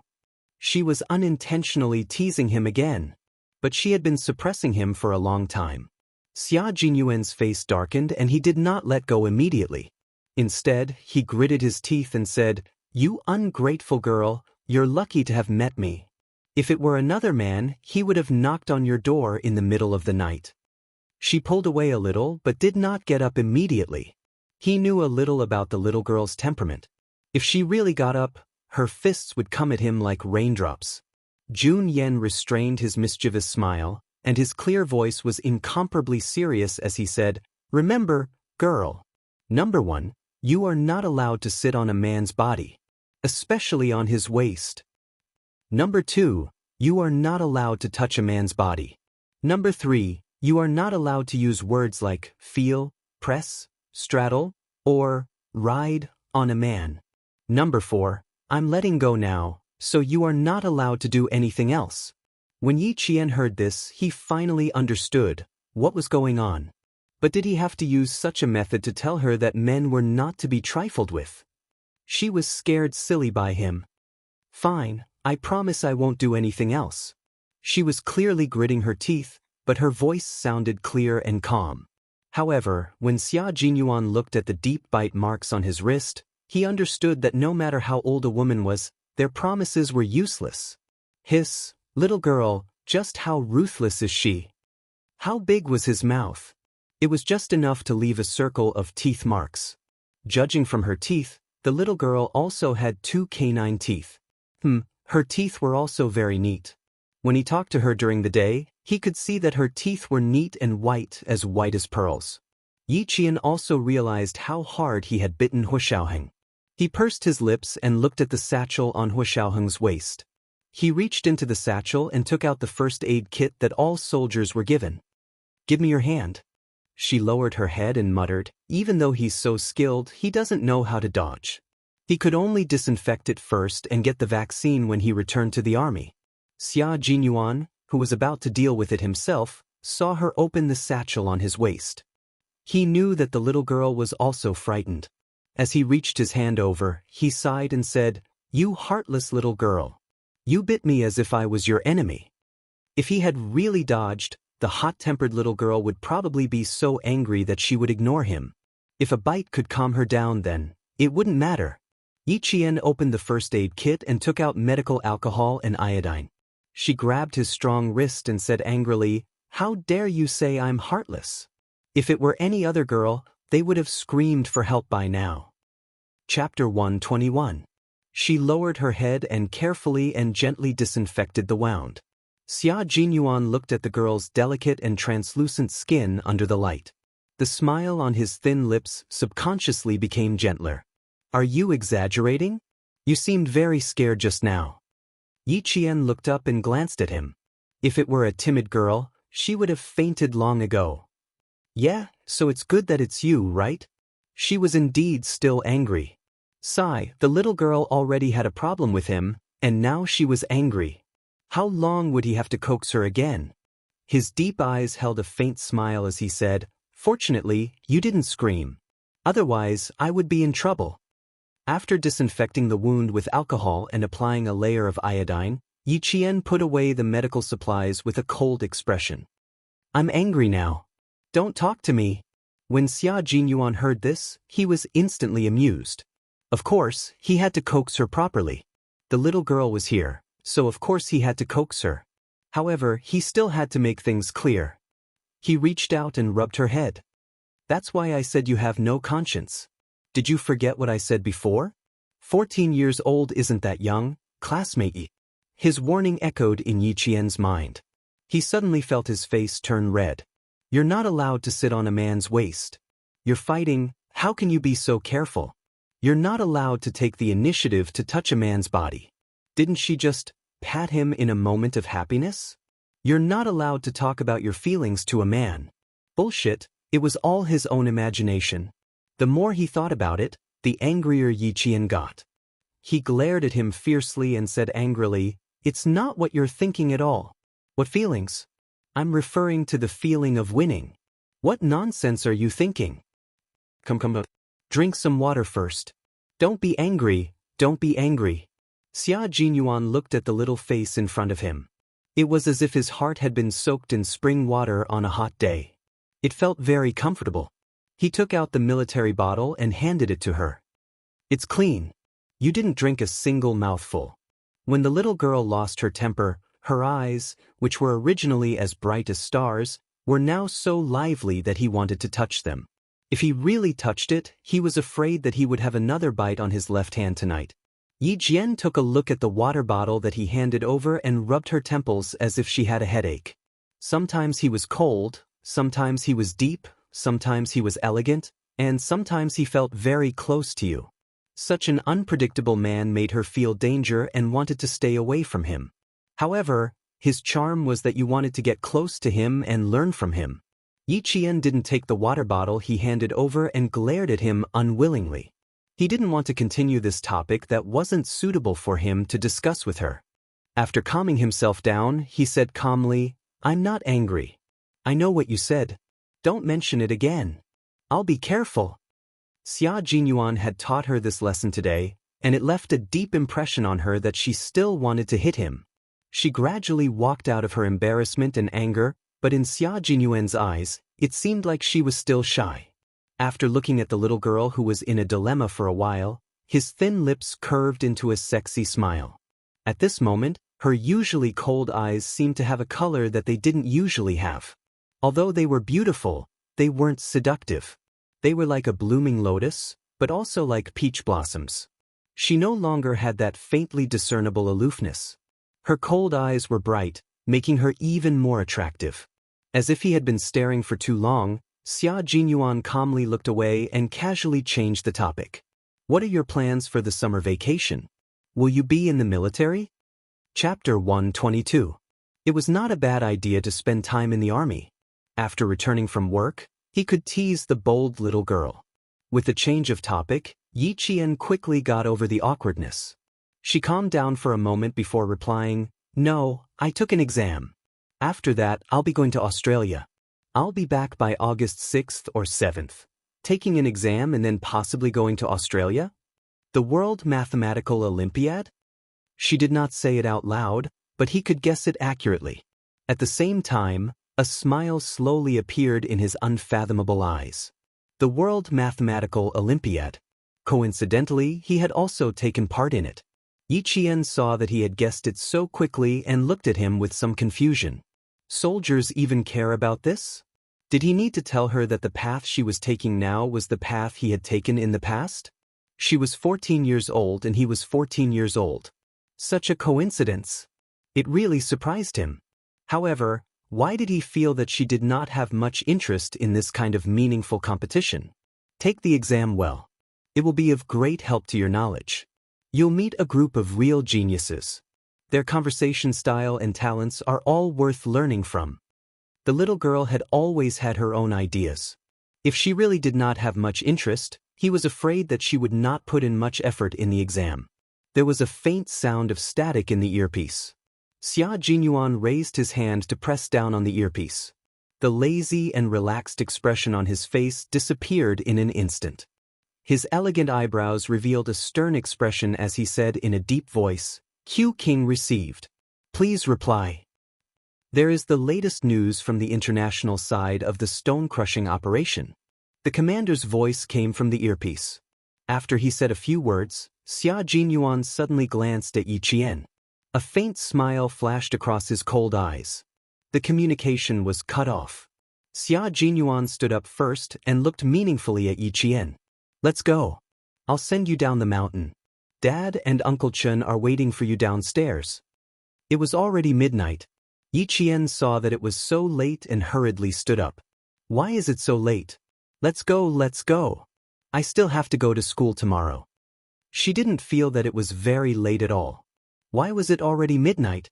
After contacting the other 5 soldiers, a group of people came down from the mountain. Xia Jinyuan sent Yi Qian to the outermost sentry post of the army. Seeing that she didn't look tired, he smiled and said, "Let me remind you again. Remember everything I said before." "I told you not to mention it again." Yi Qian, who didn't want to talk about it at all, glared at the man who had wiped off the paint on his face, revealing his handsome face. Without waiting for him to finish speaking, she jumped into the car and slammed the door. The motorcade sent her back to the village to meet up with Uncle Zhen and Principal Chen. Xia Jinyuan, who had a faint smile on his handsome face, watched the car leave. He stood there for a while and said softly, "What should I do? It seems that I like to see her angry face when she is annoyed by me." The regiment commander's voice came through the earpiece again. Xia Jinyuan turned around and jumped into the car with elegant steps that couldn't be ignored. He rushed to the regiment commander's office. By the time he returned to the dormitory, the sky was already bright. He took off his combat uniform and walked into the shower, revealing his muscular upper body. The cool water washed over his perfectly sculpted and extremely sexy body. When he raised his hand, his gaze fell on the bite marks on his wrist. Only then did he remember that he hadn't gone for the vaccine yet. Within 24 hours, he had to go to the infirmary at 9. When he lay on the bed, he thought of her fleeing figure again. In the brightly lit dormitory, the elegant yet dangerous man curved his lips slightly and closed his eyes to sleep. Yi Qian, who had been taught a special lesson by a pure man, spent the next few days waving her fists in the middle of the night. Even in her dreams, she was beating up Xia Jinyuan. Chapter 123. However, this education class that had left a deep impression on her had indeed taught her that when interacting with boys, be it in terms of words or actions, she had to maintain a certain distance from them. 2 weeks later, Fujian Town welcomed the end of the semester exam. Yi Qian and the other 18 students who needed to go to the provincial first school to take the exam had 2 days off after the exam. They left at 7 a.m. on June 29th and took a total of 18 hours to arrive at the provincial capital. This time, including the students from Fujian Town Middle School, there were more than 200 students participating in the provincial selection. Out of these 200 students, Only 12 would be able to enter the national selection exam in the capital. After the national selection exam, only 12 people could represent the country in the World Olympic Games. These were the true elites of the elites. The provincial first school was the largest, best, and strictest school in the province. It was divided into junior high school and senior high school. Yi Qian, who had rested well last night, walked into the school that she had no chance to go to in her previous life. The hot sun did not affect her mood. Headmaster Chen, who had accompanied Headmaster Chao, stood on the 5th floor of the male dormitory. When he saw Yi Jian strolling in the garden, he smiled and said to Headmaster Chao, "This girl's mental fortitude is stronger than the average student. Others are still studying on this day, but she's walking around. The exam is also a psychological battle. It's good that she's like this." Principal Chao smiled. His expression and words showed that he had high hopes for Yi Qian. Only 12 students will be selected. The capital has always taken up more than half of the students. Even if only one representative from the province goes abroad, it will be an affirmation of the province's education. Therefore, once Yi Qian was selected, she would represent the country and the province. Principal Chen understood the hidden meaning in Principal Chao's words. However, he did not care about fame and fortune. He said calmly, "We just hope that it won't affect her life. She doesn't need interviews or news. This is what I hope for." This is also the request she made when she agreed to participate. "Old Chao, please bear with it. She doesn't need fame and fortune. Sigh, she's indeed a student taught by you." Principal Chao patted his colleague's shoulder and said with admiration, "Let's see if she can make it and become one of the 12 students." In this regard, Principal Chen had full confidence in Yi Qian, but, after a slight pause, he sighed and said, "Yi Qian really doesn't have much interest in this kind of competition. As for how to convince her to take the exam seriously and strive to become one of the top 12 students in the country, I'm afraid we'll have to do some brainstorming." After Principal Chao heard this, he laughed heartily. "I think there's someone who can convince Yi Qian. In fact, she will definitely do her best. Come, I'll take you to a place. You know this person." When Headmaster Chen saw who it was, his eyes turned serious. He looked at the young major and said after Headmaster Chao left, "I have a bad feeling about this." On such a hot day, Principal Chen suddenly felt a chill. However, Yi Qian leisurely walked out of the library and read the original English classic that she had borrowed. She took a slow stroll from 9 in the morning until 11 in the afternoon. She was still strolling by Swan Lake in the province's #1 middle school. Swan Lake was an old scene that had been preserved from the flames of war. The surface of the lake was clear and sparkling. Fish could be seen swimming in the clear water. The willow trees on the banks swayed gently in the wind. Chapter 124. Birds flew across the surface of the lake from one side and landed lightly on the other side of the lake in the ripples. Yi Qian sat on a stone bench and looked at the picturesque scenery. He raised his head and covered his face with a book to block the sunlight that shone through the willow branches. Feeling the cool breeze by Swan Lake, he felt peaceful and had no other thoughts. "Yi Qian?" The peace was broken. Yi Qian didn't respond. He closed his eyes and refused to be disturbed. Provincial First High School used to be Gao Yang's school. He came back just to accompany Yi Ying. The two of them whispered as they walked along the embankment. They saw someone sitting comfortably under the green willows. The slender figure was like a scene in a painting. Yi Ying secretly bit her lip and didn't say anything. She just waited to see how Gao Yang would respond. "We're going to the cafeteria now. Let's go together?" Perhaps he was used to Yi Qian's indifference. Gao Yang's eyes flashed with a hint of helplessness. He said lightly, "The cafeteria is a bit far. Let's go together." It would be rude if she didn't answer. Although, she didn't mind being rude in front of him. She took away the heavy English original book that blocked the sunlight and opened her eyes. There was a faint alienation in her dark eyes. "Oh, I know how to get there." She patted the hardcover book. "You guys go first. I still have to read for a while." "Read for a while?" Yi Ying's gaze fell on the thick English classic. She seemed to have heard a joke. She laughed and said, "I really want to know. Can you understand it?" Gao Yiyang glanced at it. A Ferry to Arms was translated into Chinese as A Farewell to Arms. It was the early masterpiece of the famous American writer Ernest Hemingway. It was regarded as a classic in modern literature. This book was based on Hemingway's own experiences in the war. It was a sad and moving elegy with war and love as the main theme. Provincial First High School's library has a lot of high-quality books. Your A Ferry to Arms is the original. Reading more can improve your English. Gao Yang, who was fluent in American English, did not doubt that Yi Qian could understand it. He had seen it in the previous English exam. Ying had originally intended to embarrass Yi Qian, but in the end, she received his pertinent advice. Feeling uncomfortable, she smiled and said, "That's good. If there's anything you don't understand, can't you ask Gao Yang?" "Yi Qian, we're from the same school.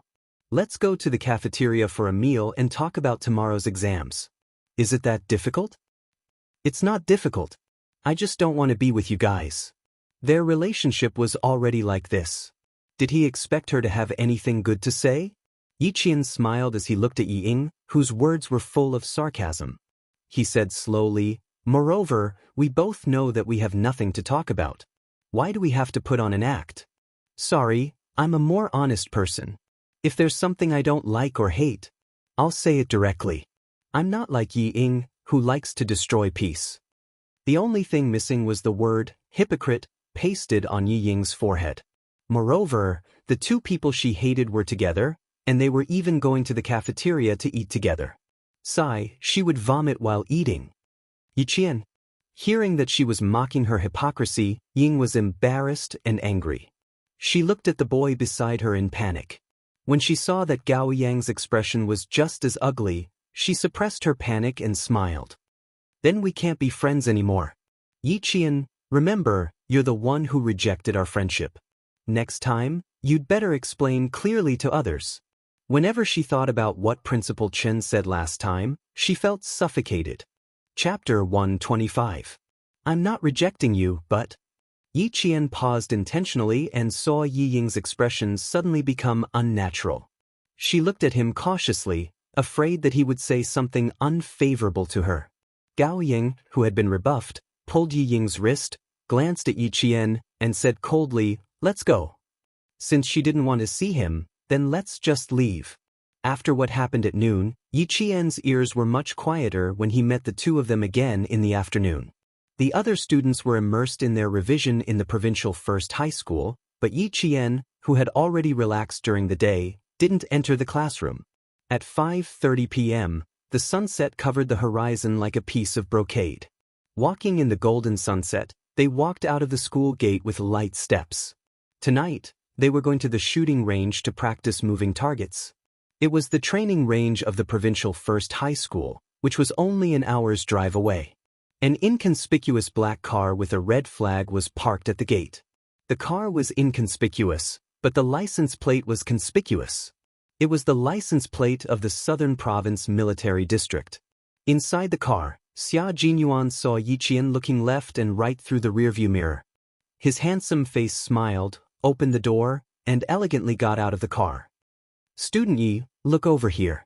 Seeing Xia Jinyuan in casual clothes, which lacked the coldness of a soldier, but was more languid and casual, Yi Qian's instinctive reaction was, "Let's go. Girl, get in." Then, Principal Chen leaned out of the car, smiled, and waved for her to come over.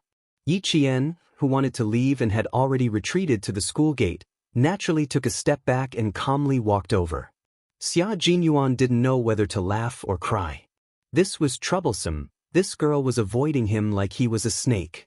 The air conditioning in the car was very strong, but after listening to Xia Jinyuan's words, Yi Qian didn't feel cold at all. Her bright eyes stared at Xia Jinyuan without blinking. Although she couldn't calm down, she still said calmly, "How can I help you? During the whole process, I need to do something." Did you see that?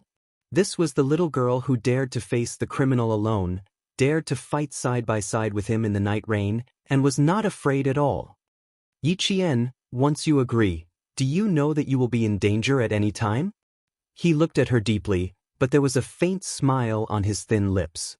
Moreover, if there is any danger, we may not be able to support you immediately. When it came to serious matters, She was no longer trying to hide it from him. He had to admit that this bold girl had a spirit of adventure, but she was not impulsive. It was indeed reassuring. Yi Qian didn't answer immediately, but looked at him with a half-smile.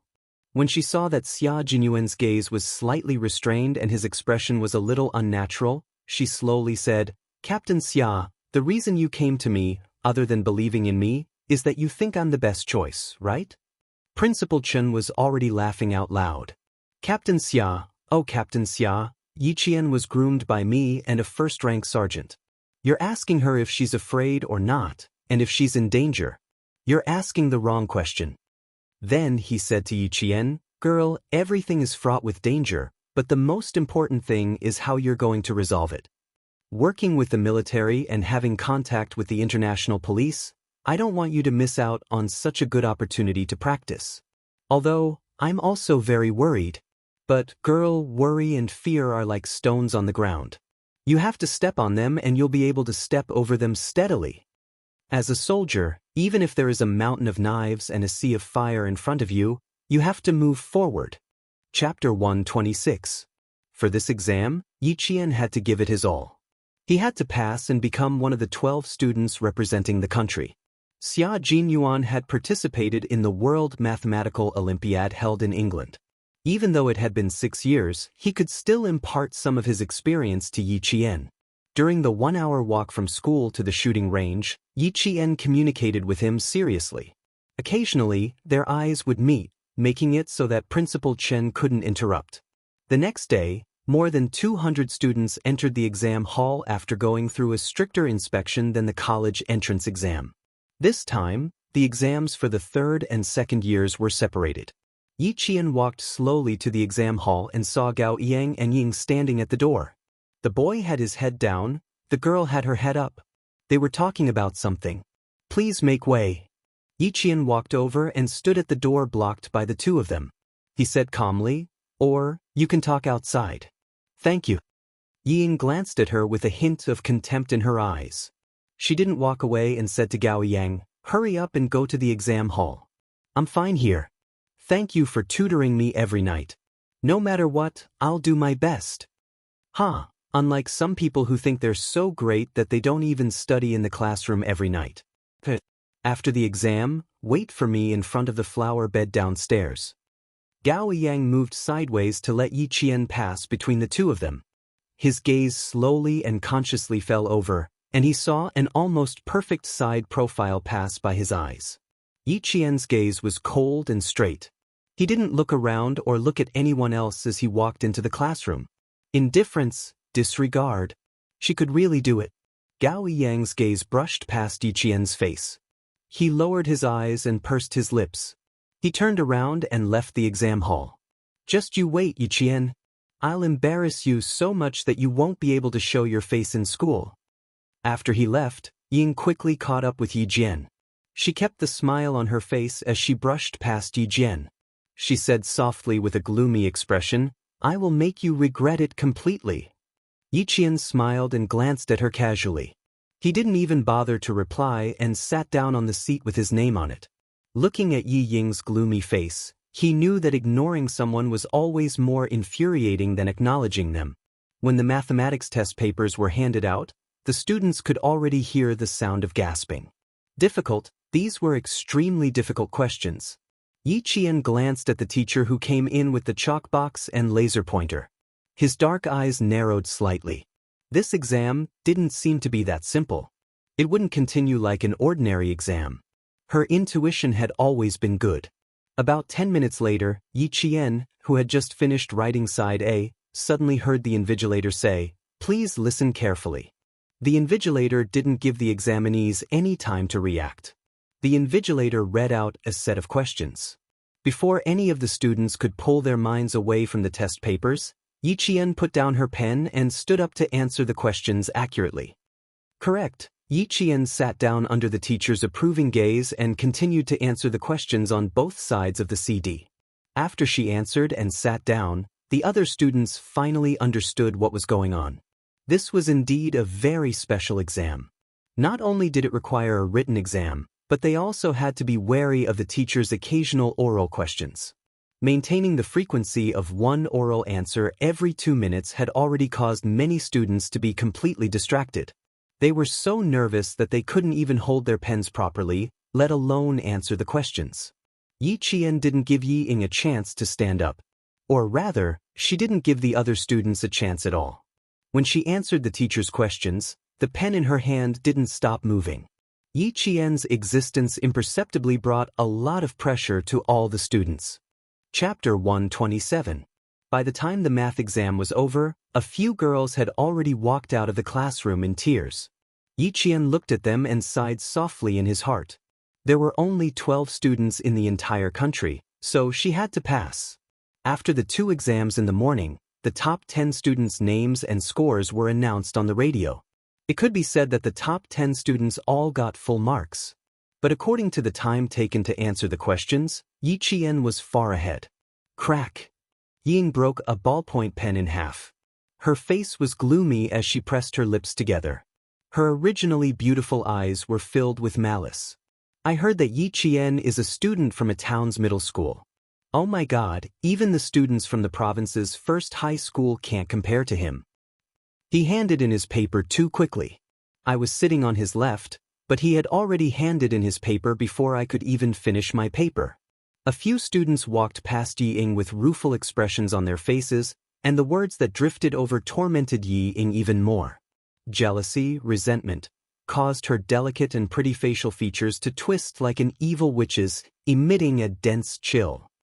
What are you thinking about? Gao Yang walked over with a bottle of mineral water in his hand. He saw Yi Ying standing motionless under the scorching sun from afar. She seemed to be thinking about something, but she was completely unaware that she was being baked in the sun. Yi Ying's shoulders moved slightly. She turned around, her pretty face showing only faint disappointment. Yi Qian won. I lost. What should I do, Gao Yang? I've disappointed you. Her previous confidence was gone. The sadness she revealed made Gao Yang feel that the girl in front of him was so real, and not fake.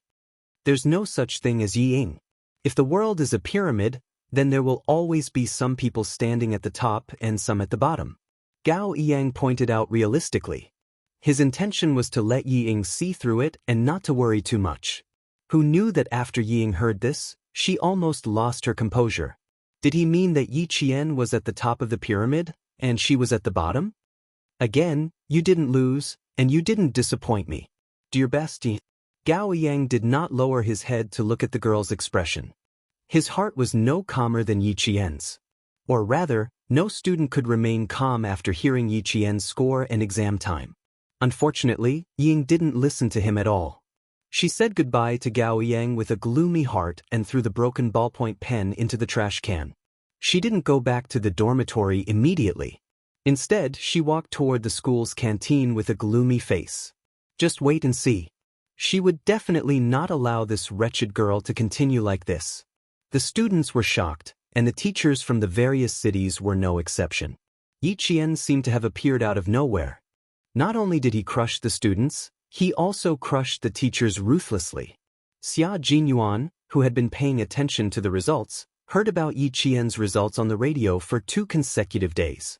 Looking at the calm and confident girl in front of him, his thin lips curved into a smile.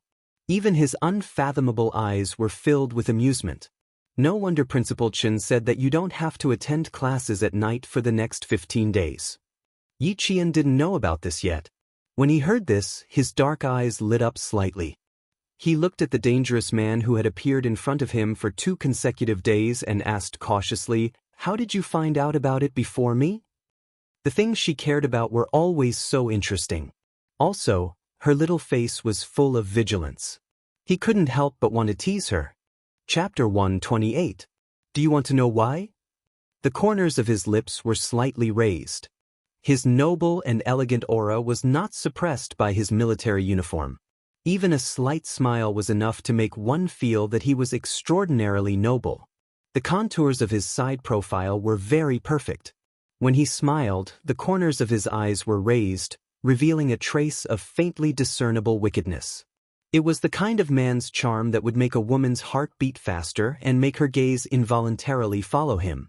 Perhaps Xia Jinyuan himself was aware of this, so at most, his smile was just slightly raised, and his deep eyes were still calm. But when facing Yi Qian, there were always many indulgences and exceptions. As long as he was not on a mission, he would not restrain his charm at all. Instead, he would naturally face her and use his true self to communicate with her. Yi Qian frowned slightly, then smiled and said, "I don't want to know. In any case, I already know the result I want." Her reply caused the smile on his thin lips to deepen. A dark light flashed through his slightly raised black eyes, but it only lasted for a few breaths before he calmed down. Even though he liked to tease her and see the lively expression on her face, he also knew that he had to stop before he went too far. Principal Chen said that although he hopes that you can participate in more actual combat, he is still worried.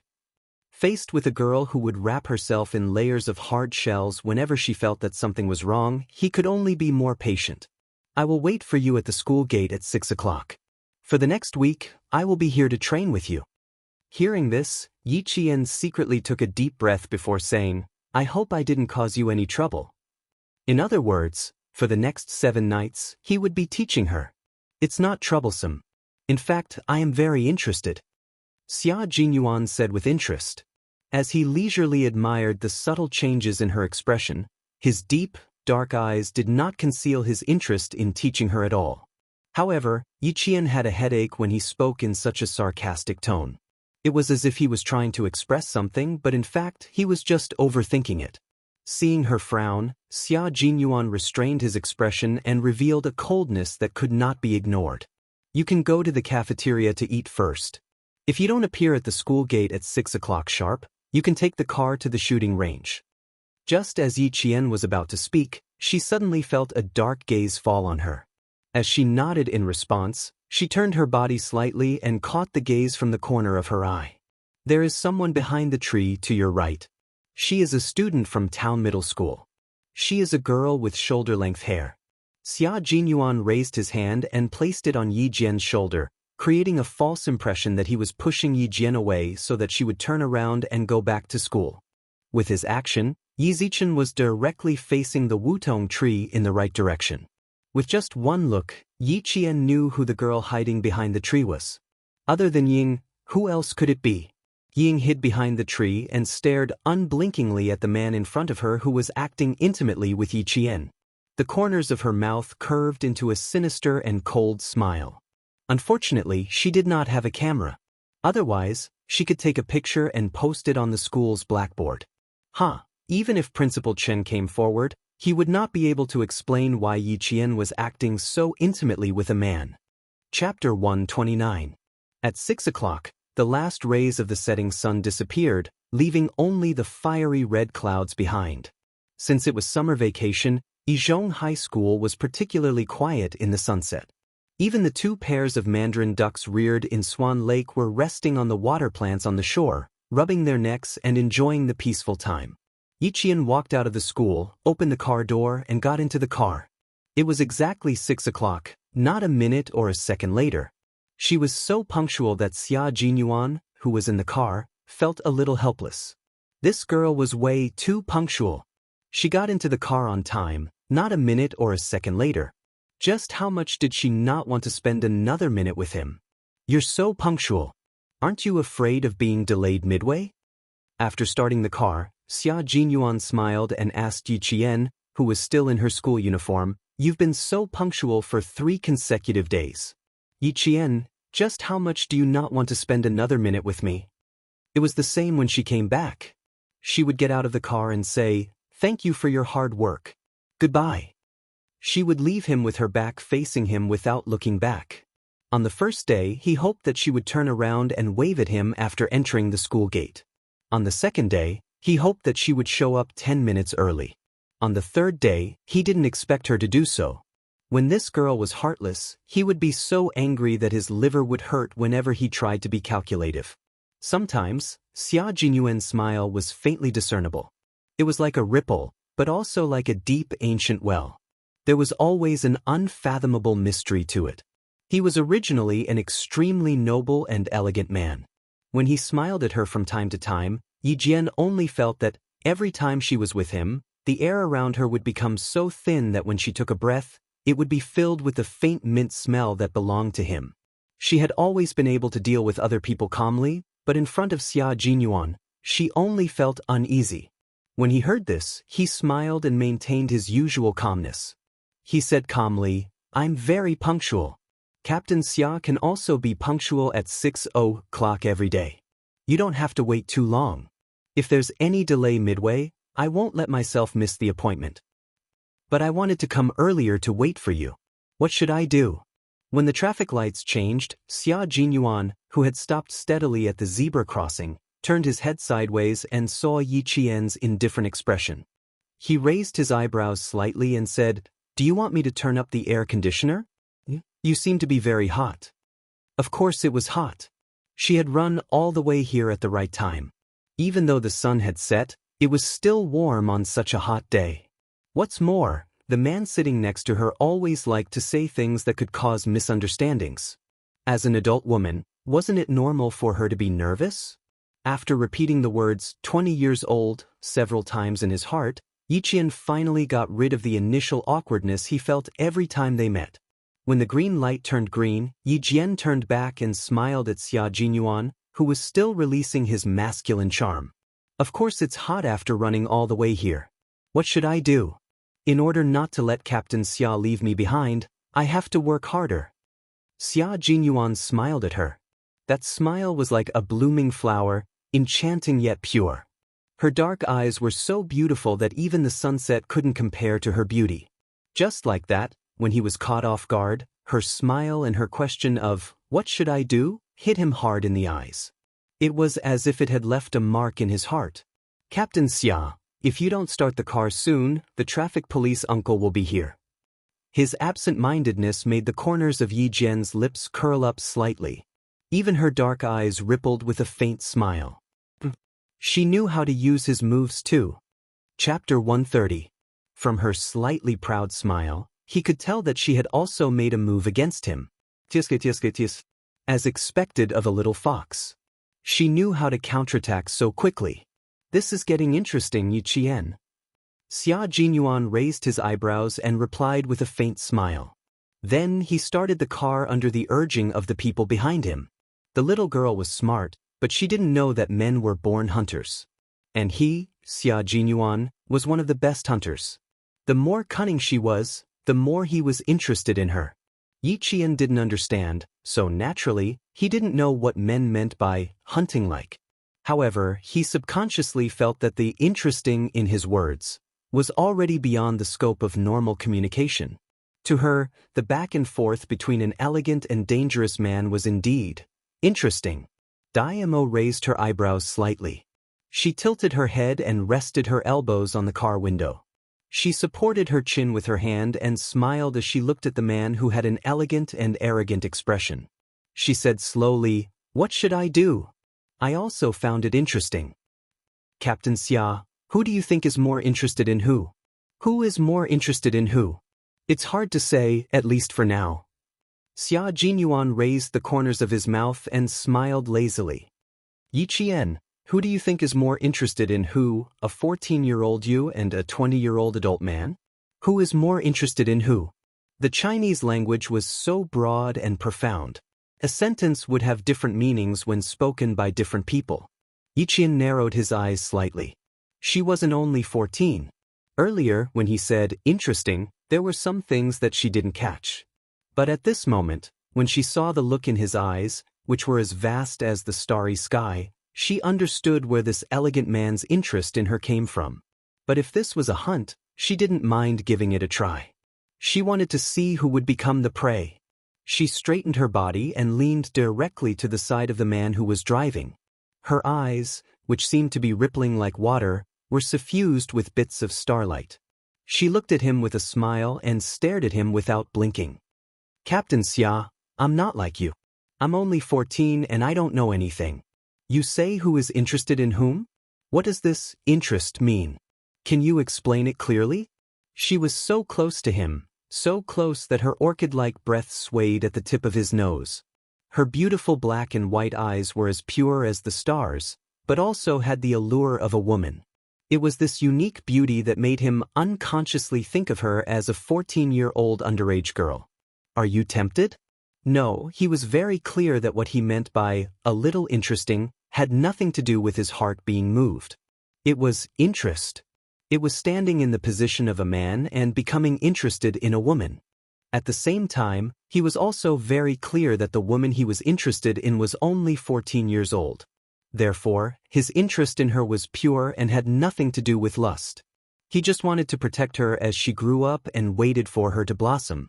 Silly girl, don't think too much. Xia Jinyuan raised his hand and gently pinched the tip of her beautiful nose. His clear voice was 3 parts serious and 7 parts joking as he said, I am interested in you, but it's not the kind of interest you think it is. Little girl, don't think too much. Chapter 131. No one seemed to be able to guess what kind of person Xia Jinyuan was. He was so mysterious that it made people afraid, but at the same time, he was so real. He always had a way to make people obey him. While others were happy to be close to him, he would pull them apart again in an instant. Facing a man who could control all his emotions so easily, Yi Qian thought to herself, how hurtful. The tip of Yi Qian's nose was still warm from his fingertips.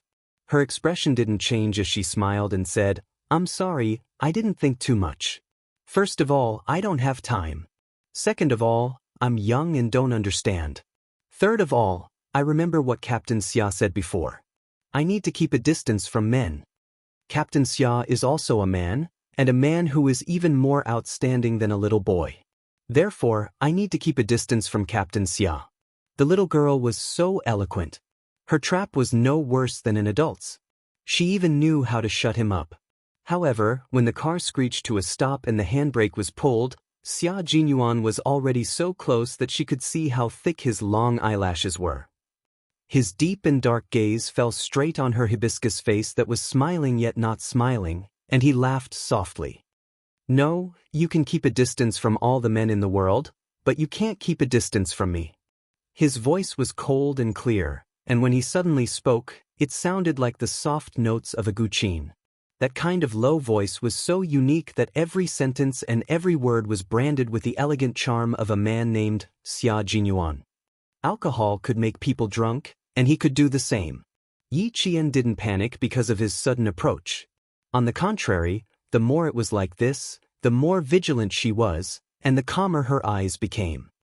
Of course I can't keep a distance from you, Captain Xia, because...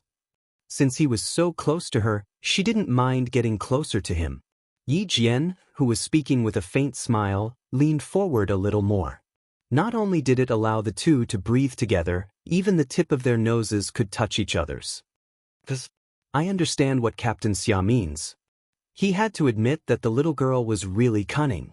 Her actions made it impossible for him to take another step forward. This secret contest. What should he do? It seemed like he had lost. Looking at her dark eyes that were as pure as the night and focused on him as if he was the only one who existed, Xia Jinyuan's thin lips curled into a meaningful smile.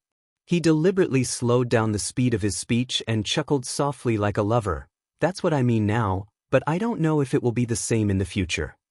He had always been uninterested in women and things. Now that he met a young girl, he couldn't bear to see her being taken away by others. It really gave him a headache. It's unknown whether we'll meet again in the future. Yi Jian thought to herself, but she kept a smile on her face and said, who knows what will happen in the future? The most important thing now is to ask Captain Xia to guide me well. If they invited him to guide them, would they still be able to keep their distance? Obviously, it was impossible. What he said was exactly the same as what she said. The conversation was full of ambiguity, but it finally ended with the two of them keeping their minds on high alert. When the car drove into the provincial garrison, Yi Qian heard powerful shouts coming from the training ground. Chapter 132. The soldiers were sweating on the training field, using their youth to build steel walls and iron arms, waiting for the country to use them. As long as Yi Jian set foot on this land that was filled with dignity and passion at the same time, she would become extraordinarily different. Her eyes were filled with the coldness of a soldier. She liked it here. She liked the feeling of victory when she put on her training uniform and climbed over obstacles with the soldiers, passing through layers of barbed wire.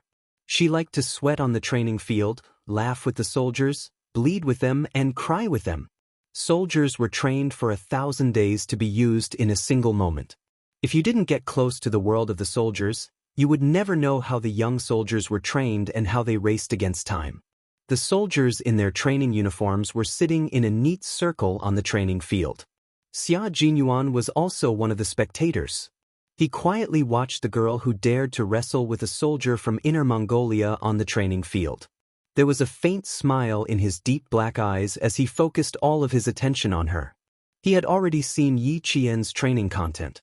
It was divided into 5 major trainings. The first one was weapons training. The second one was engineering training. The third one was communications training. The fourth one was commander's training.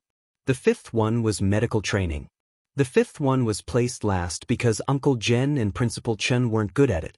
At the same time, they wouldn't be able to understand it immediately. The first major weapons training was Yi Qian's current focus. It was to learn the performance of light weapons from the country and other countries. This included pistols, semi-automatic rifles, machine guns, mortars, anti-tank weapons, and anti-aircraft weapons. They would also undergo training in tactics, indirect firepower attacks, the use of portable anti-aircraft weapons, weapon disassembly, bomb disassembly, and other dangerous A-level training. Sniper training was attached to the first major training. So far, Yi Qian had learned the best from the first major training. After a week of training, Xia Jinyuan had a good understanding of Yi Qian's skills. Just as Principal Chen said, other than her lack of strength, she had reached a good standard in all other aspects. He avoided the first major training and tried his best to improve Yi Qian's combat skills. At the same time, he also had to teach her how to scout, defend, and non-traditional combat, assassination-type combat. It was already late at night, and the deafening shouts on the training ground had come to an end. After warming up, Yi Qian entered the training under Xia Jinyuan's guidance. It was already 10 o'clock at night when Yi Qian walked out of the provincial garrison's training ground. It had been like this for 7 consecutive nights. When Yi Qian returned to the provincial No. 1 middle school, it was exactly 11 o'clock at night when he returned to the dormitory through the back door. Survival, escape, resistance, and evasion are not only used in battle tactics, but they can also be used in combat. Xia Jinyuan, who had changed into a combat uniform, exuded an aura as cold as a sword. Even his dark eyes were filled with the glint of a sword. As he drove, his voice was solemn and cold as he steadily made a big turn. Digest what I've taught you in the past 7 days. I'll check on you when you come to Beijing. Yi Qian nodded gently and said seriously, I will. When are you leaving tomorrow? He had taught her diligently for 7 nights. He was leaving the next day, so it was only polite for him to ask. But, are you going to send me off? Xia Jinyuan smiled and glanced at her. He was not used to this little girl being polite. If you want to send me off, I'm afraid you won't be able to go back to school tonight. Chapter 133. There was no way the car could drive directly to the back gate of the school, so it could only stop at a residential building. Inside the sealed car after the engine was turned off, their breathing could be heard clearly. Yi Qian unlocked the car, opened the door, and jumped out. He chuckled at Xia Jinyuan, who was still sitting in the car. Don't be too optimistic, Captain Xia. Goodbye, I won't be seeing you off. Similar to all the key schools in the province, there were residential buildings near No. 1 middle school. The back gate of the school was built in the 1980s and was only 7 stories tall. There were rows of buildings, and the distance between each building was only a meter wide. Every night, Xia Jinyuan would park the car and personally send Yi Qian to school. Tonight was no exception. As she chuckled, he elegantly got out of the car. After closing the car door, he looked across the car at the girl who was standing under the streetlight. His thin lips curved into a sexy smile. Not even a hug before we part? We hugged enough on the training field. Why, Captain Xia still can't forget about it. Who didn't know how to tease people? After following him for a few days, no matter how stupid she was, she would have learned it. Yi Jian's eyes curved into crescents and there was a sly look in her eyes. When we get to the capital, we will have plenty of opportunities to hug each other. The girl's little mouth was getting more and more powerful. It seemed like he had to restrain himself. Otherwise, if he led her astray and made her tease other boys, he would definitely be angry. After the summer break, this old-fashioned residential building, which was built in the 1980s and only had 7 floors, was dark except for a few scattered lights. The two of them walked past a few residential buildings. Almost at the same time, their gazes fell on the same direction. With a cold look in his eyes, Yiqian said to him, "It's not far. I can go by myself." It didn't feel good to be watched for several nights in a row. "You want to go up and take a look alone?" Xia Jinyuan didn't stop, nor did he agree. He only sent her there. "If you want to go up, I can accompany you. I want to go and take a look. I've been keeping watch for a few nights. I want to ask the higher-ups if they're tired." Yi Qian chuckled. Suddenly, his eyes turned cold. His gaze was sharp as he looked at the window where only a single lamp was lit. Behind the window, someone was so scared that his hands trembled. He reflexively put down the curtains, grabbed the cup on the desk, and gulped down the water. It was too frightening. Yi Qian's gaze was murderous. It was so cold that her heart almost jumped out of her chest. About 3 minutes later, the frightened man gently patted his chest to calm himself down. Then, he gently lifted the curtain. He was about to raise the camera in his hand and record the scene of a man and a woman coming back from a walk in the middle of the night. Just as she opened the curtains slightly, under the illumination of the table lamp, she saw a face suddenly approaching from outside the window. "Ah!" Liao Jian, who was holding the camera, screamed in horror as if he had seen a ghost. In the end, he couldn't hold onto the camera in his hand. With a bang, it fell heavily to the ground. He didn't know if it was broken. The window was completely open. Yi Qian pushed off the windowsill and stood on the windowsill. He then pulled the curtains open and saw Liao Jian, who was standing against the wall in shock. He was staring outside in horror. At his feet was an imported camera.